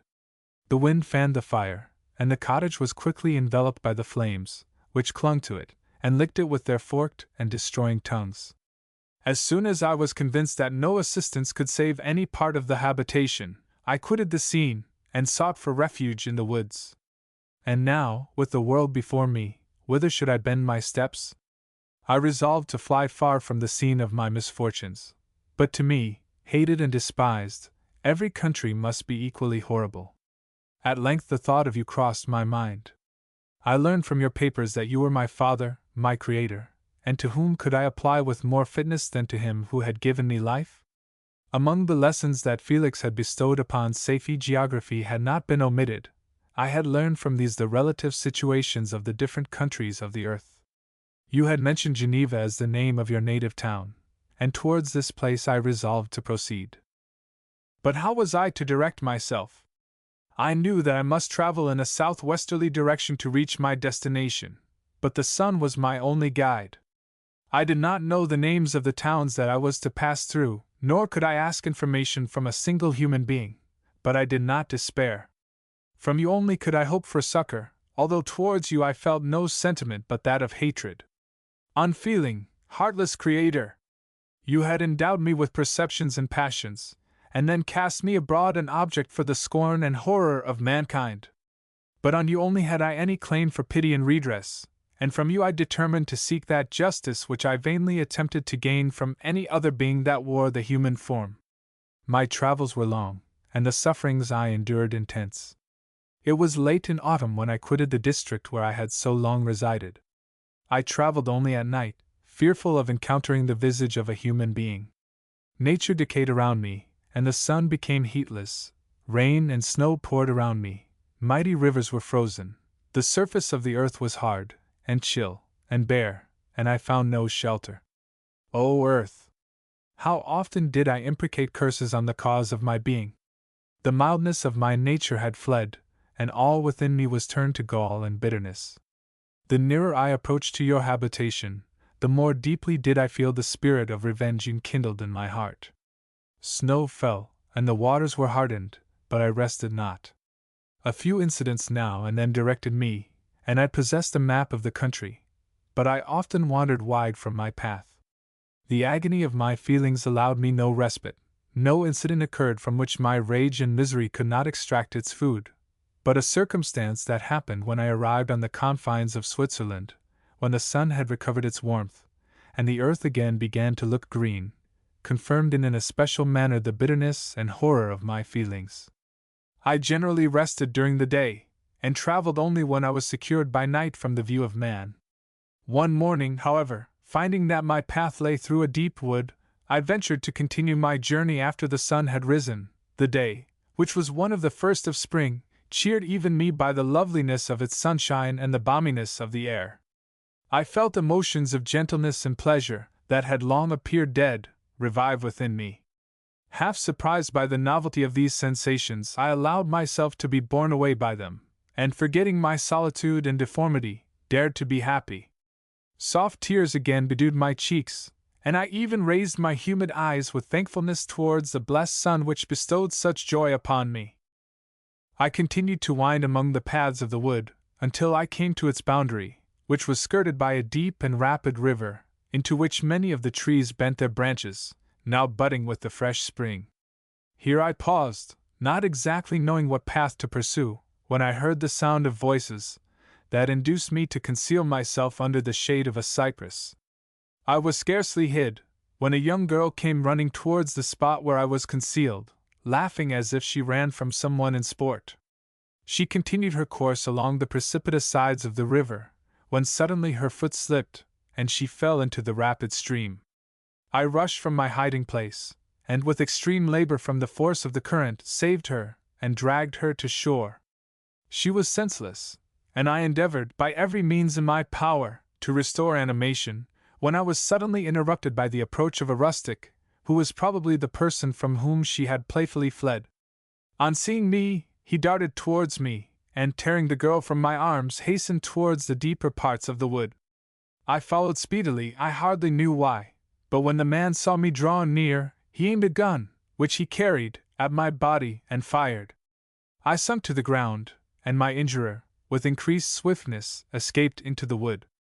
This was then the reward of my benevolence. I had saved a human being from destruction, and, as a recompense, I now writhed under the miserable pain of a wound, which shattered the flesh and bone. The feelings of kindness and gentleness, which I had entertained but a few moments before, gave place to hellish rage and gnashing of teeth. Inflamed by pain, I vowed eternal hatred and vengeance to all mankind. But the agony of my wound overcame me. My pulses paused, and I fainted. For some weeks I led a miserable life in the woods, endeavoring to cure the wound which I had received. The ball had entered my shoulder, and I knew not whether it had remained there or passed through. At any rate, I had no means of extracting it. My sufferings were augmented also by the oppressive sense of the injustice and ingratitude of their infliction. My daily vows rose for revenge, a deep and deadly revenge, such as would alone compensate for the outrages and anguish I had endured. After some weeks my wound healed, and I continued my journey. The labors I endured were no longer to be alleviated by the bright sun or gentle breezes of spring. All joy was but a mockery, which insulted my desolate state, and made me feel more painfully that I was not made for the enjoyment of pleasure. But my toils now drew near a close, and 2 months from this time, I reached the environs of Geneva. It was evening when I arrived, and I retired to a hiding place among the fields that surround it, to meditate in what manner I should apply to you. I was oppressed by fatigue and hunger, and far too unhappy to enjoy the gentle breezes of evening, or the prospect of the sun setting behind the stupendous mountains of Jura. At this time a slight sleep relieved me from the pain of reflection, which was disturbed by the approach of a beautiful child, who came running into the recess I had chosen with all the sportiveness of infancy. Suddenly, as I gazed on him, an idea seized me, that this little creature was unprejudiced, and had lived too short a time to have imbibed a horror of deformity. If, Therefore, I could seize him, and educate him as my companion and friend. I should not be so desolate in this peopled earth. Urged by this impulse, I seized on the boy as he passed, and drew him towards me. As soon as he beheld my form, he placed his hands before his eyes, and uttered a shrill scream. I drew his hand forcibly from his face, and said, "Child, what is the meaning of this? I do not intend to hurt you, listen to me." He struggled violently. "Let me go," he cried. "Monster! Ugly wretch! You wish to eat me, and tear me to pieces. You are an ogre. Let me go, or I will tell my papa. Boy, you will never see your father again. You must come with me. Hideous monster! Let me go. My papa is a syndic, he is Frankenstein. He would punish you. You dare not keep me. Frankenstein! You belong then to my enemy, to him towards whom I have sworn eternal revenge. You shall be my first victim." The child still struggled, and loaded me with epithets which carried despair to my heart. I grasped his throat to silence him, and in a moment he lay dead at my feet. I gazed on my victim, and my heart swelled with exultation and hellish triumph. Clapping my hands, I exclaimed, "I, too, can create desolation. My enemy is not impregnable.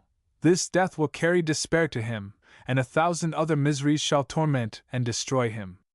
As I fixed my eyes on the child, I saw something glittering on his breast. I took it. It was a portrait of a most lovely woman. In spite of my malignity, it softened and attracted me. For a few moments I gazed with delight on her dark eyes, fringed by deep lashes, and her lovely lips. But presently my rage returned.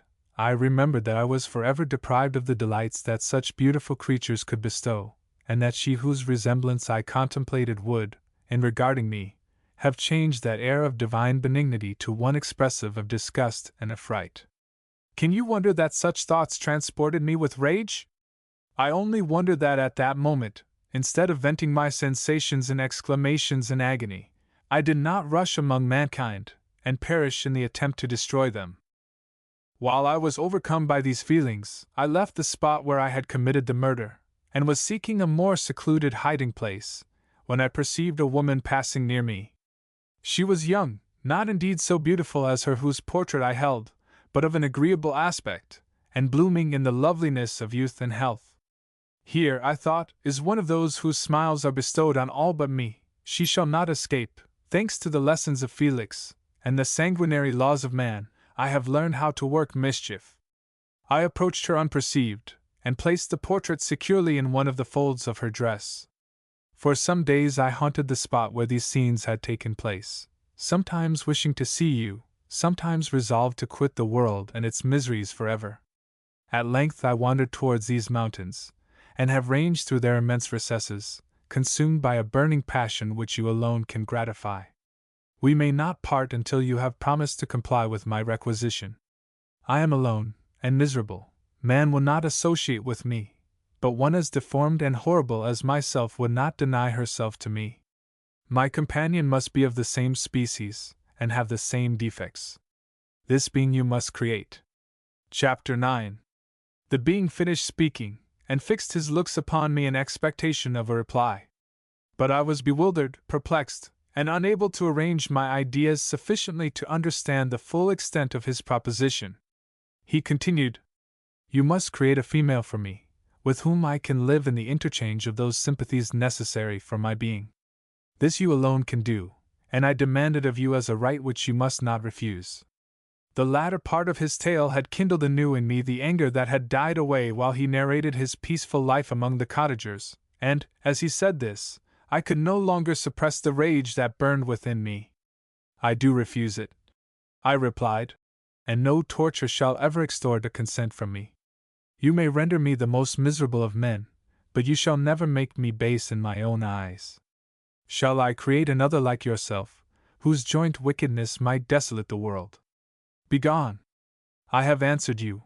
You may torture me, but I will never consent." "You are in the wrong," replied the fiend, "and instead of threatening, I am content to reason with you.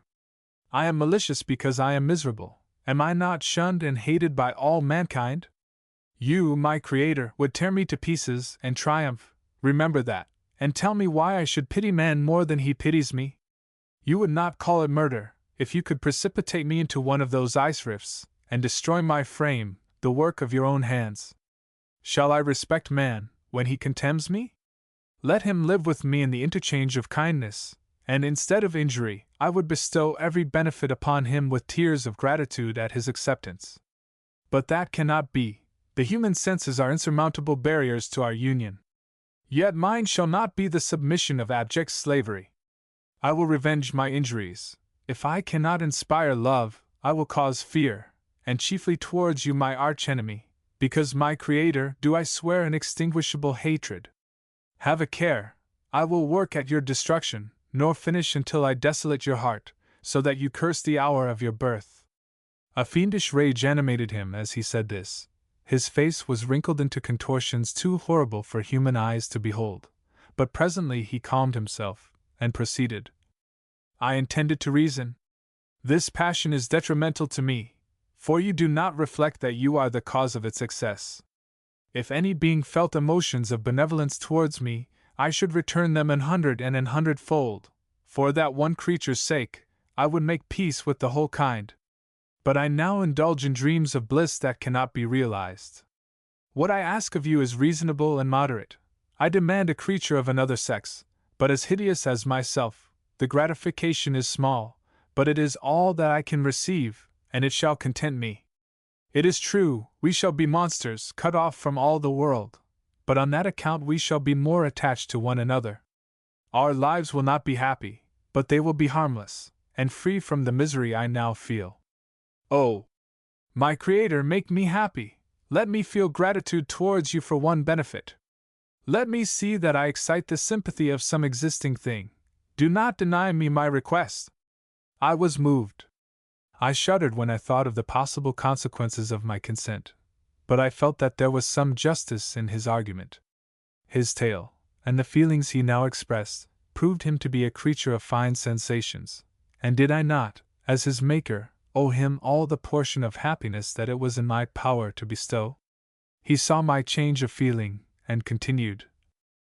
If you consent, neither you nor any other human being shall ever see us again. I will go to the vast wilds of South America.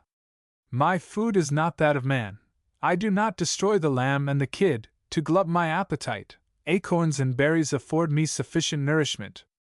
My companion will be of the same nature as myself, and will be content with the same fare. We shall make our bed of dried leaves. The sun will shine on us as on man, and will ripen our food. The picture I present to you is peaceful and human, and you must feel that you could deny it only in the wantonness of power and cruelty. Pitiless as you have been towards me, I now see compassion in your eyes. Let me seize the favorable moment, and persuade you to promise what I so ardently desire. You propose, replied I, to fly from the habitations of man, to dwell in those wilds where the beasts of the field will be your only companions. How can you, who long for the love and sympathy of man, persevere in this exile? You will return, and again seek their kindness, and you will meet with their detestation. Your evil passions will be renewed, and you will then have a companion to aid you in the task of destruction. This may not be. Cease to argue the point, for I cannot consent. How inconstant are your feelings! But a moment ago you were moved by my representations, and why do you again harden yourself to my complaints? I swear to you, by the earth which I inhabit, and by you that made me, that, with the companion you bestow, I will quit the neighborhood of man, and dwell, as it may chance, in the most savage of places.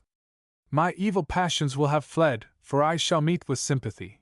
My life will flow quietly away, and in my dying moments, I shall not curse my Maker. His words had a strange effect upon me. I compassionated him, and sometimes felt a wish to console him. But when I looked upon him, when I saw the filthy mass that moved and talked, my heart sickened, and my feelings were altered to those of horror and hatred.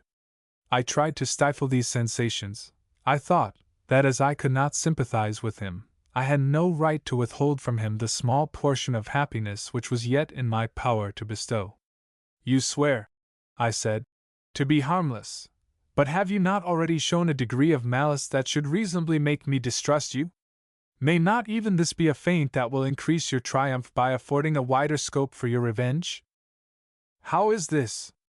I thought I had moved your compassion, and yet you still refuse to bestow on me the only benefit that can soften my heart and render me harmless. If I have no ties and no affections, hatred and vice must be my portion. The love of another will destroy the cause of my crimes, and I shall become a thing, of whose existence every one will be ignorant.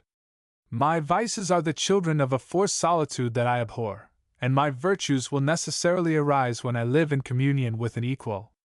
I shall feel the affections of a sensitive being, and become linked to the chain of existence and events from which I am now excluded. I paused some time to reflect on all he had related, and the various arguments which he had employed. I thought of the promise of virtues which he had displayed on the opening of his existence, and the subsequent blight of all kindly feeling by the loathing and scorn which his protectors had manifested towards him. His power and threats were not omitted in my calculations. A creature who could exist in the ice caves of the glaciers, and hide himself from pursuit among the ridges of inaccessible precipices, was a being possessing faculties it would be vain to cope with. After a long pause of reflection, I concluded that the justice due both to him and my fellow creatures demanded of me that I should comply with his request. Turning to him, therefore, I said, I consent to your demand, on your solemn oath to quit Europe forever, and every other place in the neighborhood of man, as soon as I shall deliver into your hands a female who will accompany you in your exile. I swear, he cried, by the sun, and by the blue sky of heaven, that if you grant my prayer, while they exist you shall never behold me again. Depart to your home, and commence your labors. I shall watch their progress with unutterable anxiety, and fear not but that when you are ready I shall appear. Saying this, he suddenly quitted me, fearful, perhaps, of any change in my sentiments. I saw him descend the mountain with greater speed than the flight of an eagle, and quickly lost him among the undulations of the sea of ice. His tale had occupied the whole day, and the sun was upon the verge of the horizon when he departed. I knew that I ought to hasten my descent towards the valley, as I should soon be encompassed in darkness, but my heart was heavy, and my steps slow. The labor of winding among the little paths of the mountains, and fixing my feet firmly as I advanced, perplexed me, occupied as I was by the emotions which the occurrences of the day had produced. Night was far advanced, when I came to the halfway resting place, and seated myself beside the fountain. The stars shone at intervals, as the clouds passed from over them. The dark pines rose before me, and every here and there broken tree lay on the ground. It was a scene of wonderful solemnity, and stirred strange thoughts within me. I wept bitterly, and clasping my hands in agony, I exclaimed, Oh! Stars, and clouds, and winds, ye are all about to mock me. If ye really pity me, crush sensation and memory, let me become as naught, but if not, depart, depart, and leave me in darkness. These were wild and miserable thoughts, but I cannot describe to you how the eternal twinkling of the stars weighed upon me, and how I listened to every blast of wind, as if it were a dull, ugly siroc on its way to consume me. Morning dawned before I arrived at the village of Chamonix, but my presence, so haggard and strange, hardly calmed the fears of my family, who had waited the whole night in anxious expectation of my return. The following day we returned to Geneva. The intention of my father in coming had been to divert my mind, and to restore me to my lost tranquillity, but the medicine had been fatal. And unable to account for the excess of misery I appeared to suffer, he hastened to return home, hoping the quiet and monotony of a domestic life would by degrees alleviate my sufferings from whatsoever cause they might spring. For myself, I was passive in all their arrangements, and the gentle affection of my beloved Elizabeth was inadequate to draw me from the depth of my despair. The promise I had made to the daemon weighed upon my mind, like Dante's iron cowl on the heads of the hellish hypocrites. All pleasures of earth and sky passed before me like a dream, and that thought only had to me the reality of life. Can you wonder that sometimes a kind of insanity possessed me, or that I saw continually about me a multitude of filthy animals inflicting on me incessant torture, that often extorted screams and bitter groans? By degrees, however, these feelings became calmed. I entered again into the everyday scene of life, if not with interest, at least with some degree of tranquillity. Frankenstein, or the modern Prometheus? Or, did I request thee, Maker, from my clay to mold me man? Did I solicit thee from darkness to promote me? Paradise Lost. Chapter 1. Day after day, week after week, passed away on my return to Geneva, and I could not collect the courage to recommence my work. I feared the vengeance of the disappointed fiend, yet I was unable to overcome my repugnance to the task which was enjoined me. I found that I could not compose a female without again devoting several months to profound study and laborious disquisition. I had heard of some discoveries having been made by an English philosopher, the knowledge of which was material to my success, and I sometimes thought of obtaining my father's consent to visit England for this purpose. But I clung to every pretense of delay, and could not resolve to interrupt my returning tranquillity. My health, which had hitherto declined, was now much restored, and my spirits, when unchecked by the memory of my unhappy promise, rose proportionably.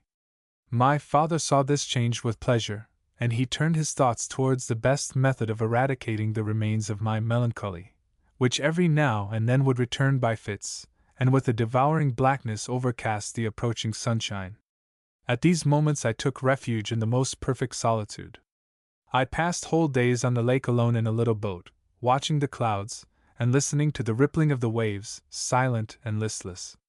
But the fresh air and bright sun seldom failed to restore me to some degree of composure, and on my return, I met the salutations of my friends with a readier smile and a more cheerful heart. It was after my return from one of these rambles that my father, calling me aside, thus addressed me. I am happy to remark, my dear son, that you have resumed your former pleasures, and seem to be returning to yourself. And yet you are still unhappy, and still avoid our society. For some time I was lost in conjecture as to the cause of this, but yesterday an idea struck me, and if it is well founded, I conjure you to avow it. Reserve on such a point would be not only useless, but draw down treble misery on us all. I trembled violently at this exordium, and my father continued, I confess, my son, that I have always looked forward to your marriage with your cousin as the tie of our domestic comfort, and the stay of my declining years. You were attached to each other from your earliest infancy. You studied together, and appeared, in dispositions and tastes, entirely suited to one another. But so blind is the experience of man, that what I conceived to be the best assistance to my plan may have entirely destroyed it. You, perhaps, regard her as your sister, without any wish that she might become your wife. Nay, you may have met with another whom you may love, and considering yourself as bound in honor to your cousin, this struggle may occasion the poignant misery which you appear to feel. My dear father, reassure yourself. I love my cousin tenderly and sincerely. I never saw any woman who excited, as Elizabeth does, my warmest admiration and affection. My future hopes and prospects are entirely bound up in the expectation of our union. The expression of your sentiments on this subject, my dear Victor, gives me more pleasure than I have for some time experienced. If you feel thus, we shall assuredly be happy, however present events may cast a gloom over us. But it is this gloom, which appears to have taken so strong a hold of your mind, that I wish to dissipate. Tell me, therefore, whether you object to an immediate solemnization of the marriage. We have been unfortunate, and recent events have drawn us from that everyday tranquility befitting my years and infirmities.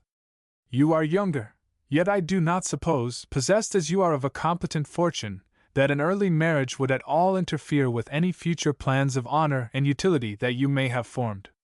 Do not suppose, however, that I wish to dictate happiness to you, or that a delay on your part would cause me any serious uneasiness. Interpret my words with candor, and answer me, I conjure you, with confidence and sincerity. I listened to my father in silence, and remained for some time incapable of offering any reply. I revolved rapidly in my mind a multitude of thoughts, and endeavored to arrive at some conclusion. Alas! To me the idea of an immediate union with my cousin was one of horror and dismay. I was bound by a solemn promise, which I had not yet fulfilled, and dared not break, or if I did, what manifold miseries might not impend over me and my devoted family. Could I enter into a festival with this deadly weight yet hanging round my neck, and bowing me to the ground? I must perform my engagement, and let the monster depart with his mate, before I allowed myself to enjoy the delight of an union from which I expected peace. I remembered also the necessity imposed upon me of either journeying to England, or entering into a long correspondence with those philosophers of that country, whose knowledge and discoveries were of indispensable use to me in my present undertaking. The latter method of obtaining the desired intelligence was dilatory and unsatisfactory. Besides, any variation was agreeable to me, and I was delighted with the idea of spending a year or two in change of scene and variety of occupation, in absence from my family, during which period some event might happen which would restore me to them in peace and happiness. My promise might be fulfilled, and the monster have departed, or some accident might occur to destroy him, and put an end to my slavery forever.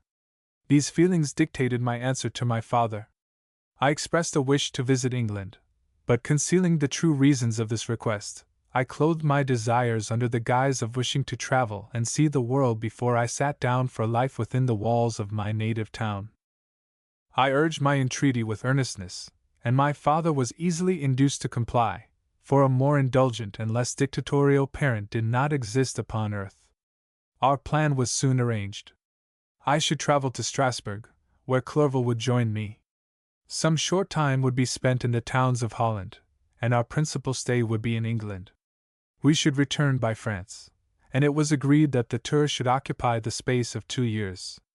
My father pleased himself with the reflection that my union with Elizabeth should take place immediately on my return to Geneva. "These 2 years," said he, "will pass swiftly, and it will be the last delay that will oppose itself to your happiness.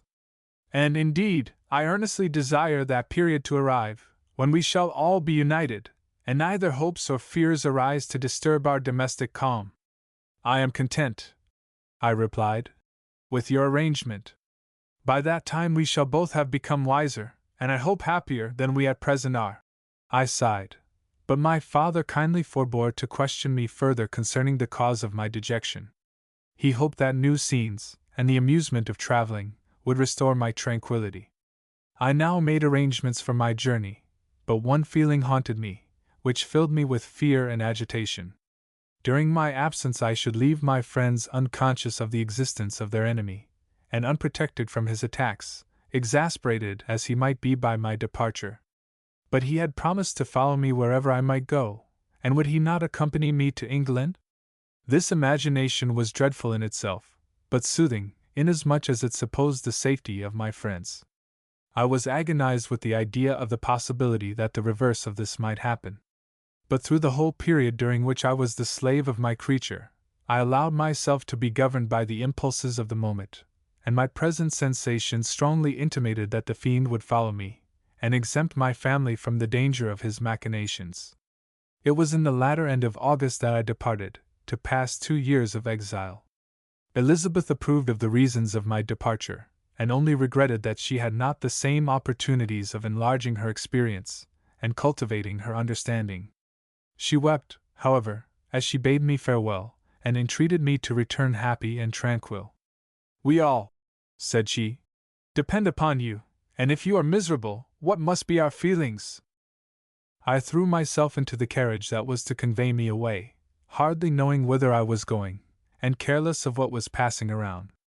I remembered only, and it was with a bitter anguish that I reflected on it, to order that my chemical instruments should be packed to go with me, for I resolved to fulfill my promise while abroad, and return, if possible, a free man.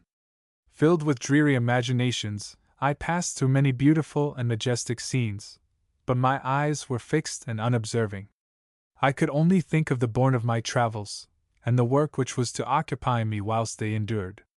After some days spent in listless indolence, during which I traversed many leagues, I arrived at Strasbourg, where I waited 2 days for Clerval.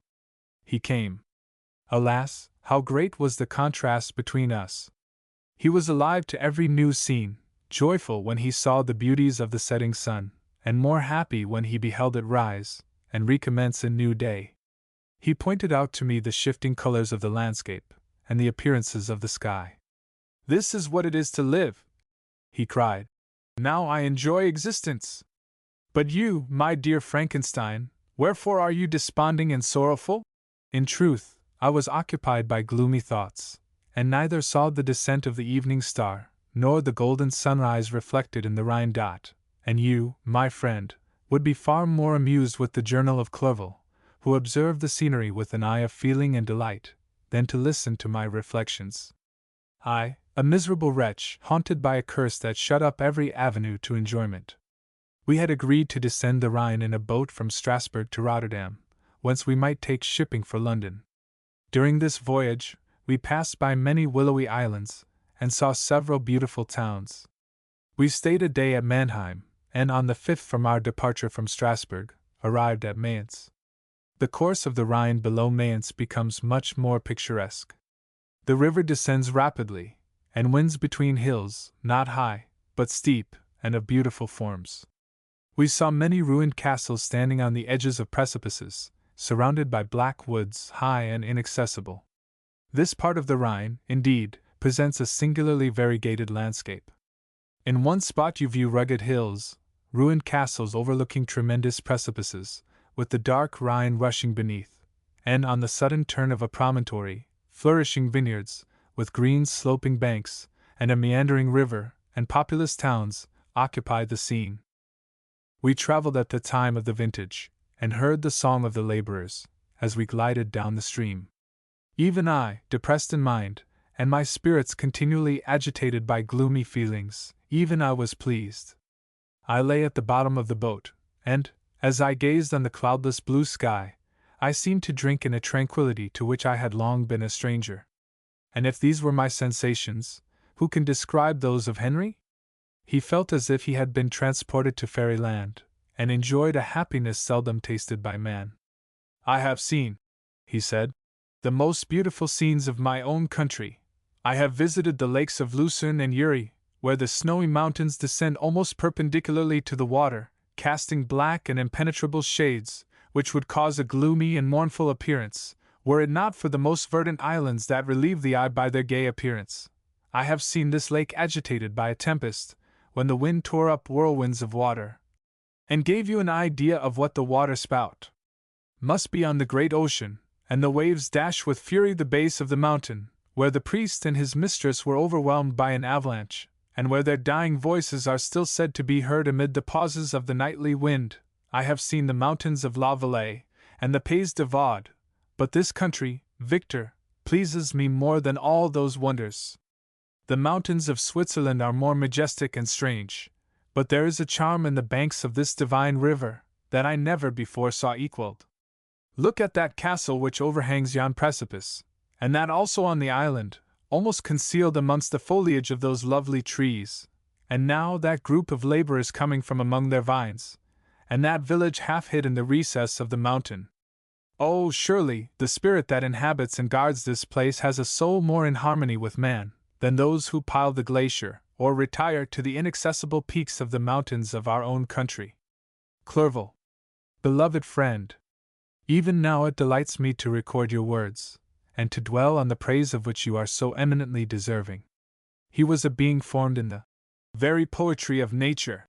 His wild and enthusiastic imagination was chastened by the sensibility of his heart. His soul overflowed with ardent affections, and his friendship was of that devoted and wondrous nature that the worldly minded teach us to look for only in the imagination. But even human sympathies were not sufficient to satisfy his eager mind. The scenery of external nature, which others regard only with admiration, he loved with ardor. The sounding cataract haunted him like a passion, the tall rock, the mountain, and the deep and gloomy wood. Their colors and their forms were then to him an appetite, a feeling, and a love that had no need of a remoter charm, by thought supplied, or any interest unborrowed from the eye. And where does he now exist? Is this gentle and lovely being lost forever? Has this mind so replete with ideas, imaginations fanciful and magnificent, which formed a world, whose existence depended on the life of its creator, has this mind perished? Does it now only exist in my memory? No, it is not thus. Your form so divinely wrought, and beaming with beauty, has decayed, but your spirit still visits and consoles your unhappy friend. Pardon this gush of sorrow, these ineffectual words are but a slight tribute to the unexampled worth of Henry, but they soothe my heart, overflowing with the anguish which his remembrance creates. I will proceed with my tale. Beyond Cologne we descended to the plains of Holland, and we resolved to post the remainder of our way, for the wind was contrary, and the stream of the river was too gentle to aid us. Our journey here lost the interest arising from beautiful scenery, but we arrived in a few days at Rotterdam, whence we proceeded by sea to England. It was on a clear morning, in the latter days of December, that I first saw the white cliffs of Britain. The banks of the Thames presented a new scene. They were flat, but fertile, and almost every town was marked by the remembrance of some story. We saw Tilbury Fort, and remembered the Spanish Armada, Gravesend, Woolwich, and Greenwich, places which I had heard of even in my country. At length we saw the numerous steeples of London, St. Paul's towering above all, and the tower famed in English history. Chapter 2. London was our present point of rest. We determined to remain several months in this wonderful and celebrated city. Clerval desired the intercourse of the men of genius and talent who flourished at this time, but this was with me a secondary object. I was principally occupied with the means of obtaining the information necessary for the completion of my promise, and quickly availed myself of the letters of introduction that I had brought with me, addressed to the most distinguished natural philosophers. If this journey had taken place during my days of study and happiness, it would have afforded me inexpressible pleasure. But a blight had come over my existence, and I only visited these people for the sake of the information they might give me on the subject in which my interest was so terribly profound. Company was irksome to me. When alone, I could fill my mind with the sights of heaven and earth. The voice of Henry soothed me, and I could thus cheat myself into a transitory peace. But busy, uninteresting, joyous faces brought back despair to my heart. I saw an insurmountable barrier placed between me and my fellowmen. This barrier was sealed with the blood of William and Justine, and to reflect on the events connected with those names filled my soul with anguish.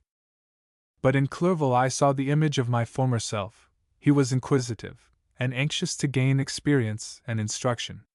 The difference of manners which he observed was to him an inexhaustible source of instruction and amusement. He was forever busy, and the only check to his enjoyments was my sorrowful and dejected mien. I tried to conceal this as much as possible, that I might not debar him from the pleasures natural to one who was entering on a new scene of life, undisturbed by any care or bitter recollection. I often refused to accompany him, alleging another engagement, that I might remain alone. I now also began to collect the materials necessary for my new creation, and this was to me like the torture of single drops of water continually falling on the head. Every thought that was devoted to it was an extreme anguish, and every word that I spoke in allusion to it caused my lips to quiver, and my heart to palpitate. After passing some months in London, we received a letter from a person in Scotland, who had formerly been our visitor at Geneva. He mentioned the beauties of his native country, and asked us if those were not sufficient allurements to induce us to prolong our journey as far north as Perth, where he resided. Clerval eagerly desired to accept this invitation, and I, although I abhorred society, wished to view again mountains and streams, and all the wondrous works with which nature adorns her chosen dwelling places. We had arrived in England at the beginning of October, and it was now February. We accordingly determined to commence our journey towards the north at the expiration of another month. In this expedition we did not intend to follow the great road to Edinburgh, but to visit Windsor, Oxford, Matlock, and the Cumberland Lakes, resolving to arrive at the completion of this tour about the end of July. I packed my chemical instruments, and the materials I had collected, resolving to finish my labors in some obscure nook in the northern Highlands of Scotland. We quitted London on the 27th of March, and remained a few days at Windsor, rambling in its beautiful forest. This was a new scene to us mountaineers. The majestic oaks, the quantity of game, and the herds of stately deer, were all novelties to us. From thence we proceeded to Oxford. As we entered the city, our minds were filled with the remembrance of the events that had been transacted there more than a century and a half before. It was here that Charles I had collected his forces. This city had remained faithful to him. after the whole nation had forsaken his cause to join the standard of Parliament and liberty. The memory of that unfortunate king, and his companions, the amiable Falkland, the insolent Gower, his queen, and son, gave a peculiar interest to every part of the city, which they might be supposed to have inhabited. The spirit of elder days found a dwelling here, and we delighted to trace its footsteps. If these feelings had not found an imaginary gratification, the appearance of the city had yet in itself sufficient beauty to obtain our admiration. The colleges are ancient and picturesque, the streets are almost magnificent, and the lovely Isis, which flows beside it through meadows of exquisite verdure, is spread forth into a placid expanse of waters, which reflects its majestic assemblage of towers, and spires, and domes, embosomed among aged trees. I enjoyed this scene, and yet my enjoyment was embittered both by the memory of the past, and the anticipation of the future. I was formed for peaceful happiness. During my youthful days discontent never visited my mind, and if I was ever overcome by ennui, the sight of what is beautiful in nature, or the study of what is excellent and sublime in the productions of man, could always interest my heart, and communicate elasticity to my spirits.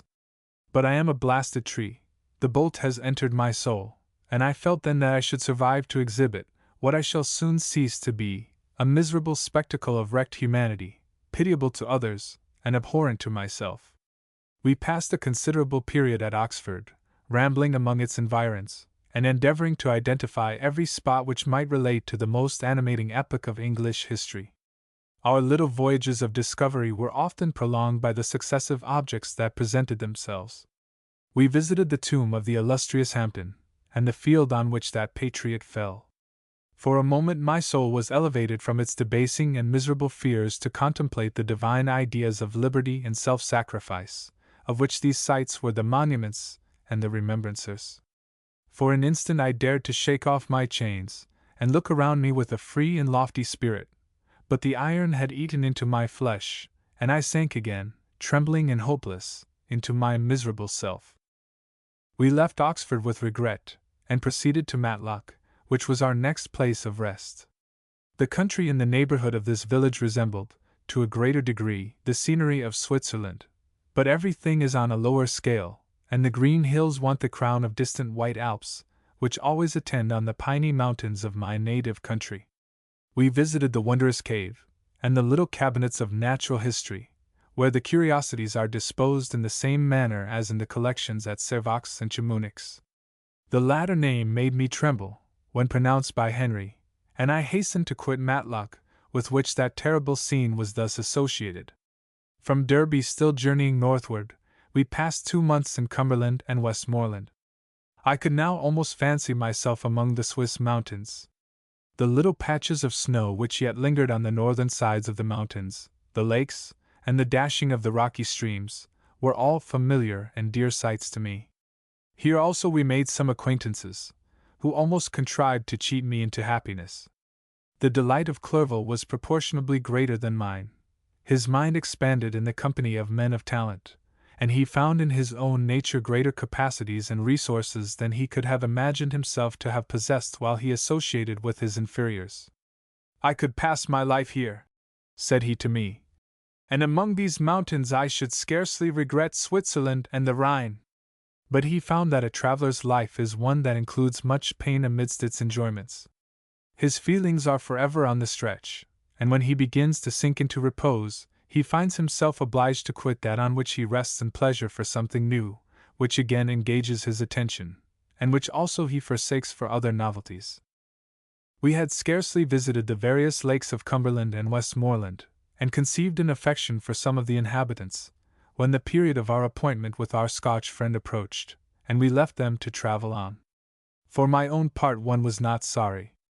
I had now neglected my promise for some time, and I feared the effects of the Damon's disappointment. He might remain in Switzerland, and wreak his vengeance on my relatives. This idea pursued me, and tormented me at every moment from which I might otherwise have snatched repose and peace. I waited for my letters with feverish impatience. If they were delayed, I was miserable, and overcome by 1,000 fears, and when they arrived, and I saw the superscription of Elizabeth or my father, I hardly dared to read and ascertain my fate. Sometimes I thought that the fiend followed me, and might expedite my remissness by murdering my companion. When these thoughts possessed me, I would not quit Henry for a moment, but followed him as his shadow, to protect him from the fancied rage of his destroyer. I felt as if I had committed some great crime, the consciousness of which haunted me. I was guiltless, but I had indeed drawn down a horrible curse upon my head, as mortal as that of crime. I visited Edinburgh with languid eyes and mind, and yet that city might have interested the most unfortunate being. Clerval did not like it so well as Oxford, for the antiquity of the latter city was more pleasing to him. But the beauty and regularity of the new town of Edinburgh, its romantic castle, and its environs, the most delightful in the world, Arthur's Seat, St. Bernard's Well, and the Pentland Hills, compensated him for the change, and filled him with cheerfulness and admiration. But I was impatient to arrive at the termination of my journey. We left Edinburgh in a week, passing through Cupar, St. Andrews, and along the banks of the Tay, to Perth, where our friend expected us. But I was in no mood to laugh and talk with strangers, or enter into their feelings or plans with the good humor expected from a guest, and accordingly I told Clerval that I wished to make the tour of Scotland alone. "Do you," said I, "enjoy yourself, and let this be our rendezvous. I may be absent a month or two, but do not interfere with my motions, I entreat you. Leave me to peace and solitude for a short time, and when I return, I hope it will be with a lighter heart, more congenial to your own temper." Henry wished to dissuade me, but seeing me bent on this plan, ceased to remonstrate. He entreated me to write often. "I had rather be with you," he said, "in your solitary rambles, than with these Scotch people, whom I do not know. Hasten then, my dear friend, to return, that I may again feel myself somewhat at home, which I cannot do in your absence." Having parted from my friend, I determined to visit some remote spot of Scotland, and finish my work in solitude. I did not doubt but that the monster followed me, and would discover himself to me when I should have finished, that he might receive his companion. With this resolution I traversed the northern highlands, and fixed on one of the remotest of the Orkneys as the scene labors. It was a place fitted for such a work, being hardly more than a rock, whose high sides were continually beaten upon by the waves. The soil was barren, scarcely affording pasture for a few miserable cows, and oatmeal for its inhabitants, which consisted of 5 persons, whose gaunt and scraggy limbs gave tokens of their miserable fare. Vegetables and bread, when they indulged in such luxuries, and even fresh water, was to be procured from the main land, which was about 5 miles distant. On the whole island there were but 3 miserable huts, and one of these was vacant when I arrived. This I hired. It contained but 2 rooms, and these exhibited all the squalidness of the most miserable penury. The thatch had fallen in, the walls were unplastered, and the door was off its hinges. I ordered it to be repaired, bought some furniture, and took possession, an incident which would, doubtless, have occasioned some surprise had not all the senses of the cottagers been benumbed by want and squalid poverty. As it was, I lived ungazed at and unmolested, hardly thanked for the pittance of food and clothes which I gave, so much does suffering blunt even the coarsest sensations of men. In this retreat I devoted the morning to labor, but in the evening, when the weather permitted, I walked on the stony beach of the sea, to listen to the waves as they roared and dashed at my feet. It was a monotonous, yet ever-changing scene. I thought of Switzerland. It was far different from this desolate and appalling landscape. Its hills are covered with vines, and its cottages are scattered thickly in the plains. Its fair lakes reflect a blue and gentle sky, and when troubled by the winds, their tumult is but as the play of a lively infant, when compared to the roarings of the giant ocean. In this manner I distributed my occupations when I first arrived, but, as I proceeded in my labor, it became every day more horrible and irksome to me.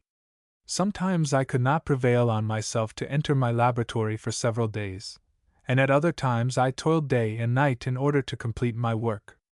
It was indeed a filthy process in which I was engaged. During my first experiment, a kind of enthusiastic frenzy had blinded me to the horror of my employment. My mind was intently fixed on the sequel of my labor, and my eyes were shut to the horror of my proceedings. But now I went to it in cold blood, and my heart often sickened at the work of my hands. Thus situated, employed in the most detestable occupation, immersed in a solitude where nothing could for an instant call my attention from the actual scene in which I was engaged, my spirits became unequal. I grew restless and nervous. Every moment I feared to meet my persecutor. Sometimes I sat with my eyes fixed on the ground, fearing to raise them lest they should encounter the object which I so much dreaded to behold. I feared to wander from the sight of my fellow creatures, lest when alone he should come to claim his companion.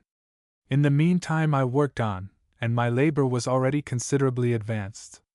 I looked towards its completion with a tremulous and eager hope, which I dared not trust myself to question, but which was intermixed with obscure forebodings of evil that made my heart sicken in my bosom. Chapter 3. I sat one evening in my laboratory. The sun had set, and the moon was just rising from the sea. I had not sufficient light for my employment, and I remained idle, in a pause of consideration of whether I should leave my labor for the night, or hasten its conclusion by an unremitting attention to it. As I sat, a train of reflection occurred to me, which led me to consider the effects of what I was now doing. 3 years before I was engaged in the same manner, and had created a fiend whose unparalleled barbarity had desolated my heart, and filled it forever with the bitterest remorse. I was now about to form another being, of whose dispositions I was alike ignorant. She might become 10,000 times more malignant than her mate, and delight, for its own sake, in murder and wretchedness. He had sworn to quit the neighborhood of man, and hide himself in deserts, but she had not, and she, who in all probability was to become a thinking and reasoning animal, might refuse to comply with a compact made before her creation. They might even hate each other. The creature who already lived loathed his own deformity, and might he not conceive a greater abhorrence for it when it came before his eyes in the female form?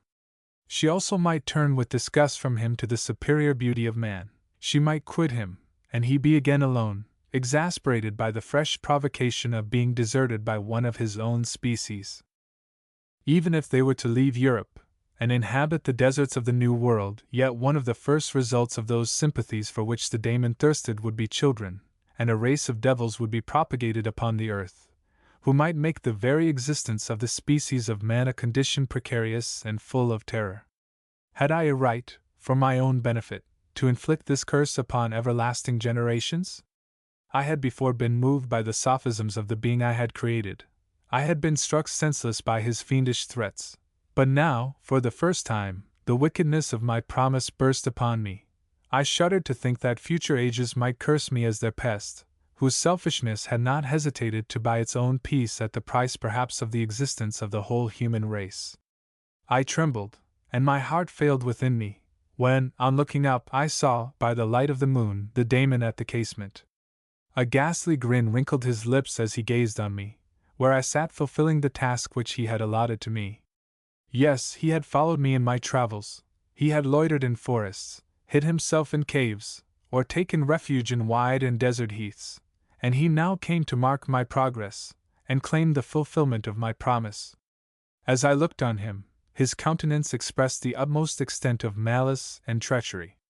I thought with a sensation of madness on my promise of creating another like to him, and trembling with passion, tore to pieces the thing on which I was engaged. The wretch saw me destroy the creature on whose future existence he depended for happiness, and with a howl of devilish despair and revenge, withdrew.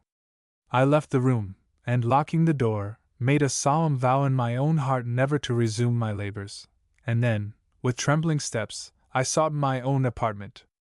I was alone. None were near me to dissipate the gloom, and relieve me from the sickening oppression of the most terrible reveries. Several hours passed, and I remained near my window gazing on the sea. It was almost motionless, for the winds were hushed, and all nature reposed under the eye of the quiet moon. A few fishing vessels alone specked the water, and now and then the gentle breeze wafted the sound of voices, as the fishermen called to one another. I felt the silence, although I was hardly conscious of its extreme profundity until my ear was suddenly arrested by the paddling of oars near the shore, and a person landed close to my house. In a few minutes after, I heard the creaking of my door, as if someone endeavored to open it softly. I trembled from head to foot. I felt a presentiment of who it was, and wished to rouse one of the peasants who dwelt in a cottage not far from mine. But I was overcome by the sensation of helplessness, so often felt in frightful dreams, when you in vain endeavor to fly from an impending danger, and was rooted to the spot. Presently I heard the sound of footsteps along the passage. The door opened, and the wretch whom I dreaded appeared. Shutting the door, he approached me, and said in a smothered voice, "You have destroyed the work which you began. What is it that you intend? Do you dare to break your promise? I have endured toil and misery. I left Switzerland with you. I crept along the shores of the Rhine, among its willow islands, and over the summits of its hills. I have dwelt many months in the heaths of England, and among the deserts of Scotland. I have endured incalculable fatigue, and cold, and hunger. Do you dare destroy my hopes? Begone! I do break my promise. Never will I create another like yourself, equal in deformity and wickedness. Slave, I before reasoned with you, but you have proved yourself unworthy of my condescension. Remember that I have power. You believe yourself miserable, but I can make you so wretched that the light of day will be hateful to you. You are my creator, but I am your master. Obey. The hour of my weakness is past, and the period of your power is arrived. Your threats cannot move me to do an act of wickedness, but they confirm me in a resolution of not creating you a companion in vice. Shall I, in cool blood, set loose upon the earth a daemon, whose delight is in death and wretchedness? Begone! I am firm, and your words will only exasperate my rage." The monster saw my determination in my face, and gnashed his teeth in the impotence of anger. "Shall each man," cried he, "find a wife for his bosom, and each beast have his mate, and I be alone? I had feelings of affection, and they were requited by detestation and scorn. Man, you may hate, but beware! Your hours will pass in dread and misery, and soon the bolt will fall which must ravish from you your happiness forever. Are you to be happy, while I grovel in the intensity of my wretchedness? You can blast my other passions, but revenge remains, revenge henceforth dearer than light or food. I may die, but first you, my tyrant and tormentor, shall curse the sun that gazes on your misery. Beware, for I am fearless, and therefore powerful. I will watch with the weariness of a snake, that I may sting with its venom. Man, you shall repent of the injuries you inflict. Devil, cease, and do not poison the air with these sounds of malice. I have declared my resolution to you, and I am no coward to bend beneath words. Leave me, I am inexorable. It is well. I go, but remember, I shall be with you on your wedding night." I started forward, and exclaimed, "Villain! Before you sign my death warrant, be sure that you are yourself safe." I would have seized him, but he eluded me, and quitted the house with precipitation. In a few moments I saw him in his boat, which shot across the waters with an arrowy swiftness, and was soon lost amidst the waves. All was again silent, but his words rung in my ears. I burned with rage to pursue the murderer of my peace, and precipitate him into the ocean. I walked up and down my room hastily and perturbed, while my imagination conjured up 1,000 images to torment and sting me. Why had I not followed him, and closed with him in mortal strife? But I had suffered him to depart, and he had directed his course towards the mainland. I shuddered to think who might be the next victim sacrificed to his insatiate revenge. And then I thought again of his words, "I will be with you on your wedding night." That then was the period fixed for the fulfillment of my destiny. In that hour I should die, and at once satisfy and extinguish his malice. The prospect did not move me to fear, yet when I thought of my beloved Elizabeth, of her tears and endless sorrow, when she should find her lover so barbarously snatched from her, tears, the first I had shed for many months, streamed from my eyes, and I resolved not to fall before my enemy without a bitter struggle. The night passed away, and the sun rose from the ocean. My feelings became calmer, if it may be called calmness, when the violence of rage sinks into the depths of despair. I left the house, the horrid scene of the last night's contention, and walked on the beach of the sea, which I almost regarded as an insuperable barrier between me and my fellow creatures. Nay, a wish that such should prove the fact stole across me. I desired that I might pass my life on that barren rock, wearily it is true, but uninterrupted by any sudden shock of misery. If I returned, it was to be sacrificed, or to see those whom I most loved die under the grasp of a daemon whom I had myself created. I walked about the isle like a restless spectre, separated from all it loved, and miserable in the separation. When it became noon, and the sun rose higher, I lay down on the grass, and was overpowered by a deep sleep. I had been awake the whole of the preceding night, my nerves were agitated, and my eyes inflamed by watching and misery. The sleep into which I now sunk refreshed me, and when I awoke, I again felt as if I belonged to a race of human beings like myself, and I began to reflect upon what had passed with greater composure. Yet still the words of the fiend rung in my ears like a death knell. They appeared like a dream, yet distinct and oppressive as a reality. The sun had far descended, and I still sat on the shore, satisfying my appetite, which had become ravenous, with an oaten cake, when I saw a fishing boat land close to me, and one of the men brought me a packet. It contained letters from Geneva, and one from Clerval, entreating me to join him. He said that nearly a year had elapsed since we had quitted Switzerland, and France was yet unvisited. He entreated me, therefore, to leave my solitary isle, and meet him at Perth in a week from that time, when we might arrange the plan of our future proceedings. This letter in a degree recalled me to life, and I determined to quit my island at the expiration of 2 days. Yet, before I departed, there was a task to perform, on which I shuddered to reflect. I must pack my chemical instruments, and for that purpose I must enter the room which had been the scene of my odious work, and I must handle those utensils, the sight of which was sickening to me. The next morning, at daybreak, I summoned sufficient courage, and unlocked the door of my laboratory. The remains of the half-finished creature, whom I had destroyed, lay scattered on the floor, and I almost felt as if I had mangled the living flesh of a human being. I paused to collect myself, and then entered the chamber. With trembling hand I conveyed the instruments out of the room, but I reflected that I ought not to leave the relics of my work to excite the horror and suspicion of the peasants, and I accordingly put them into a basket, with a great quantity of stones, and laying them up, determined to throw them into the sea that very night, and in the meantime I sat upon the beach, employed in cleaning and arranging my chemical apparatus. Nothing could be more complete than the alteration that had taken place in my feelings since the night of the appearance of the daemon. I had before regarded my promise with a gloomy despair, as a thing that, with whatever consequences, must be fulfilled. But I now felt as if a film had been taken from before my eyes, and that I, for the first time, saw clearly. The idea of renewing my labors did not for one instant occur to me. The threat I had heard weighed on my thoughts, but I did not reflect that a voluntary act of mine could avert it. I had resolved in my own mind that to create another like the fiend I had first made would be an act of the basest and most atrocious selfishness, and I banished from my mind every thought that could lead to a different conclusion.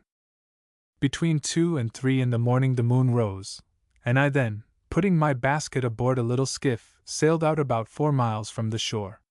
The scene was perfectly solitary. A few boats were returning towards land, but I sailed away from them.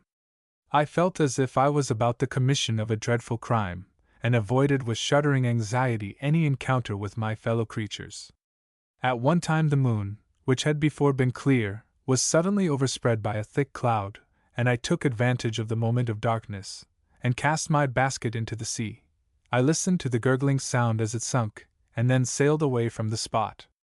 The sky became clouded, but the air was pure, although chilled by the northeast breeze that was then rising. But it refreshed me, and filled me with such agreeable sensations, that I resolved to prolong my stay on the water, and fixing the rudder in a direct position, stretched myself at the bottom of the boat. Clouds hid the moon, everything was obscure, and I heard only the sound of the boat, as its keel cut through the waves. The murmur lulled me, and in a short time I slept soundly. I do not know how long I remained in this situation, but when I awoke I found that the sun had already mounted considerably. The wind was high, and the waves continually threatened the safety of my little skiff. I found that the wind was northeast, and must have driven me far from the coast from which I had embarked. I endeavored to change my course, but quickly found that if I again made the attempt, the boat would be instantly filled with water. Thus situated, my only resource was to drive before the wind. I confess that I felt a few sensations of terror. I had no compass with me, and was so little acquainted with the geography of this part of the world that the sun was of little benefit to me. I might be driven into the wide Atlantic, and feel all the tortures of starvation, or be swallowed up in the immeasurable waters that roared and buffeted around me. I had already been out many hours, and felt the torment of a burning thirst, a prelude to my other sufferings. I looked on the heavens, which were covered by clouds that flew before the wind only to be replaced by others. I looked upon the sea, it was to be my grave. Fiend, I exclaimed, your task is already fulfilled. I thought of Elizabeth, of my father, and of Clerval, and sunk into a reverie, so despairing and frightful, that even now, when the scene is on the point of closing before me forever, I shudder to reflect on it. Some hours passed thus, but by degrees, as the sun declined towards the horizon, the wind died away into a gentle breeze, and the sea became free from breakers. But these gave place to a heavy swell.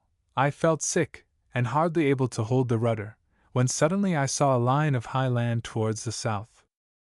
Almost spent, as I was, by fatigue, and the dreadful suspense I endured for several hours, this sudden certainty of life rushed like a flood of warm joy to my heart, and tears gushed from my eyes.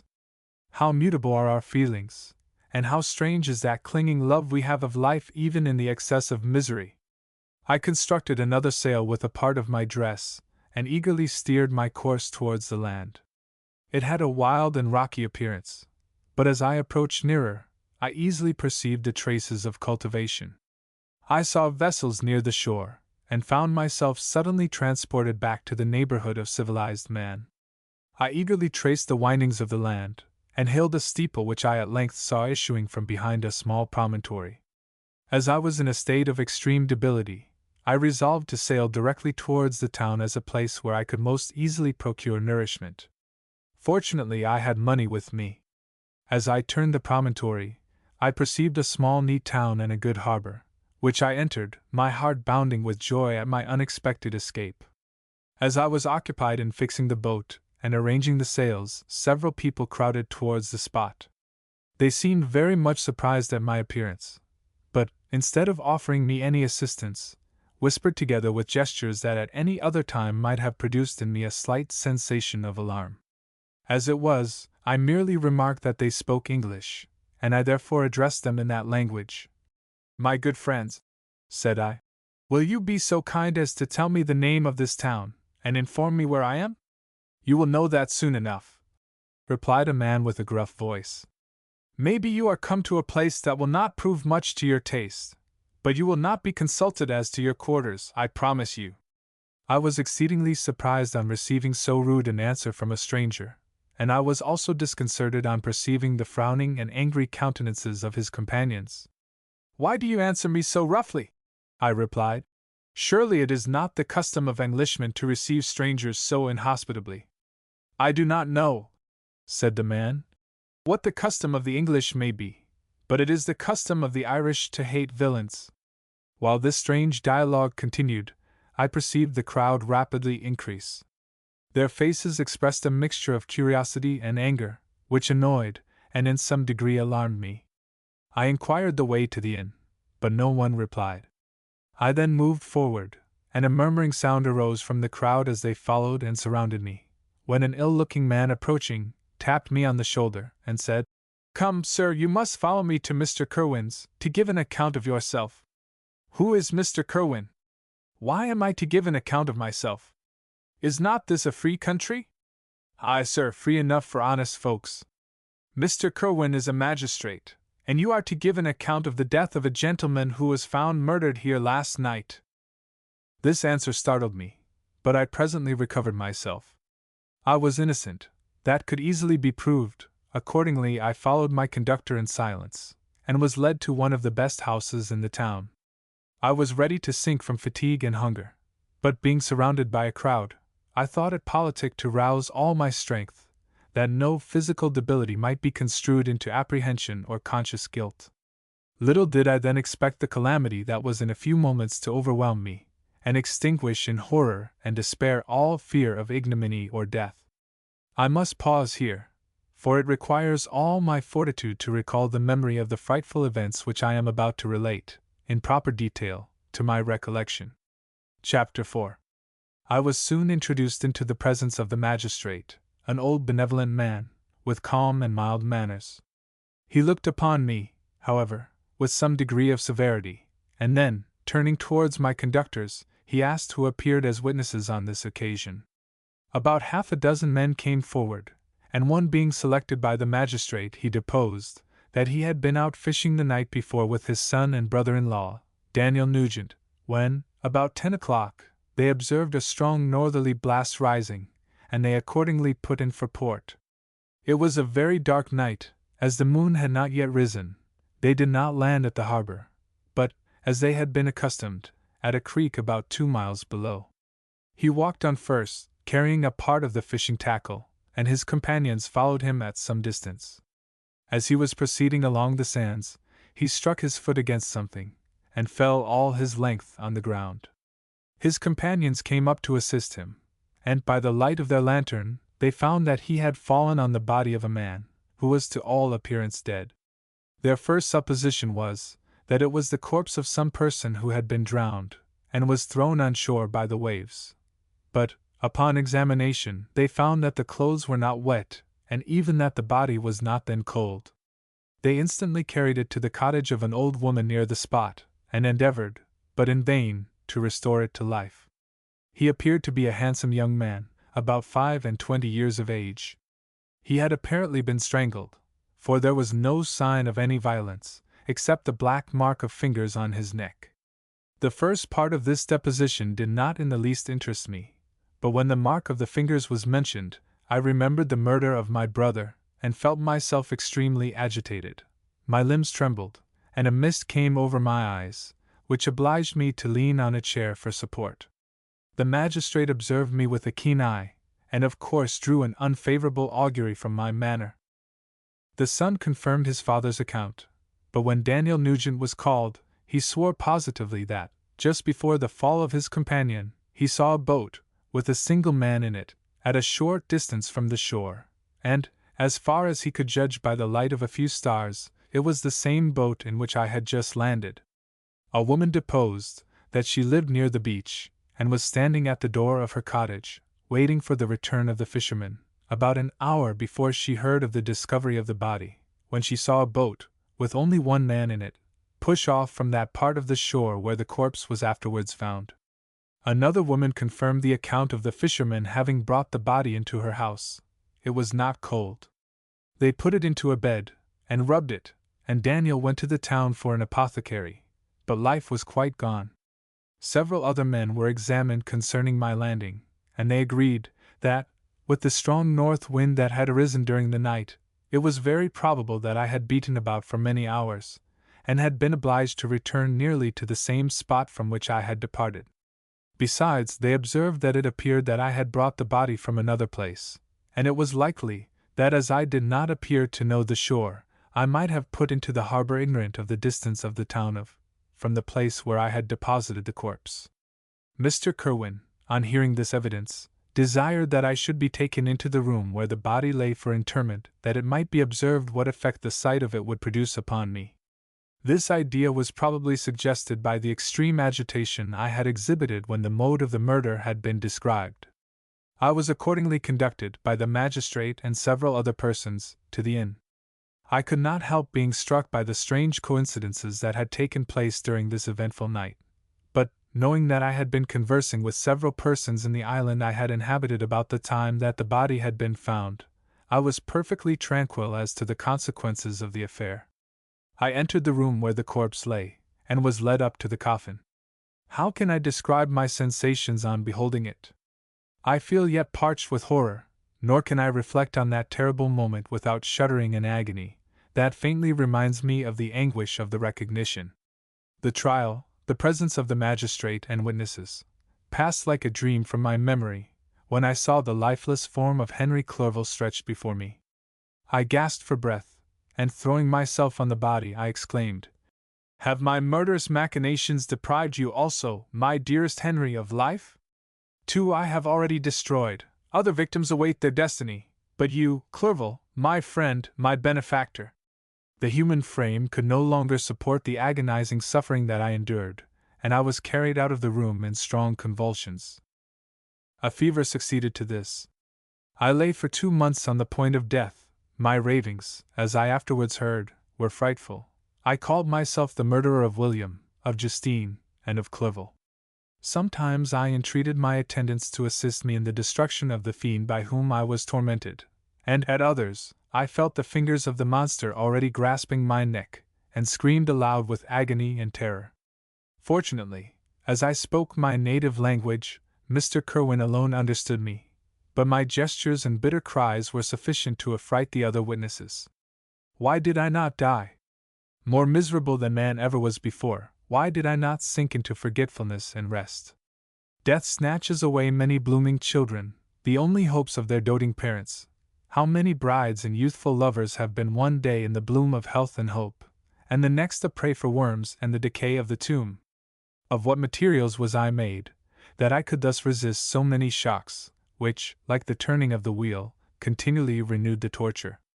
But I was doomed to live, and in 2 months found myself as awaking from a dream, in a prison, stretched on a wretched bed, surrounded by jailers, turnkeys, bolts, and all the miserable apparatus of a dungeon. It was morning, I remember, when I thus awoke to understanding. I had forgotten the particulars of what had happened, and only felt as if some great misfortune had suddenly overwhelmed me. But when I looked around, and saw the barred windows, and the squalidness of the room in which I was, all flashed across my memory, and I groaned bitterly. This sound disturbed an old woman who was sleeping in a chair beside me. She was a hired nurse, the wife of one of the turnkeys, and her countenance expressed all those bad qualities which often characterize that class. The lines of her face were hard and rude, like that of persons accustomed to see without sympathizing in sights of misery. Her tone expressed her entire indifference. She addressed me in English, and the voice struck me as one that I had heard during my sufferings. "Are you better now, sir?" said she. I replied in the same language, with a feeble voice. "I believe I am, but if it be all true, if indeed I did not dream, I am sorry that I am still alive to feel this misery and horror." "For that matter," replied the old woman, "if you mean about the gentleman you murdered, I believe that it were better for you if you were dead, for I fancy it will go hard with you. But you will be hung when the next sessions come on. However, that's none of my business. I am sent to nurse you, and get you well. I do my duty with a safe conscience. It were well if everybody did the same." I turned with loathing from the woman who could utter so unfeeling a speech to a person just saved, on the very edge of death. But I felt languid, and unable to reflect on all that had passed. The whole series of my life appeared to me as a dream. I sometimes doubted if indeed it were all true, for it never presented itself to my mind with the force of reality. As the images that floated before me became more distinct, I grew feverish. A darkness pressed around me. No one was near me who soothed me with the gentle voice of love. No dear hand supported me. The physician came and prescribed medicines, and the old woman prepared them for me. But utter carelessness was visible in the first, and the expression of brutality was strongly marked in the visage of the second. Who could be interested in the fate of a murderer, but the hangman who would gain his fee? These were my first reflections, but I soon learned that Mr. Kirwin had shown me extreme kindness. He had caused the best room in the prison to be prepared for me. Wretched indeed was the best, and it was he who had provided a physician and a nurse. It is true, he seldom came to see me, for, although he ardently desired to relieve the sufferings of every human creature, he did not wish to be present at the agonies and miserable ravings of a murderer. He came, therefore, sometimes to see that I was not neglected, but his visits were short, and at long intervals. One day, when I was gradually recovering, I was seated in a chair, my eyes half open, and my cheeks livid like those in death. I was overcome by gloom and misery, and often reflected I had better seek death than remain miserably pent up only to be let loose in a world replete with wretchedness. At one time I considered whether I should not declare myself guilty, and suffer the penalty of the law, less innocent than poor Justine had been. Such were my thoughts, when the door of my apartment was opened, and Mr. Kerwin entered. His countenance expressed sympathy and compassion. He drew a chair close to mine, and addressed me in French. "I fear that this place is very shocking to you. Can I do anything to make you more comfortable?" "I thank you, but all that you mention is nothing to me. On the whole earth there is no comfort which I am capable of receiving. I know that the sympathy of a stranger can be but of little relief to one borne down as you are by so strange a misfortune. But you will, I hope, soon quit this melancholy abode, for, doubtless, evidence can easily be brought to free you from the criminal charge. That is my least concern. I am, by a course of strange events, become the most miserable of mortals. Persecuted and tortured as I am and have been, can death be any evil to me? Nothing indeed could be more unfortunate and agonizing than the strange chances that have lately occurred. You were thrown, by some surprising accident, on this shore, renowned for its hospitality, seized immediately, and charged with murder. The first sight that was presented to your eyes was the body of your friend, murdered in so unaccountable a manner, and placed, as it were, by some fiend across your path. As Mr. Kerwin said this, notwithstanding the agitation I endured on this retrospect of my sufferings, I also felt considerable surprise at the knowledge he seemed to possess concerning me. I suppose some astonishment was exhibited in my countenance, for Mr. Kerwin hastened to say, "It was not until a day or two after your illness that I thought of examining your dress, that I might discover some trace by which I could send to your relations an account of your misfortune and illness. I found several letters, and among others one which I discovered from its commencement to be from your father. I instantly wrote to Geneva. Nearly 2 months have elapsed since the departure of my letter. But you are ill, even now you tremble, you are unfit for agitation of any kind. This suspense is 1,000 times worse than the most horrible event. Tell me what new scene of death has been acted, and whose murder I am now to lament." "Your family is perfectly well," said Mr. Kerwin, with gentleness. "And someone, a friend, is come to visit you." I know not by what chain of thought the idea presented itself, but it instantly darted into my mind that the murderer had come to mock at my misery, and taunt me with the death of Clerval, as a new incitement for me to comply with his hellish desires. I put my hand before my eyes, and cried out in agony, "Oh! Take him away! I cannot see him. For God's sake, do not let him enter!" Mr. Kerwin regarded me with a troubled countenance. He could not help regarding my exclamation as a presumption of my guilt, and said, in rather a severe tone, "I should have thought, young man, that the presence of your father would have been welcome, instead of inspiring such violent repugnance." "My father!" cried I, while every feature and every muscle was relaxed from anguish to pleasure. "Is my father indeed come? How kind, how very kind! But where is he? Why does he not hasten to me?" My change of manner surprised and pleased the magistrate. Perhaps he thought that my former exclamation was a momentary return of delirium, and now he instantly resumed his former benevolence. He rose, and quitted the room with my nurse, and in a moment my father entered it. Nothing, at this moment, could have given me greater pleasure than the arrival of my father. I stretched out my hand to him, and cried, "Are you then safe, and Elizabeth, and Ernest?" My father calmed me with assurances of their welfare, and endeavored, by dwelling on these subjects so interesting to my heart, to raise my desponding spirits. But he soon felt that a prison cannot be the abode of cheerfulness. "What a place is this that you inhabit, my son!" said he, looking mournfully at the barred windows and wretched appearance of the room. "You traveled to seek happiness, but a fatality seems to pursue you. And poor Clerval!" The name of my unfortunate and murdered friend was an agitation too great to be endured in my weak state. I shed tears. "Alas!" "Yes, my father," replied I. "Some destiny of the most horrible kind hangs over me, and I must live to fulfill it, or surely I should have died on the coffin of Henry." We were not allowed to converse for any length of time, for the precarious state of my health rendered every precaution necessary that could ensure tranquility. Mr. Kerwin came in, and insisted that my strength should not be exhausted by too much exertion. But the appearance of my father was to me like that of my good angel, and I gradually recovered my health. As my sickness quitted me, I was absorbed by a gloomy and black melancholy that nothing could dissipate. The image of Clerval was forever before me, ghastly and murdered. More than once the agitation into which these reflections threw me made my friends dread a dangerous relapse. Alas! Why did they preserve so miserable and detested a life? It was surely that I might fulfill my destiny, which is now drawing to a close.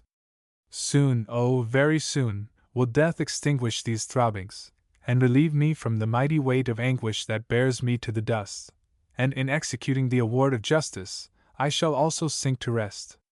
Then the appearance of death was distant, although the wish was ever present to my thoughts, and I often sat for hours motionless and speechless, wishing for some mighty revolution that might bury me and my destroyer in its ruins.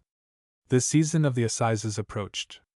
I had already been 3 months in prison, and although I was still weak, and in continual danger of a relapse, I was obliged to travel nearly 100 miles to the county town, where the court was held. Mr. Kirwin charged himself with every care of collecting witnesses, and arranging my defense. I was spared the disgrace of appearing publicly as a criminal, as the case was not brought before the court that decides on life and death. The grand jury rejected the bill, on its being proved that I was on the Orkney Islands at the hour the body of my friend was found, and a fortnight after my removal I was liberated from prison.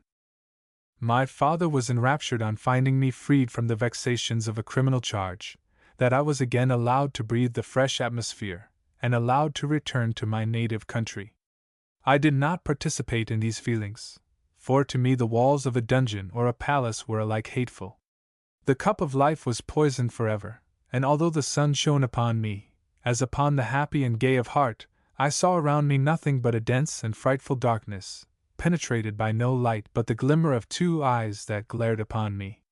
Sometimes they were the expressive eyes of Henry, languishing in death, the dark orbs nearly covered by the lids, and the long black lashes that fringed them.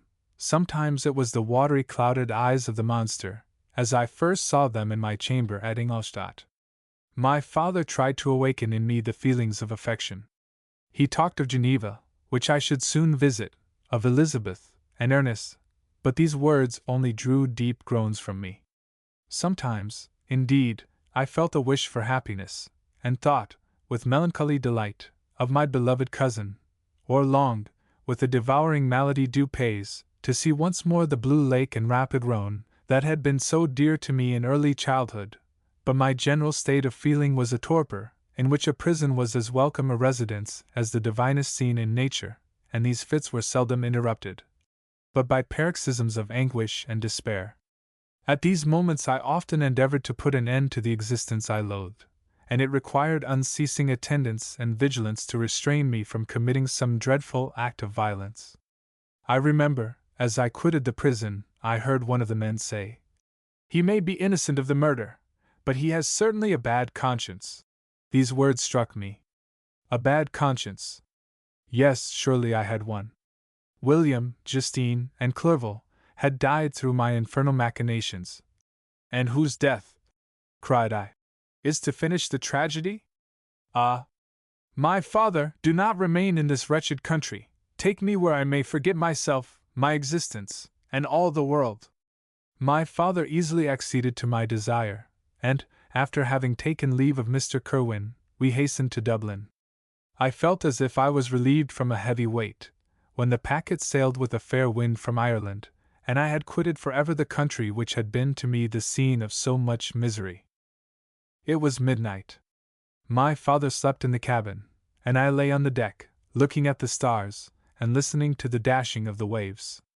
I hailed the darkness that shut Ireland from my sight, and my pulse beat with a feverish joy, when I reflected that I should soon see Geneva. The past appeared to me in the light of a frightful dream, yet the vessel in which I was, the wind that blew me from the detested shore of Ireland, and the sea which surrounded me, told me too forcibly that I was deceived by no vision, and that Clerval, my friend and dearest companion, had fallen a victim to me and the monster of my creation. I repassed in my memory my whole life, my quiet happiness while residing with my family in Geneva, the death of my mother, and my departure for Ingolstadt. I remembered shuddering at the mad enthusiasm that hurried me on to the creation of my hideous enemy, and I called to mind the night during which he first lived. I was unable to pursue the train of thought. 1,000 feelings pressed upon me, and I wept bitterly. Ever since my recovery from the fever I had been in the custom of taking every night a small quantity of laudanum, for it was by means of this drug only that I was enabled to gain the rest necessary for the preservation of life. Oppressed by the recollection of my various misfortunes, I now took a double dose, and soon slept profoundly. But sleep did not afford me respite from thought and misery. My dreams presented 1,000 objects that scared me. Towards morning I was possessed by a kind of nightmare. I felt the fiend's grasp in my neck, and could not free myself from it. Groans and cries rung in my ears.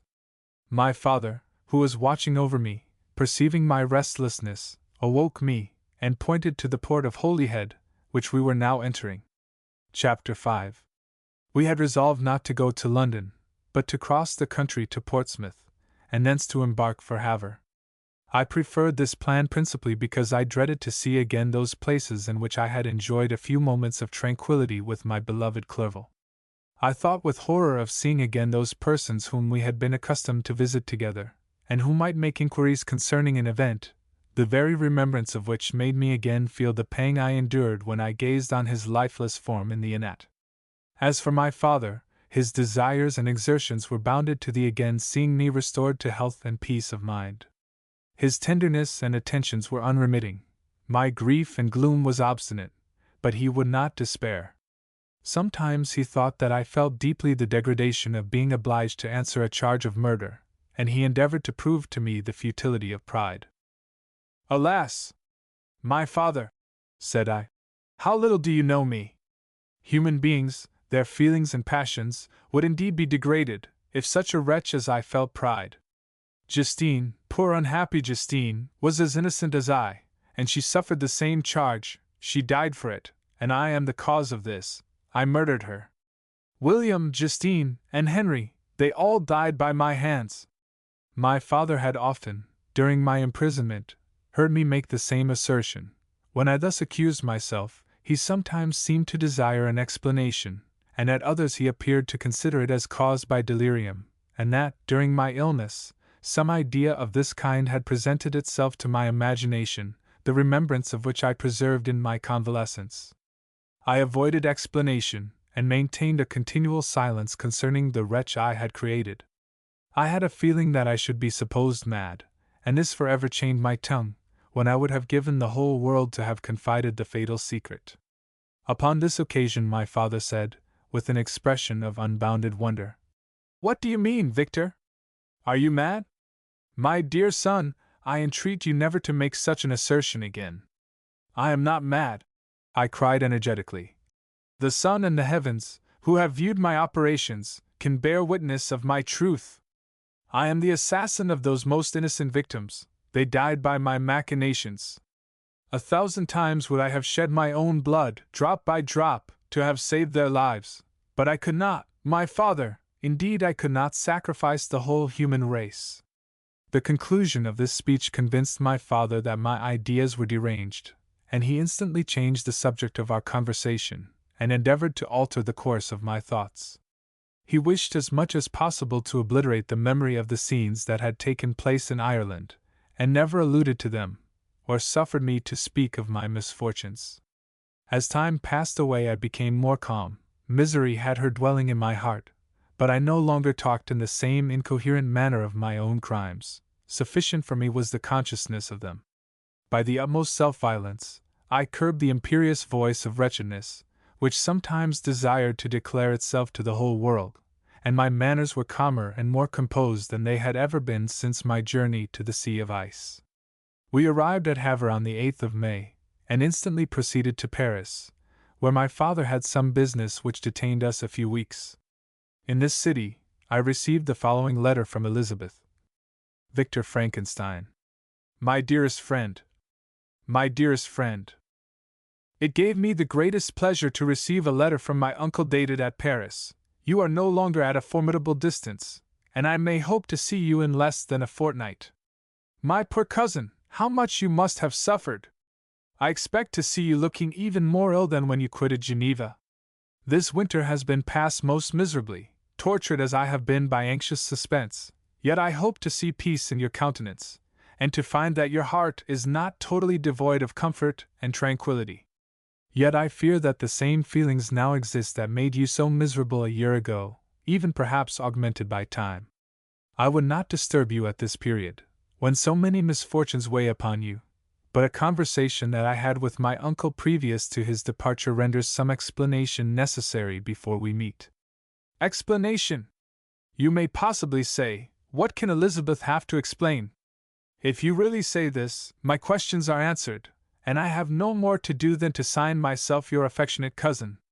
But you are distant from me, and it is possible that you may dread, and yet be pleased with this explanation, and in a probability of this being the case, I dare not any longer postpone writing what, during your absence, I have often wished to express to you, but have never had the courage to begin.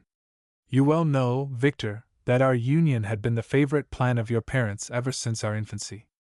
We were told this when young, and taught to look forward to it as an event that would certainly take place. We were affectionate playfellows during childhood, and I believe, dear and valued friends to one another as we grew older. But as brother and sister often entertain a lively affection towards each other, without desiring a more intimate union, may not such also be our case? Tell me, dearest Victor. Answer me, I conjure you, by our mutual happiness, with simple truth, do you not love another? You have traveled, you have spent several years of your life at Ingolstadt, and I confess to you, my friend, that when I saw you last autumn so unhappy, flying to solitude, from the society of every creature, I could not help supposing that you might regret our connection, and believe yourself bound in honor to fulfill the wishes of your parents, although they opposed themselves to your inclinations.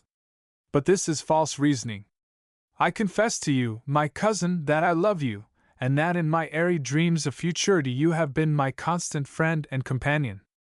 But it is your happiness I desire as well as my own, when I declare to you that our marriage would render me eternally miserable, unless it were the dictate of your own free choice. Even now I weep to think that, borne down as you are by the cruelest misfortunes, you may stifle, by the word honor, all hope of that love and happiness which would alone restore you to yourself. I, who have so interested an affection for you, may increase your miseries tenfold, by being an obstacle to your wishes. Ah, Victor, be assured that your cousin and playmate has too sincere a love for you not to be made miserable by this supposition. Be happy, my friend, and if you obey me in this one request, remain satisfied that nothing on earth will have the power to interrupt my tranquility. Do not let this letter disturb you. Do not answer it tomorrow, or the next day, or even until you come, if it will give you pain. My uncle will send me news of your health, and if I see but one smile on your lips when we meet, occasioned by this or any other exertion of mine, I shall need no other happiness. Elizabeth Lavenza. Elizabeth Lavenza. Geneva, May 18th, 17. This letter revived in my memory what I had before forgotten, the threat of the fiend. I will be with you on your wedding night. Such was my sentence, and on that night would the daemon employ every art to destroy me, and tear me from the glimpse of happiness which promised partly to console my sufferings. On that night he had determined to consummate his crimes by my death. Well, be it so. A deadly struggle would then assuredly take place, in which if he was victorious, I should be at peace, and his power over me be at an end. If he were vanquished, I should be a free man. Alas! What freedom! Such as the peasant enjoys when his family have been massacred before his eyes, his cottage burnt, his lands laid waste, and he is turned adrift, homeless, penniless, and alone, but free. Such would be my liberty, except that in my Elizabeth I possessed a treasure, alas! Balanced by those horrors of remorse and guilt, which would pursue me until death. Sweet and beloved Elizabeth! I read and reread her letter, and some softened feelings stole into my heart, and dared to whisper paradisiacal dreams of love and joy. But the apple was already eaten, and the angel's arm bared to drive me from all hope. Yet I would die to make her happy. If the monster executed his threat, death was inevitable, Yet again, I considered whether my marriage would hasten my fate. My destruction might indeed arrive a few months sooner, but if my torturer should suspect that I postponed it, influenced by his menaces, he would surely find other, and perhaps more dreadful means of revenge. He had vowed to be with me on my wedding night, yet he did not consider that threat as binding him to peace in the meantime, for, as if to shew me that he was not yet satiated with blood, he had murdered Clerval immediately after the enunciation of his threats. I resolved, therefore, that if my immediate union with my cousin would conduce either to hers or my father's happiness, my adversary's designs against my life should not retard it a single hour. In this state of mind I wrote to Elizabeth. My letter was calm and affectionate. "I fear, my beloved girl," I said, "little happiness remains for us on earth, yet all that I may one day enjoy is concentered in you. Chase away your idle fears.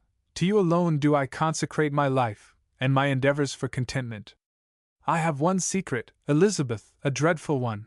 When revealed to you, it will chill your frame with horror, and then, far from being surprised at my misery, you will only wonder that I survive what I have endured. I will confide this tale of misery and terror to you the day after our marriage shall take place, for, my sweet cousin, there must be perfect confidence between us. But until then, I conjure you, do not mention or allude to it. This I most earnestly entreat, and I know you will comply." In about a week after the arrival of Elizabeth's letter, we returned to Geneva. My cousin welcomed me with warm affection, yet tears were in her eyes, as she beheld my emaciated frame and feverish cheeks. I saw a change in her also. She was thinner, and had lost much of that heavenly vivacity that had before charmed me, but her gentleness, and soft looks of compassion, made her a more fit companion for one blasted and miserable as I was. The tranquility which I now enjoyed did not endure. Memory brought madness with it, and when I thought on what had passed, a real insanity possessed me. Sometimes I was furious, and burnt with rage, sometimes low and despondent. I neither spoke or looked, but sat motionless, bewildered by the multitude of miseries that overcame me. Elizabeth alone had the power to draw me from these fits. Her gentle voice would soothe me when transported by passion, and inspire me with human feelings when sunk in torpor. She wept with me, and for me. When reason returned, she would remonstrate, and endeavor to inspire me with resignation. Ah! It is well for the unfortunate to be resigned, but for the guilty there is no peace. The agonies of remorse poison the luxury there is otherwise sometimes found in indulging the excess of grief. Soon after my arrival my father spoke of my immediate marriage with my cousin. I remained silent. "Have you, then, some other attachment?" "None on earth. I love Elizabeth, and look forward to our union with delight. Let the day therefore be fixed, and on it I will consecrate myself, in life or death, to the happiness of my cousin." "My dear Victor, do not speak thus. Heavy misfortunes have befallen us, but let us only cling closer to what remains, and transfer our love for those whom we have lost to those who yet live. Our circle will be small, but bound close by the ties of affection and mutual misfortune. And when time shall have softened your despair, new and dear objects of care will be born to replace those of whom we have been so cruelly deprived." Such were the lessons of my father. But to me the remembrance of the threat returned, nor can you wonder that, omnipotent as the fiend had yet been in his deeds of blood, I should almost regard him as invincible, and that when he had pronounced the words, "I shall be with you on your wedding night," I should regard the threatened fate as unavoidable. But death was no evil to me, if the loss of Elizabeth were balanced with it, and I therefore, with a contented and even cheerful countenance, agreed with my father, that if my cousin would consent, the ceremony should take place in 10 days, and thus put, as I imagined, the seal to my fate. Great God! If for one instant I had thought what might be the hellish intention of my fiendish adversary, I would rather have banished myself forever from my native country, and wandered a friendless outcast over the earth, than have consented to this miserable marriage.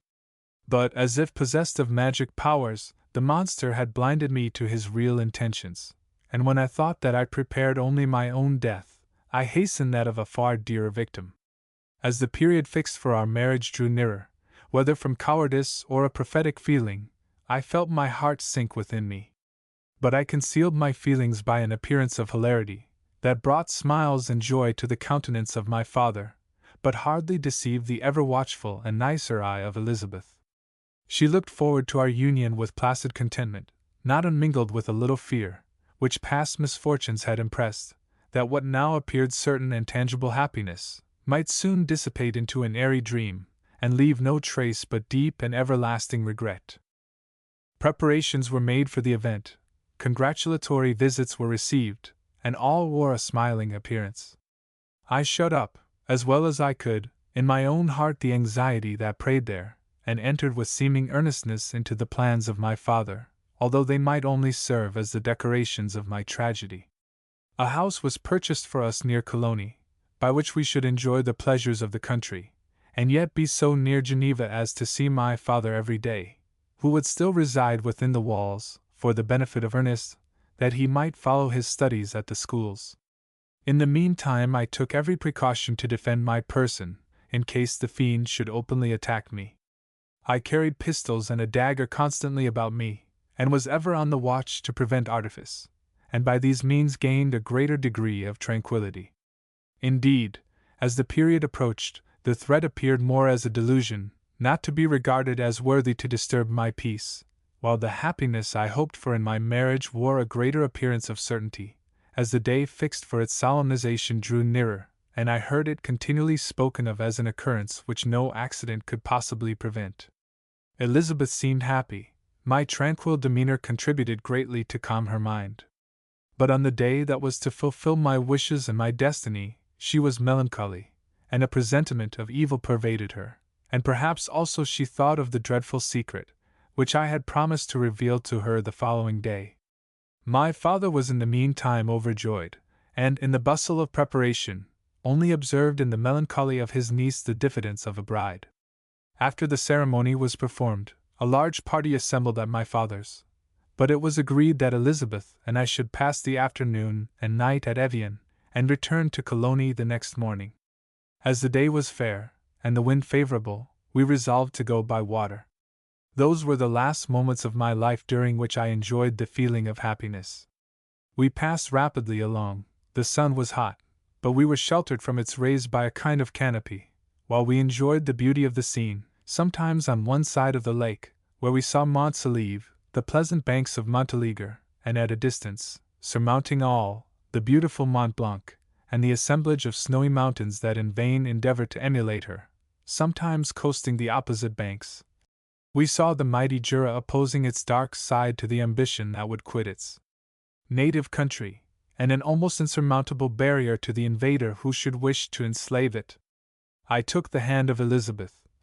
"You are sorrowful, my love. Ah! If you knew what I have suffered, and what I may yet endure, you would endeavor to let me taste the quiet and freedom from despair that this one day at least permits me to enjoy." "Be happy, my dear Victor," replied Elizabeth.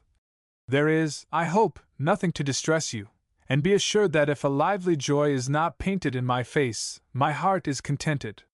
Something whispers to me not to depend too much on the prospect that is open before us, but I will not listen to such a sinister voice.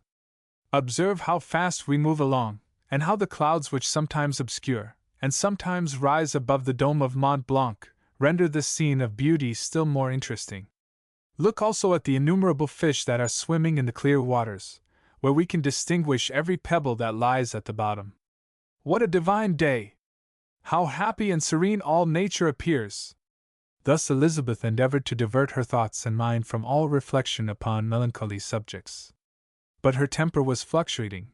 Joy for a few instants shone in her eyes, but it continually gave place to distraction and reverie. The sun sunk lower in the heavens. We passed the river Drance, and observed its path through the chasms of the higher, and the glens of the lower hills. The Alps here come closer to the lake, and we approached the amphitheater of mountains which forms its eastern boundary. The spire of Evian shone under the woods that surrounded it, and the range of mountain above mountain by which it was overhung. The wind, which had hitherto carried us along with amazing rapidity, sunk at sunset to a light breeze. The soft air just ruffled the water, and caused a pleasant motion among the trees as we approached the shore, from which it wafted the most delightful scent of flowers and hay. The sun sunk beneath the horizon as we landed, and as I touched the shore, I felt those cares and fears revive, which soon were to clasp me and cling to me forever. Chapter 6. It was 8 o'clock when we landed. We walked for a short time on the shore, enjoying the transitory light, and then retired to the inn, and contemplated the lovely scene of waters, woods, and mountains, obscured in darkness, yet still displaying their black outlines. The wind, which had fallen in the south, now rose with great violence in the west. The moon had reached her summit in the heavens, and was beginning to descend. The clouds swept across it swifter than the flight of the vulture, and dimmed her rays, while the lake reflected the scene of the busy heavens, rendered still busier by the restless waves that were beginning to rise. Suddenly a heavy storm of rain descended. I had been calm during the day, but so soon as night obscured the shapes of objects, 1,000 fears arose in my mind. I was anxious and watchful, while my right hand grasped a pistol which was hidden in my bosom. Every sound terrified me, but I resolved that I would sell my life dearly, and not relax the impending conflict until my own life, or that of my adversary, were extinguished. Elizabeth observed my agitation for some time in timid and fearful silence. At length she said, "What is it that agitates you, my dear Victor? What is it you fear?"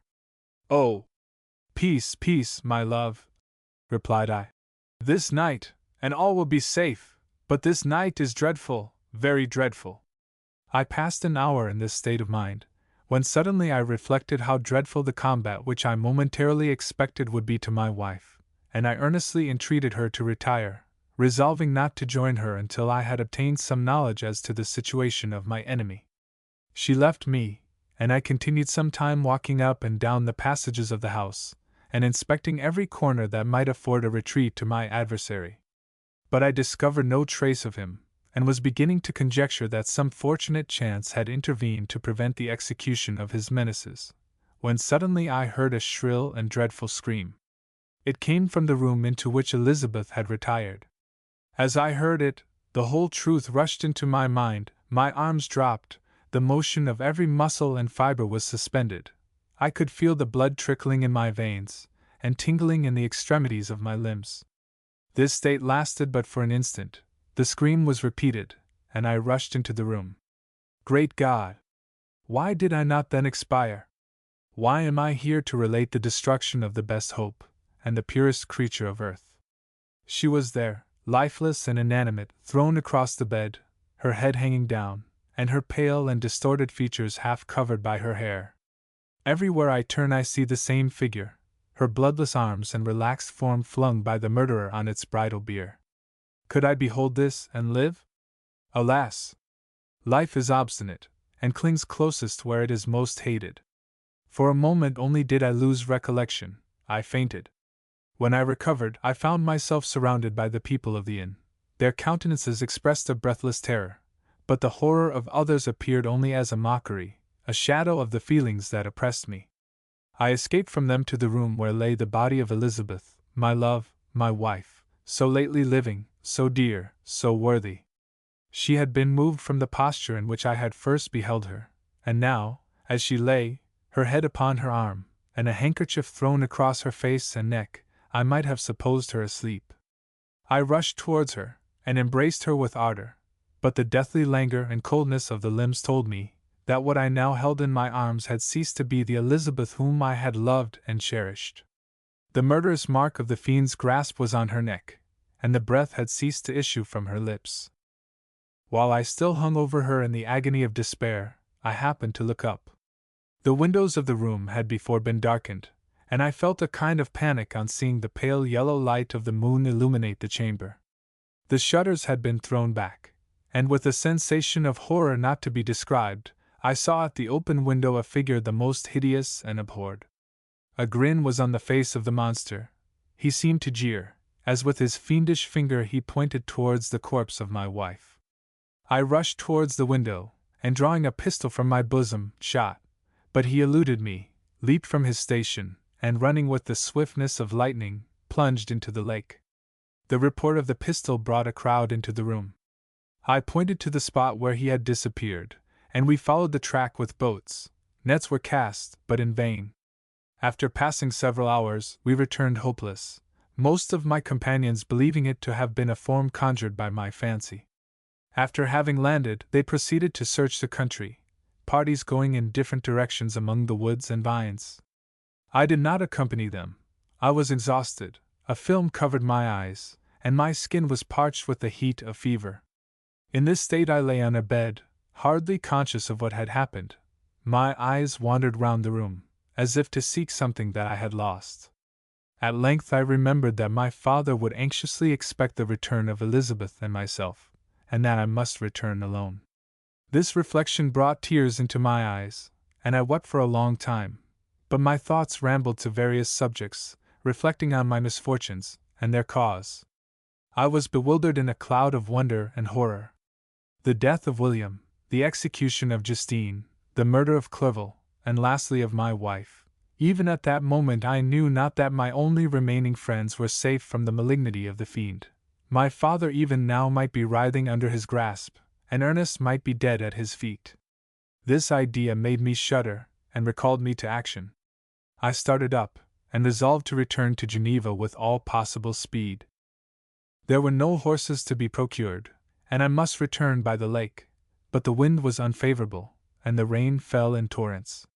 However, it was hardly morning, and I might reasonably hope to arrive by night. I hired men to row, and took an oar myself, for I had always experienced relief from mental torment in bodily exercise. But the overflowing misery I now felt, and the excess of agitation that I endured, rendered me incapable of any exertion. I threw down the oar, and leaning my head upon my hands, gave way to every gloomy idea that arose. If I looked up, I saw the scenes which were familiar to me in my happier time, and which I had contemplated but the day before in the company of her who was now but a shadow and a recollection. Tears streamed from my eyes. The rain had ceased for a moment, and I saw the fish play in the waters as they had done a few hours before. They had then been observed by Elizabeth. Nothing is so painful to the human mind as a great and sudden change. The sun might shine, or the clouds might lower, but nothing could appear to me as it had done the day before. A fiend had snatched from me every hope of future happiness. No creature had ever been so miserable as I was. So frightful an event is single in the history of man. But why should I dwell upon the incidents that followed this last overwhelming event? Mine has been a tale of horrors. I have reached their acme, and what I must now relate can but be tedious to you. Know that, one by one, my friends were snatched away. I was left desolate. My own strength is exhausted, and I must tell, in a few words, what remains of my hideous narration. I arrived at Geneva. My father and Ernest yet lived, but the former sunk under the tidings that I bore. I see him now, excellent and venerable old man.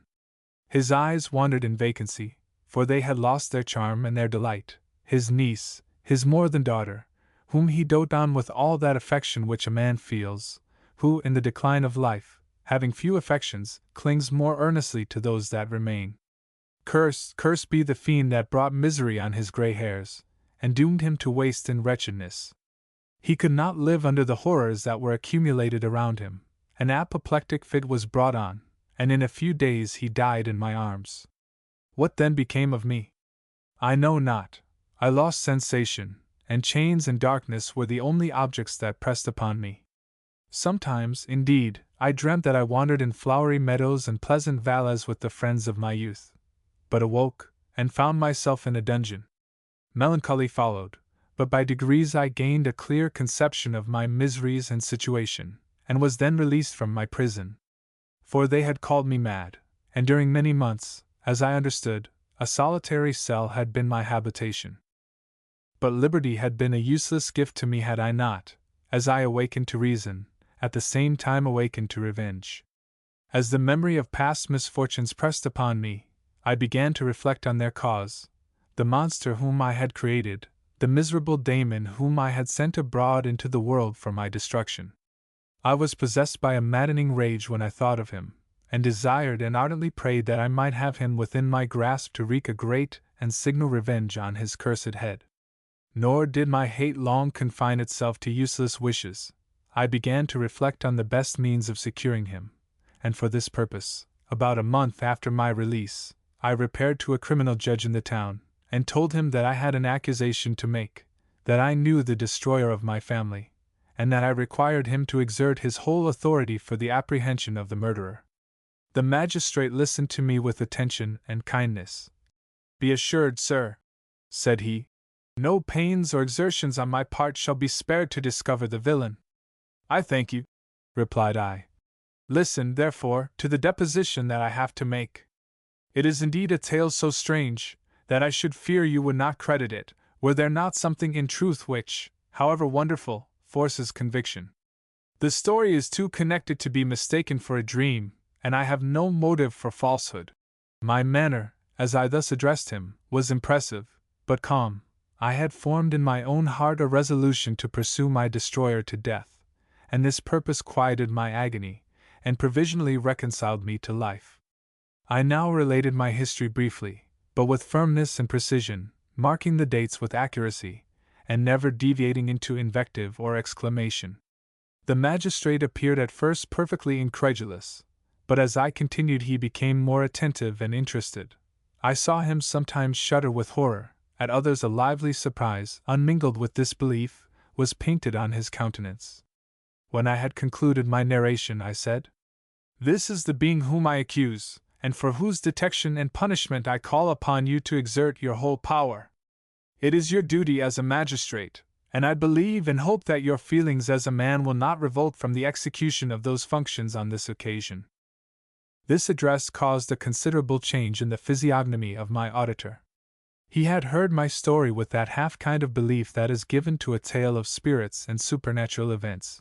But when he was called upon to act officially in consequence, the whole tide of his incredulity returned. He, however, answered mildly, "I would willingly afford you every aid in your pursuit, but the creature of whom you speak appears to have powers which would put all my exertions to defiance. Who can follow an animal which can traverse the sea of ice, and inhabit caves and dens, where no man would venture to intrude? Besides, some months have elapsed since the commission of his crimes, and no one can conjecture to what place he has wandered, or what region he may now inhabit. I do not doubt that he hovers near the spot which I inhabit, and if he has indeed taken refuge in the Alps, he may be hunted like the chamois, and destroyed as a beast of prey. But I perceive your thoughts. You do not credit my narrative, and do not intend to pursue my enemy with the punishment which is his desert." As I spoke, rage sparkled in my eyes. The magistrate was intimidated. "You are mistaken," said he. "I will exert myself, and if it is in my power to seize the monster, be assured that he shall suffer punishment proportionate to his crimes. But I fear, from what you have yourself described to be his properties, that this will prove impracticable, and that, while every proper measure is pursued, you should endeavor to make up your mind to disappointment. That cannot be, but all that I can say will be of little avail. My revenge is of no moment to you, yet while I allow it to be a vice, I confess that it is the devouring and only passion of my soul. My rage is unspeakable, when I reflect that the murderer, whom I have turned loose upon society, still exists. You refuse my just demand. I have but one resource, and I devote myself, either in my life or death, to his destruction." I trembled with excessive agitation as I said this. There was a frenzy in my manner, and something, I doubt not, of that haughty fierceness, which the martyrs of old are said to have possessed. But to a jeune magistrate, whose mind was occupied by far other ideas than those of devotion and heroism, this elevation of mind had much the appearance of madness. He endeavored to soothe me as a nurse does a child, and reverted to my tale as the effects of delirium. "Man," I cried, "how ignorant art thou in thy pride of wisdom! Cease, you know not what it is you say." I broke from the house angry and disturbed, and retired to meditate on some other mode of action. Chapter 7. My present situation was one in which all voluntary thought was swallowed up and lost. I was hurried away by fury. Revenge alone endowed me with strength and composure. It modeled my feelings, and allowed me to be calculating and calm, at periods when otherwise delirium or death would have been my portion. My first resolution was to quit Geneva forever. My country, which, when I was happy and beloved, was dear to me, now, in my adversity, became hateful. I provided myself with a sum of money, together with a few jewels which had belonged to my mother, and departed. And now my wanderings began, which are to cease but with life. I have traversed a vast portion of the earth, and have endured all the hardships which travelers, in deserts and barbarous countries, are wont to meet. How I have lived I hardly know. Many times have I stretched my failing limbs upon the sandy plain, and prayed for death. But revenge kept me alive. I dared not die, and leave my adversary in being. When I quitted Geneva, my first labor was to gain some clue by which I might trace the steps of my fiendish enemy. But my plan was unsettled, and I wandered many hours around the confines of the town, uncertain what path I should pursue. As night approached, I found myself at the entrance of the cemetery where William, Elizabeth, and my father reposed. I entered it, and approached the tomb which marked their graves. Everything was silent, except the leaves of the trees, which were gently agitated by the wind. The night was nearly dark, and the scene would have been solemn and affecting even to an uninterested observer. The spirits of the departed seemed to flit around, and to cast a shadow, which was felt but seen not, around the head of the mourner. The deep grief which this scene had at first excited quickly gave way to rage and despair. They were dead, and I lived.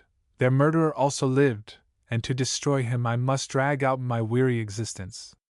I knelt on the grass, and kissed the earth, and with quivering lips exclaimed, "By the sacred earth on which I kneel, by the shades that wander near me, by the deep and eternal grief that I feel, I swear, and by thee, O night, and by the spirits that preside over thee, I swear to pursue the daemon, who caused this misery, until he or I shall perish in mortal conflict.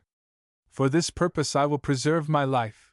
To execute this dear revenge, will I again behold the sun, and tread the green herbage of earth, which otherwise should vanish from my eyes forever. And I call on you, spirits of the dead, and on you, wandering ministers of vengeance, to aid and conduct me in my work. Let the cursed and hellish monster drink deep of agony. Let him feel the despair that now torments me." I had begun my adjuration with solemnity, and an awe which almost assured me that the shades of my murdered friends heard and approved my devotion. But the furies possessed me as I concluded, and rage choked my utterance. I was answered through the stillness of night by a loud and fiendish laugh. It rung on my ears long and heavily.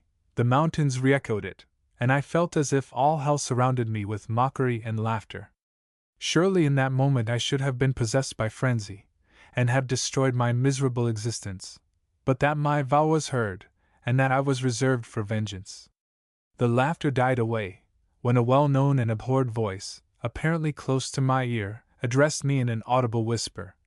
"I am satisfied, miserable wretch! You have determined to live, and I am satisfied." I darted towards the spot from which the sound proceeded, but the devil eluded my grasp. Suddenly the broad disk of the moon arose, and shone full upon his ghastly and distorted shape, as he fled with more than mortal speed. I pursued him, and for many months this has been my task. Guided by a slight clue, I followed the windings of the Rhone, but vainly. The blue Mediterranean appeared, and by a strange chance, I saw the fiend enter by night, and hide himself in a vessel bound for the Black Sea.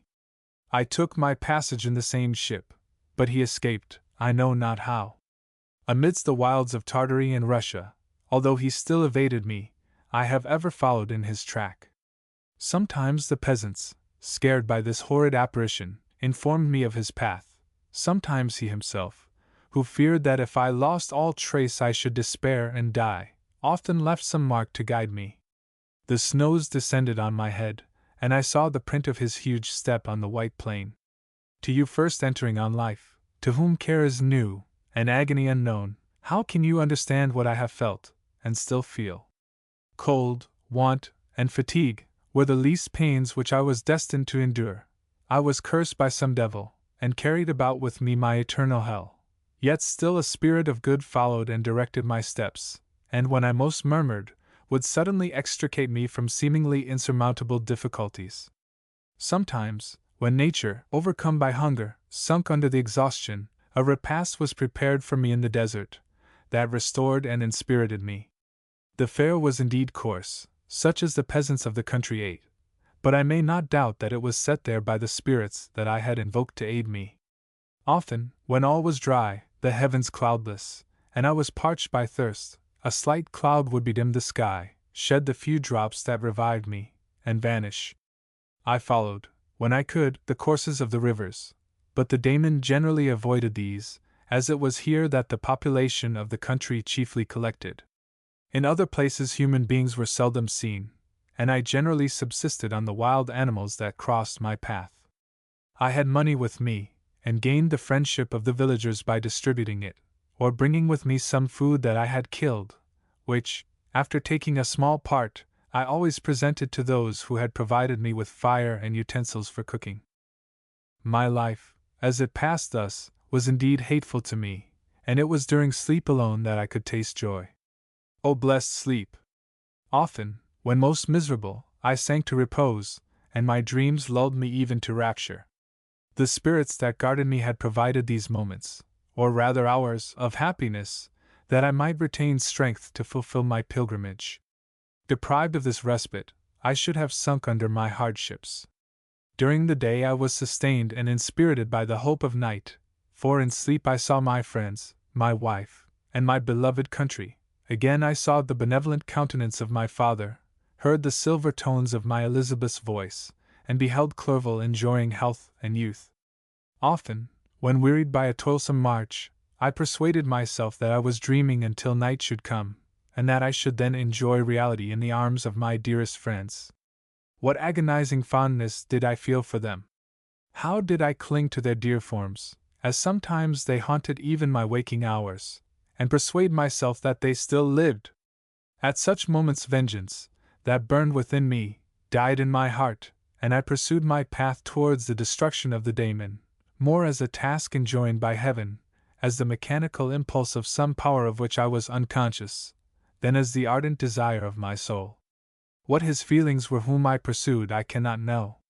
Sometimes, indeed, he left marks in writing on the barks of the trees, or cut in stone, that guided me, and instigated my fury. My reign is not yet over. These words were legible in one of these inscriptions.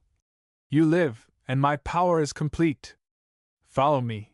I seek the everlasting ices of the north, where you will feel the misery of cold and frost, to which I am impassive. You will find near this place, if you follow not too tardily, a dead hare. Eat and be refreshed. Come on, my enemy, we have yet to wrestle for our lives, but many hard and miserable hours must you endure, until that period shall arrive. Scoffing devil! Again do I vow vengeance, again do I devote thee, miserable fiend, to torture and death. Never will I omit my search, until he or I perish, and then with what ecstasy shall I join my Elizabeth, and those who even now prepare for me the reward of my tedious toil and horrible pilgrimage. As I still pursued my journey to the northward, the snows thickened, and the cold increased in a degree almost too severe to support. The peasants were shut up in their hovels, and only a few of the most hardy ventured forth to seize the animals whom starvation had forced from their hiding places to seek for prey. The rivers were covered with ice, and no fish could be procured, and thus I was cut off from my chief article of maintenance. The triumph of my enemy increased with the difficulty of my labors. One inscription that he left was in these words: Prepare! Your toils only begin, wrap yourself in furs, and provide food, for we shall soon enter upon a journey where your sufferings will satisfy my everlasting hatred. My courage and perseverance were invigorated by these scoffing words. I resolved not to fail in my purpose, and calling on heaven to support me, I continued with unabated fervor to traverse immense deserts, until the ocean appeared at a distance, and formed the utmost boundary of the horizon. Oh! How unlike it was to the blue seas of the south! Covered with ice, it was only to be distinguished from land by its superior wildness and ruggedness. The Greeks wept for joy when they beheld the Mediterranean from the hills of Asia, and hailed with rapture the boundary of their toils. I did not weep, but I knelt down, and with a full heart thanked my guiding spirit for conducting me in safety to the place where I hoped, notwithstanding my adversary's jibe, to meet and grapple with him. Some weeks before this period I had procured a sledge and dogs, and thus traversed the snows with inconceivable speed. I know not whether the fiend possessed the same advantages, but I found that, as before I had daily lost ground in the pursuit, I now gained on him, so much so that when I first saw the ocean, he was but 1 day's journey in advance, and I hoped to intercept him before he should reach the beach. With new courage, therefore, I pressed on, and in 2 days arrived at a wretched hamlet on the seashore. I inquired of the inhabitants concerning the fiend, and gained accurate information. A gigantic monster, they said, had arrived the night before, armed with a gun and many pistols, putting to flight the inhabitants of a solitary cottage, through fear of his terrific appearance. He had carried off their store of winter food, and placing it in a sledge, to draw which he had seized on a numerous drove of trained dogs, he had harnessed them, and the same night, to the joy of the horror-struck villagers, had pursued his journey across the sea in a direction that led to no land, and they conjectured that he must speedily be destroyed by the breaking of the ice, or frozen by the eternal frosts. On hearing this information, I suffered a temporary access of despair. He had escaped me, and I must commence a destructive and almost endless journey across the mountainous ices of the ocean, amidst cold that few of the inhabitants could long endure, and which I, the native of a genial and sunny climate, could not hope to survive. Yet at the idea that the fiend should live and be triumphant, my rage and vengeance returned, and like a mighty tide, overwhelmed every other feeling. After a slight repose, during which the spirits of the dead hovered round, and instigated me to toil and revenge, I prepared for my journey. I exchanged my land sledge for one fashioned for the inequalities of the frozen ocean, and purchasing a plentiful stock of provisions, I departed from land. I cannot guess how many days have passed since then, but I have endured misery, which nothing but the eternal sentiment of a just retribution burning within my heart could have enabled me to support. Immense and rugged mountains of ice often barred up my passage, and I often heard the thunder of the ground sea, which threatened my destruction. But again the frost came, and made the paths of the sea secure. By the quantity of provision which I had consumed, I should guess that I had passed 3 weeks in this journey, and the continual protraction of hope, returning back upon the heart, often wrung bitter drops of despondency and grief from my eyes. Despair had indeed almost secured her prey, and I should soon have sunk beneath this misery, when once, after the poor animals that carried me had with incredible toil gained the summit of a sloping ice mountain, and one sinking under his fatigue died, I viewed the expanse before me with anguish, when suddenly my eye caught a dark speck upon the dusky plain. I strained my sight to discover what it could be, and uttered a wild cry of ecstasy when I distinguished a sledge, and the distorted proportions of a well-known form within. Oh! With what a burning gush did hope revisit my heart! Warm tears filled my eyes, which I hastily wiped away, that they might not intercept the view I had of the daemon. But still my sight was dimmed by the burning drops, until, giving way to the emotions that oppressed me, I wept aloud. But this was not the time for delay. I disencumbered the dogs of their dead companion, gave them a plentiful portion of food, and after an hour's rest, which was absolutely necessary, and yet which was bitterly irksome to me, I continued my route. The sledge was still visible, nor did I again lose sight of it, except at the moments when for a short time some ice rock concealed it with its intervening crags. I indeed perceptibly gained on it, and when, after nearly 2 days' journey, I beheld my enemy at no more than a mile distant, my heart bounded within me. But now, when I appeared almost within grasp of my enemy, my hopes were suddenly extinguished, and I lost all trace of him more utterly than I had ever done before. A ground sea was heard. The thunder of its progress, as the waters rolled and swelled beneath me, became every moment more ominous and terrific. I pressed on, but in vain.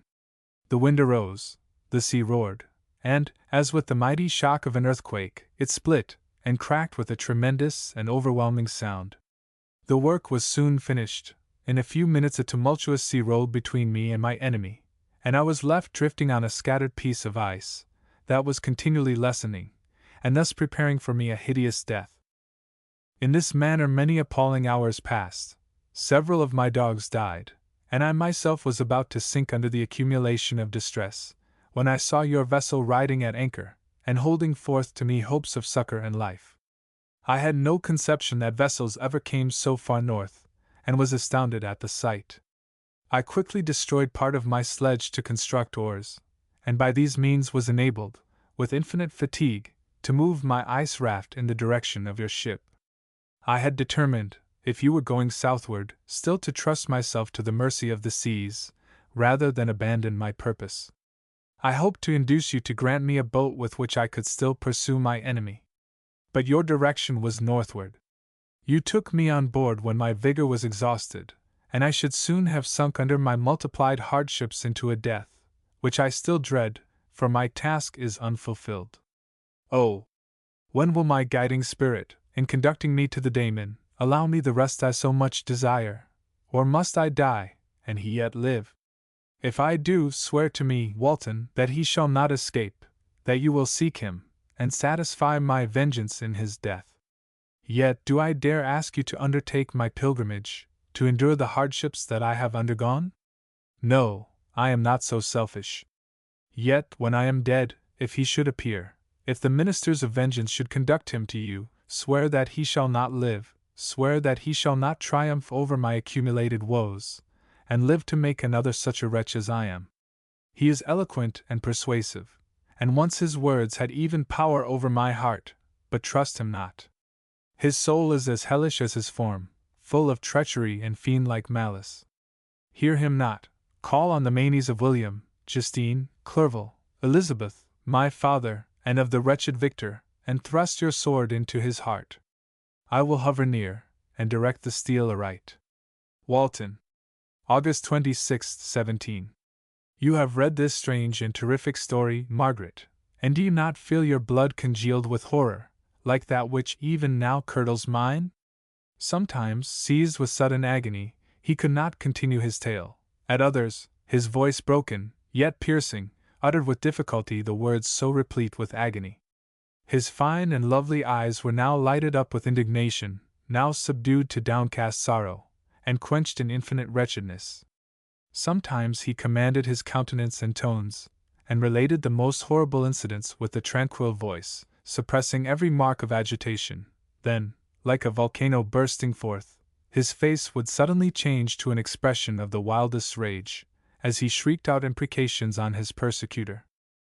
His tale is connected, and told with an appearance of the simplest truth, yet I own to you that the letters of Felix and Safie, which he shewed me, and the apparition of the monster seen from our ship, brought to me a greater conviction of the truth of his narrative than his asseverations, however earnest and connected. Such a monster has then really existence. I cannot doubt it, yet I am lost in surprise and admiration. Sometimes I endeavor to gain from Frankenstein the particulars of his creature's formation, but on this point he was impenetrable. Are you mad, my friend? Said he. Or whither does your senseless curiosity lead you? Would you also create for yourself and the world a demoniacal enemy? Or to what do your questions tend? Peace, peace. Learn my miseries, and do not seek to increase your own. Frankenstein discovered that I made notes concerning his history. He asked to see them, and then himself corrected and augmented them in many places, but principally in giving the life and spirit to the conversations he held with his enemy. Since you have preserved my narration, said he, I would not that a mutilated one should go down to posterity. Thus has a week passed away, while I have listened to the strangest tale that ever imagination formed. My thoughts, and every feeling of my soul, have been drunk up by the interest for my guest, which this tale, and his own elevated and gentle manners have created. I wish to soothe him, yet can I counsel one so infinitely miserable, so destitute of every hope of consolation, to live? Oh, no! The only joy that he can now know will be when he composes his shattered feelings to peace and death. Yet he enjoys one comfort, the offspring of solitude and delirium. He believes that, when in dreams he holds converse with his friends, and derives from that communion consolation for his miseries, or excitements to his vengeance, that they are not the creations of his fancy, but the real beings who visit him from the regions of a remote world. This faith gives a solemnity to his reveries that render them to me almost as imposing and interesting as truth. Our conversations are not always confined to his own history and misfortunes. On every point of general literature he displays unbounded knowledge, and a quick and piercing apprehension.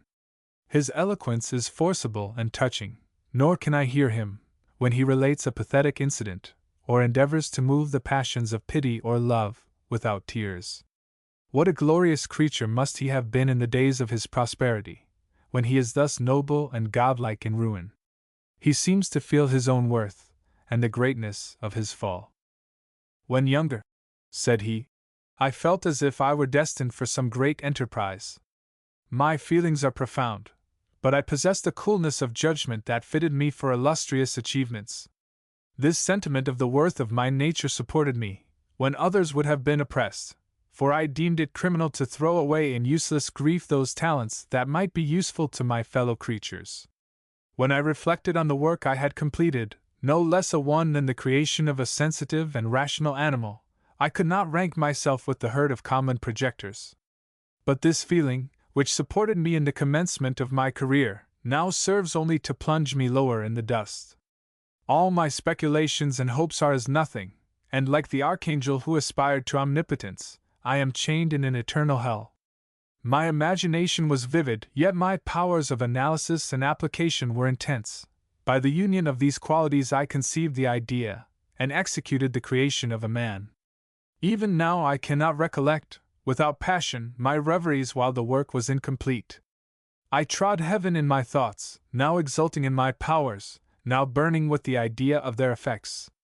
From my infancy I was imbued with high hopes and a lofty ambition, but how am I sunk?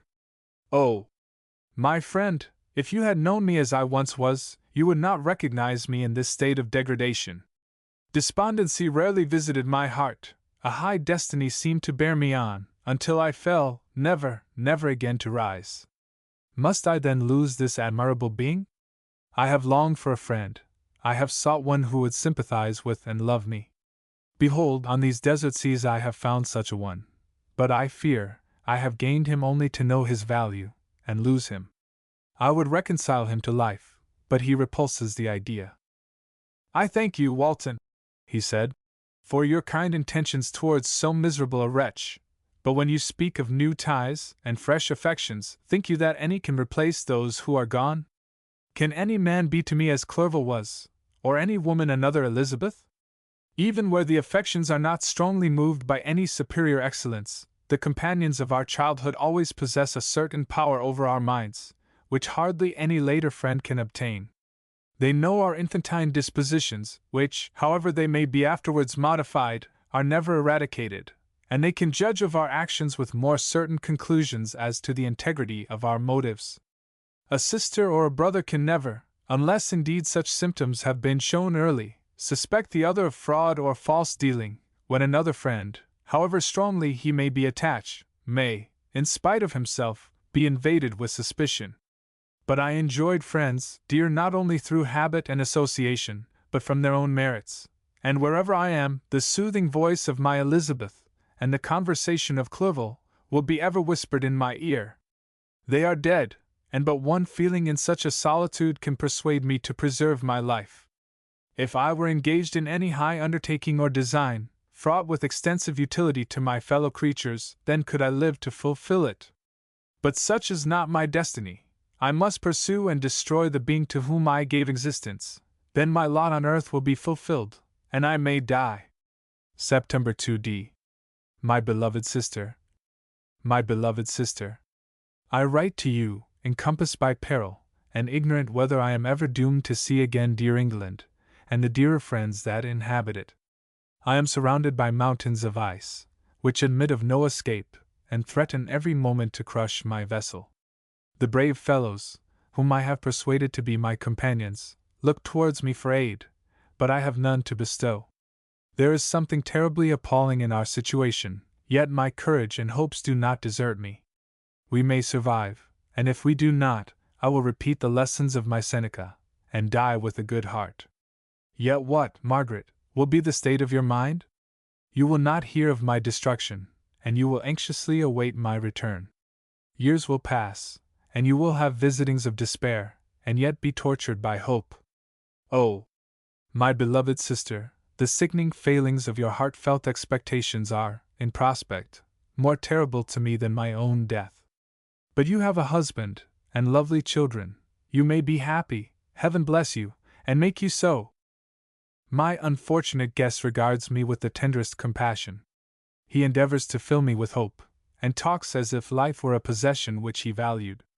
He reminds me how often the same accidents have happened to other navigators, who have attempted this sea, and, in spite of myself, he fills me with cheerful auguries. Even the sailors feel the power of his eloquence. When he speaks, they no longer despair. He rouses their energies, and while they hear his voice, they believe these vast mountains of ice are molehills, which will vanish before the resolutions of man. These feelings are transitory. Each day's expectation delayed fills them with fear, and I almost dread a mutiny caused by this despair. September 5th. A scene has just passed of such uncommon interest, that although it is highly probable that these papers may never reach you, yet I cannot forbear recording it. We are still surrounded by mountains of ice, still in imminent danger of being crushed in their conflict. The cold is excessive, and many of my unfortunate comrades have already found a grave amidst this scene of desolation. Frankenstein has daily declined in health, a feverish fire still glimmers in his eyes, but he is exhausted, and when suddenly roused to any exertion, he speedily sinks again into apparent lifelessness. I mentioned in my last letter the fears I entertained of a mutiny. This morning, as I sat watching the wan countenance of my friend, his eyes half closed, and his limbs hanging listlessly, I was roused by half a dozen of the sailors, who desired admission into the cabin. They entered, and their leader addressed me. He told me that he and his companions had been chosen by the other sailors to come in deputation to me, to make me a demand, which, in justice, I could not refuse. We were immured in ice, and should probably never escape, but they feared that if, as was possible, the ice should dissipate, and a free passage be opened, I should be rash enough to continue my voyage, and lead them into fresh dangers, after they might happily have surmounted this. They desired, therefore, that I should engage with a solemn promise, that if the vessel should be freed, I would instantly direct my course southward. This speech troubled me. I had not despaired, nor had I yet conceived the idea of returning, if set free. Yet could I, in justice, or even in possibility, refuse this demand? I hesitated before I answered, when Frankenstein, who had at first been silent, and, indeed, appeared hardly to have force enough to attend, now roused himself. His eyes sparkled, and his cheeks flushed with momentary vigor. Turning towards the men, he said, "What do you mean? What do you demand of your captain? Are you then so easily turned from your design? Did you not call this a glorious expedition? And wherefore was it glorious? Not because the way was smooth and placid as a southern sea, but because it was full of dangers and terror. Because, at every new incident, your fortitude was to be called forth, and your courage exhibited. Because danger and death surrounded, and these dangers you were to brave and overcome. For this was it a glorious, for this was it an honorable undertaking. You were hereafter to be hailed as the benefactors of your species, your name adored, as belonging to brave men who encountered death for honor and the benefit of mankind. And now, behold, with the first imagination of danger, or, if you will, the first mighty and terrific trial of your courage, you shrink away, and are content to be handed down as men who had not strength enough to endure cold and peril. And so, poor souls, they were chilly, and returned to their warm firesides. Why, that requires not this preparation. Ye need not have come thus far, and dragged your captain to the shame of a defeat, merely to prove yourselves cowards. Oh! Be men, or be more than men. Be steady to your purposes, and firm as a rock. This ice is not made of such stuff as your hearts might be. It is mutable, cannot withstand you, if you say that it shall not. Do not return to your families with the stigma of disgrace marked on your brows. Return as heroes who have fought and conquered, and who know not what it is to turn their backs on the foe." He spoke this with a voice so modulated to the different feelings expressed in his speech, with an eye so full of lofty design and heroism, that can you wonder that these men were moved? They looked at one another, and were unable to reply.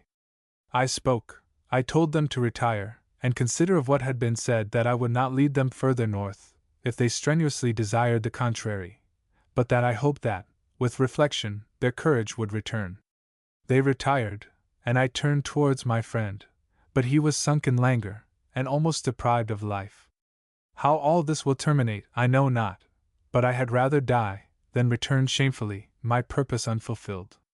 Yet I fear such will be my fate. The men, unsupported by ideas of glory and honor, can never willingly continue to endure their present hardships. September 7th. The die is cast.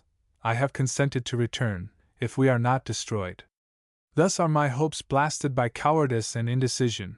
I come back ignorant and disappointed. It requires more philosophy than I possess to bear this injustice with patience. September 12th. It is past.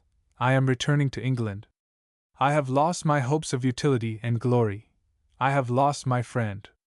But I will endeavor to detail these bitter circumstances to you, my dear sister, and while I am wafted towards England, and towards you, I will not despond. September 19th. The ice began to move, and roarings like thunder were heard at a distance, as the island split and cracked in every direction.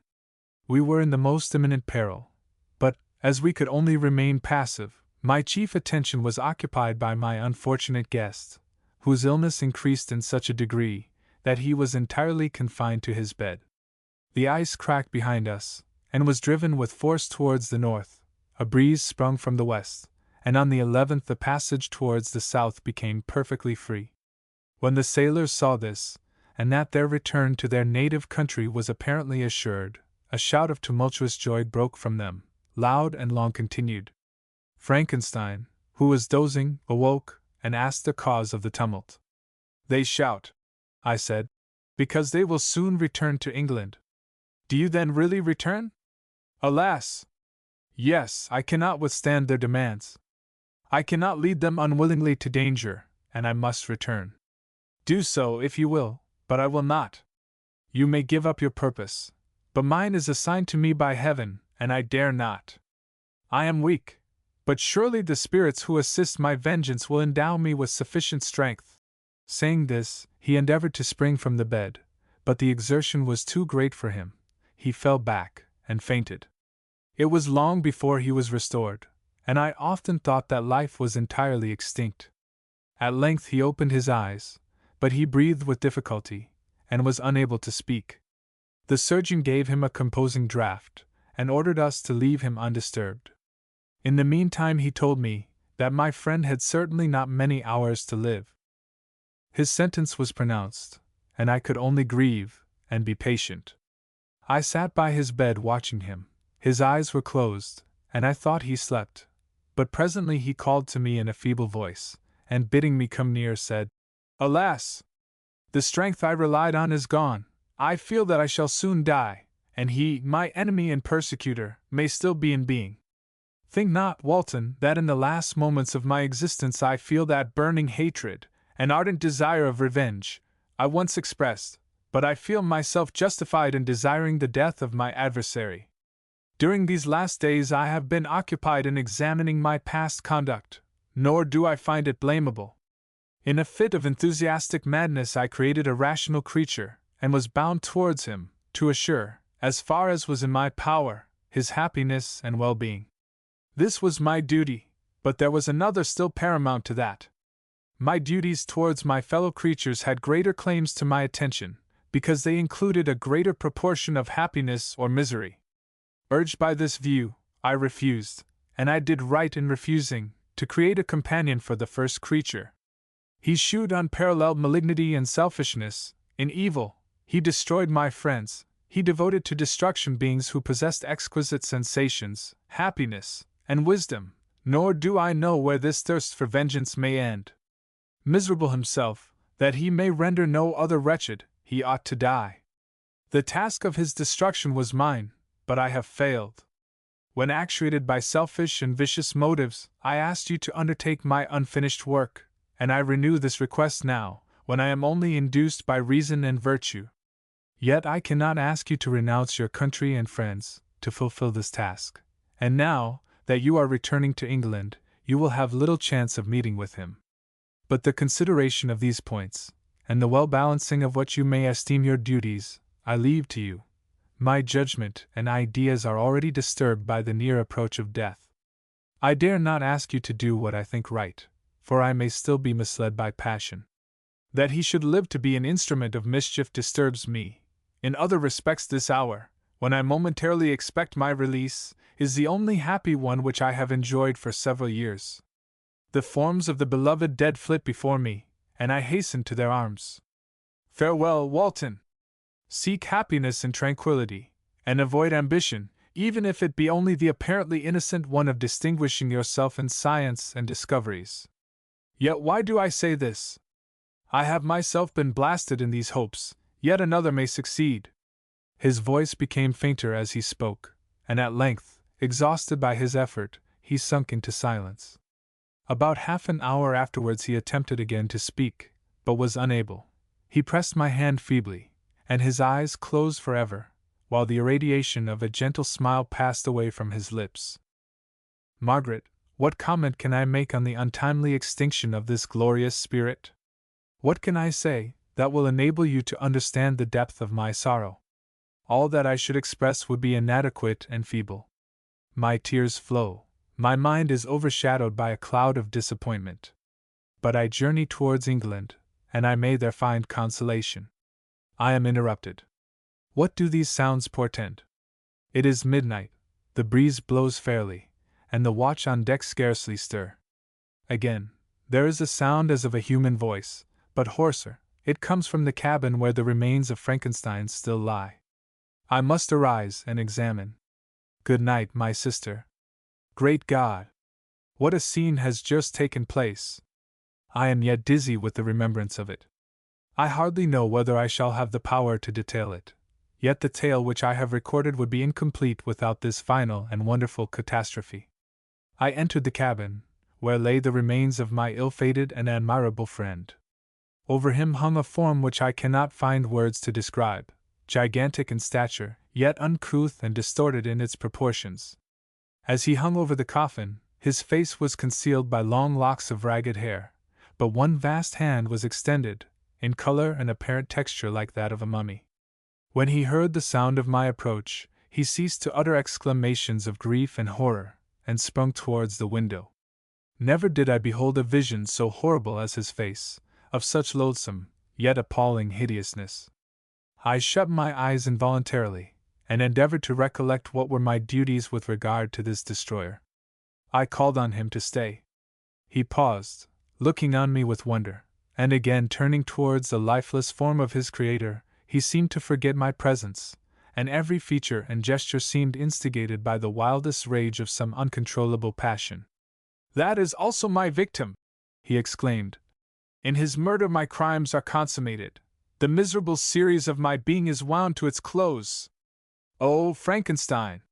Generous and self-devoted being! What does it avail that I now ask thee to pardon me? I, who irretrievably destroyed thee by destroying all thou lovedst. Alas! He is cold, he may not answer me." His voice seemed suffocated, and my first impulses, which had suggested to me the duty of obeying the dying request of my friend, in destroying his enemy, were now suspended by a mixture of curiosity and compassion. I approached this tremendous being. I dared not again raise my looks upon his face, there was something so scaring and unearthly in his ugliness. I attempted to speak, but the words died away on my lips. The monster continued to utter wild and incoherent self-reproaches. At length I gathered resolution to address him, in a pause of the tempest of his passion. "Your repentance," I said, "is now superfluous.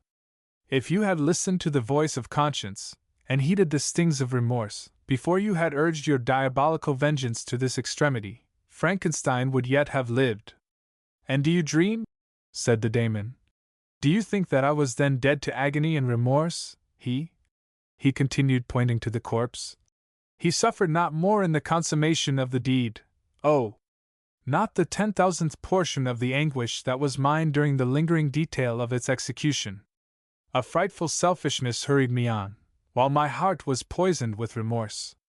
Think ye that the groans of Clerval were music to my ears? My heart was fashioned to be susceptible of love and sympathy, and when wrenched by misery to vice and hatred, it did not endure the violence of the change without torture such as you cannot even imagine. After the murder of Clerval, I returned to Switzerland, heartbroken and overcome. I pitied Frankenstein. My pity amounted to horror. I abhorred myself. But when I discovered that he, the author at once of my existence and of its unspeakable torments, dared to hope for happiness, that while he accumulated wretchedness and despair upon me, he sought his own enjoyment in feelings and passions from the indulgence of which I was forever barred, then impotent envy and bitter indignation filled me with an insatiable thirst for vengeance. I recollected my threat, and resolved that it should be accomplished. I knew that I was preparing for myself a deadly torture, but I was the slave, not the master of an impulse, which I detested, yet could not disobey. Yet when she died, nay, then I was not miserable. I had cast off all feeling, subdued all anguish to riot in the excess of my despair. Evil thenceforth became my good. Urged thus far, I had no choice but to adapt my nature to an element which I had willingly chosen. The completion of my demoniacal design became an insatiable passion. And now it is ended. There is my last victim. I was at first touched by the expressions of his misery, yet when I called to mind what Frankenstein had said of his powers of eloquence and persuasion, and when I again cast my eyes on the lifeless form of my friend, indignation was rekindled within me. "Wretch," I said, "it is well that you come here to whine over the desolation that you have made. You throw a torch into a pile of buildings, and when they are consumed you sit among the ruins, and lament the fall. Hypocritical fiend! If he whom you mourn still lived, still would he be the object, again would he become the prey of your accursed vengeance. It is not pity that you feel, you lament only because the victim of your malignity is withdrawn from your power." "Oh, it is not thus, interrupted the being. "Yet such must be the impression conveyed to you by what appears to be the purport of my actions. Yet I seek not a fellow feeling in my misery. No sympathy may I ever find. When I first sought it, it was the love of virtue, the feelings of happiness and affection with which my whole being overflowed, that I wished to be participated. But now, that virtue has become to me a shadow, and that happiness and affection are turned into bitter and loathing despair, in what should I seek for sympathy? I am content to suffer alone, while my suffering shall endure. When I die, I am well satisfied that abhorrence and opprobrium should load my memory. Once my fancy was soothed with dreams of virtue, of fame, and of enjoyment. Once I falsely hoped to meet with beings, who, pardoning my outward form, would love me for the excellent qualities which I was capable of bringing forth. I was nourished with high thoughts of honor and devotion. But now vice has degraded me beneath the meanest animal. No crime, no mischief, no malignity, no misery, can be found comparable to mine. When I call over the frightful catalogue of my deeds, I cannot believe that I am he whose thoughts were once filled with sublime and transcendent visions of the beauty and the majesty of goodness. But it is even so, the fallen angel becomes a malignant devil. Yet even that enemy of God and man had friends and associates in his desolation. I am quite alone. You, who call Frankenstein your friend, seem to have a knowledge of my crimes and his misfortunes. But in the detail which he gave you of them, he could not sum up the hours and months of misery which I endured, wasting in impotent passions. For whilst I destroyed his hopes, I did not satisfy my own desires. They were forever ardent and craving, still I desired love and fellowship, and I was still spurned. Was there no injustice in this? Am I to be thought the only criminal, when all humankind sinned against me? Why do you not hate Felix, who drove his friend from his door with contumely? Why do you not execrate the rustic who sought to destroy the Savior of his child? Nay, these are virtuous and immaculate beings. I, the miserable and the abandoned, am an abortion, to be spurned at, and kicked, and trampled on. Even now my blood boils at the recollection of this injustice. But it is true that I am a wretch. I have murdered the lovely and the helpless. I have strangled the innocent as they slept, and grasped to death his throat who never injured me or any other living thing. I have devoted my Creator, the select specimen of all that is worthy of love and admiration among men, to misery. I have pursued him even to that irremediable ruin. There he lies, white and cold in death. You hate me, but your abhorrence cannot equal that with which I regard myself. I look on the hands which executed the deed, I think on the heart in which the imagination of it was conceived, and long for the moment when they will meet my eyes, when it will haunt my thoughts, no more. Fear not that I shall be the instrument of future mischief. My work is nearly complete. Neither yours nor any man's death is needed to consummate the series of my being, and accomplish that which must be done, but it requires my own. Do not think that I shall be slow to perform this sacrifice. I shall quit your vessel on the ice raft which brought me hither, and shall seek the most northern extremity of the globe. I shall collect my funeral pile, and consume to ashes this miserable frame, that its remains may afford no light to any curious and unhallowed wretch, who would create such another as I have been. I shall die. I shall no longer feel the agonies which now consume me, or be the prey of feelings unsatisfied, yet unquenched. He is dead who called me into being, and when I shall be no more, the very remembrance of us both will speedily vanish. I shall no longer see the sun or stars, or feel the winds play on my cheeks. Light, feeling, and sense will pass away, and in this condition must I find my happiness. Some years ago, when the images which this world affords first opened upon me, when I felt the cheering warmth of summer, and heard the rustling of the leaves and the chirping of the birds, and these were all to me, I should have wept to die. Now it is my only consolation. Polluted by crimes, and torn by the bitterest remorse, where can I find rest but in death? Farewell! I leave you, and in you the last of humankind whom these eyes will ever behold. Farewell, Frankenstein! If thou wert yet alive, and yet cherished a desire of revenge against me, it would be better satiated in my life than in my destruction. But it was not so. Thou didst seek my extinction, that I might not cause greater wretchedness, and if yet, in some mode unknown to me, thou hast not yet ceased to think and feel, thou desirest not my life for my own misery. Blasted as thou wert, my agony was still superior to thine, for the bitter sting of remorse may not cease to rankle in my wounds until death shall close them forever. But soon, he cried, with sad and solemn enthusiasm, I shall die, and what I now feel be no longer felt. Soon these burning miseries will be extinct. I shall ascend my funeral pile triumphantly, and exult in the agony of the torturing flames. The light of that conflagration will fade away, my ashes will be swept into the sea by the winds. My spirit will sleep in peace, or if it thinks, it will not surely think thus. Farewell. He sprung from the cabin window, as he said this, upon the ice raft which lay close to the vessel. He was soon borne away by the waves, and lost in darkness and distance.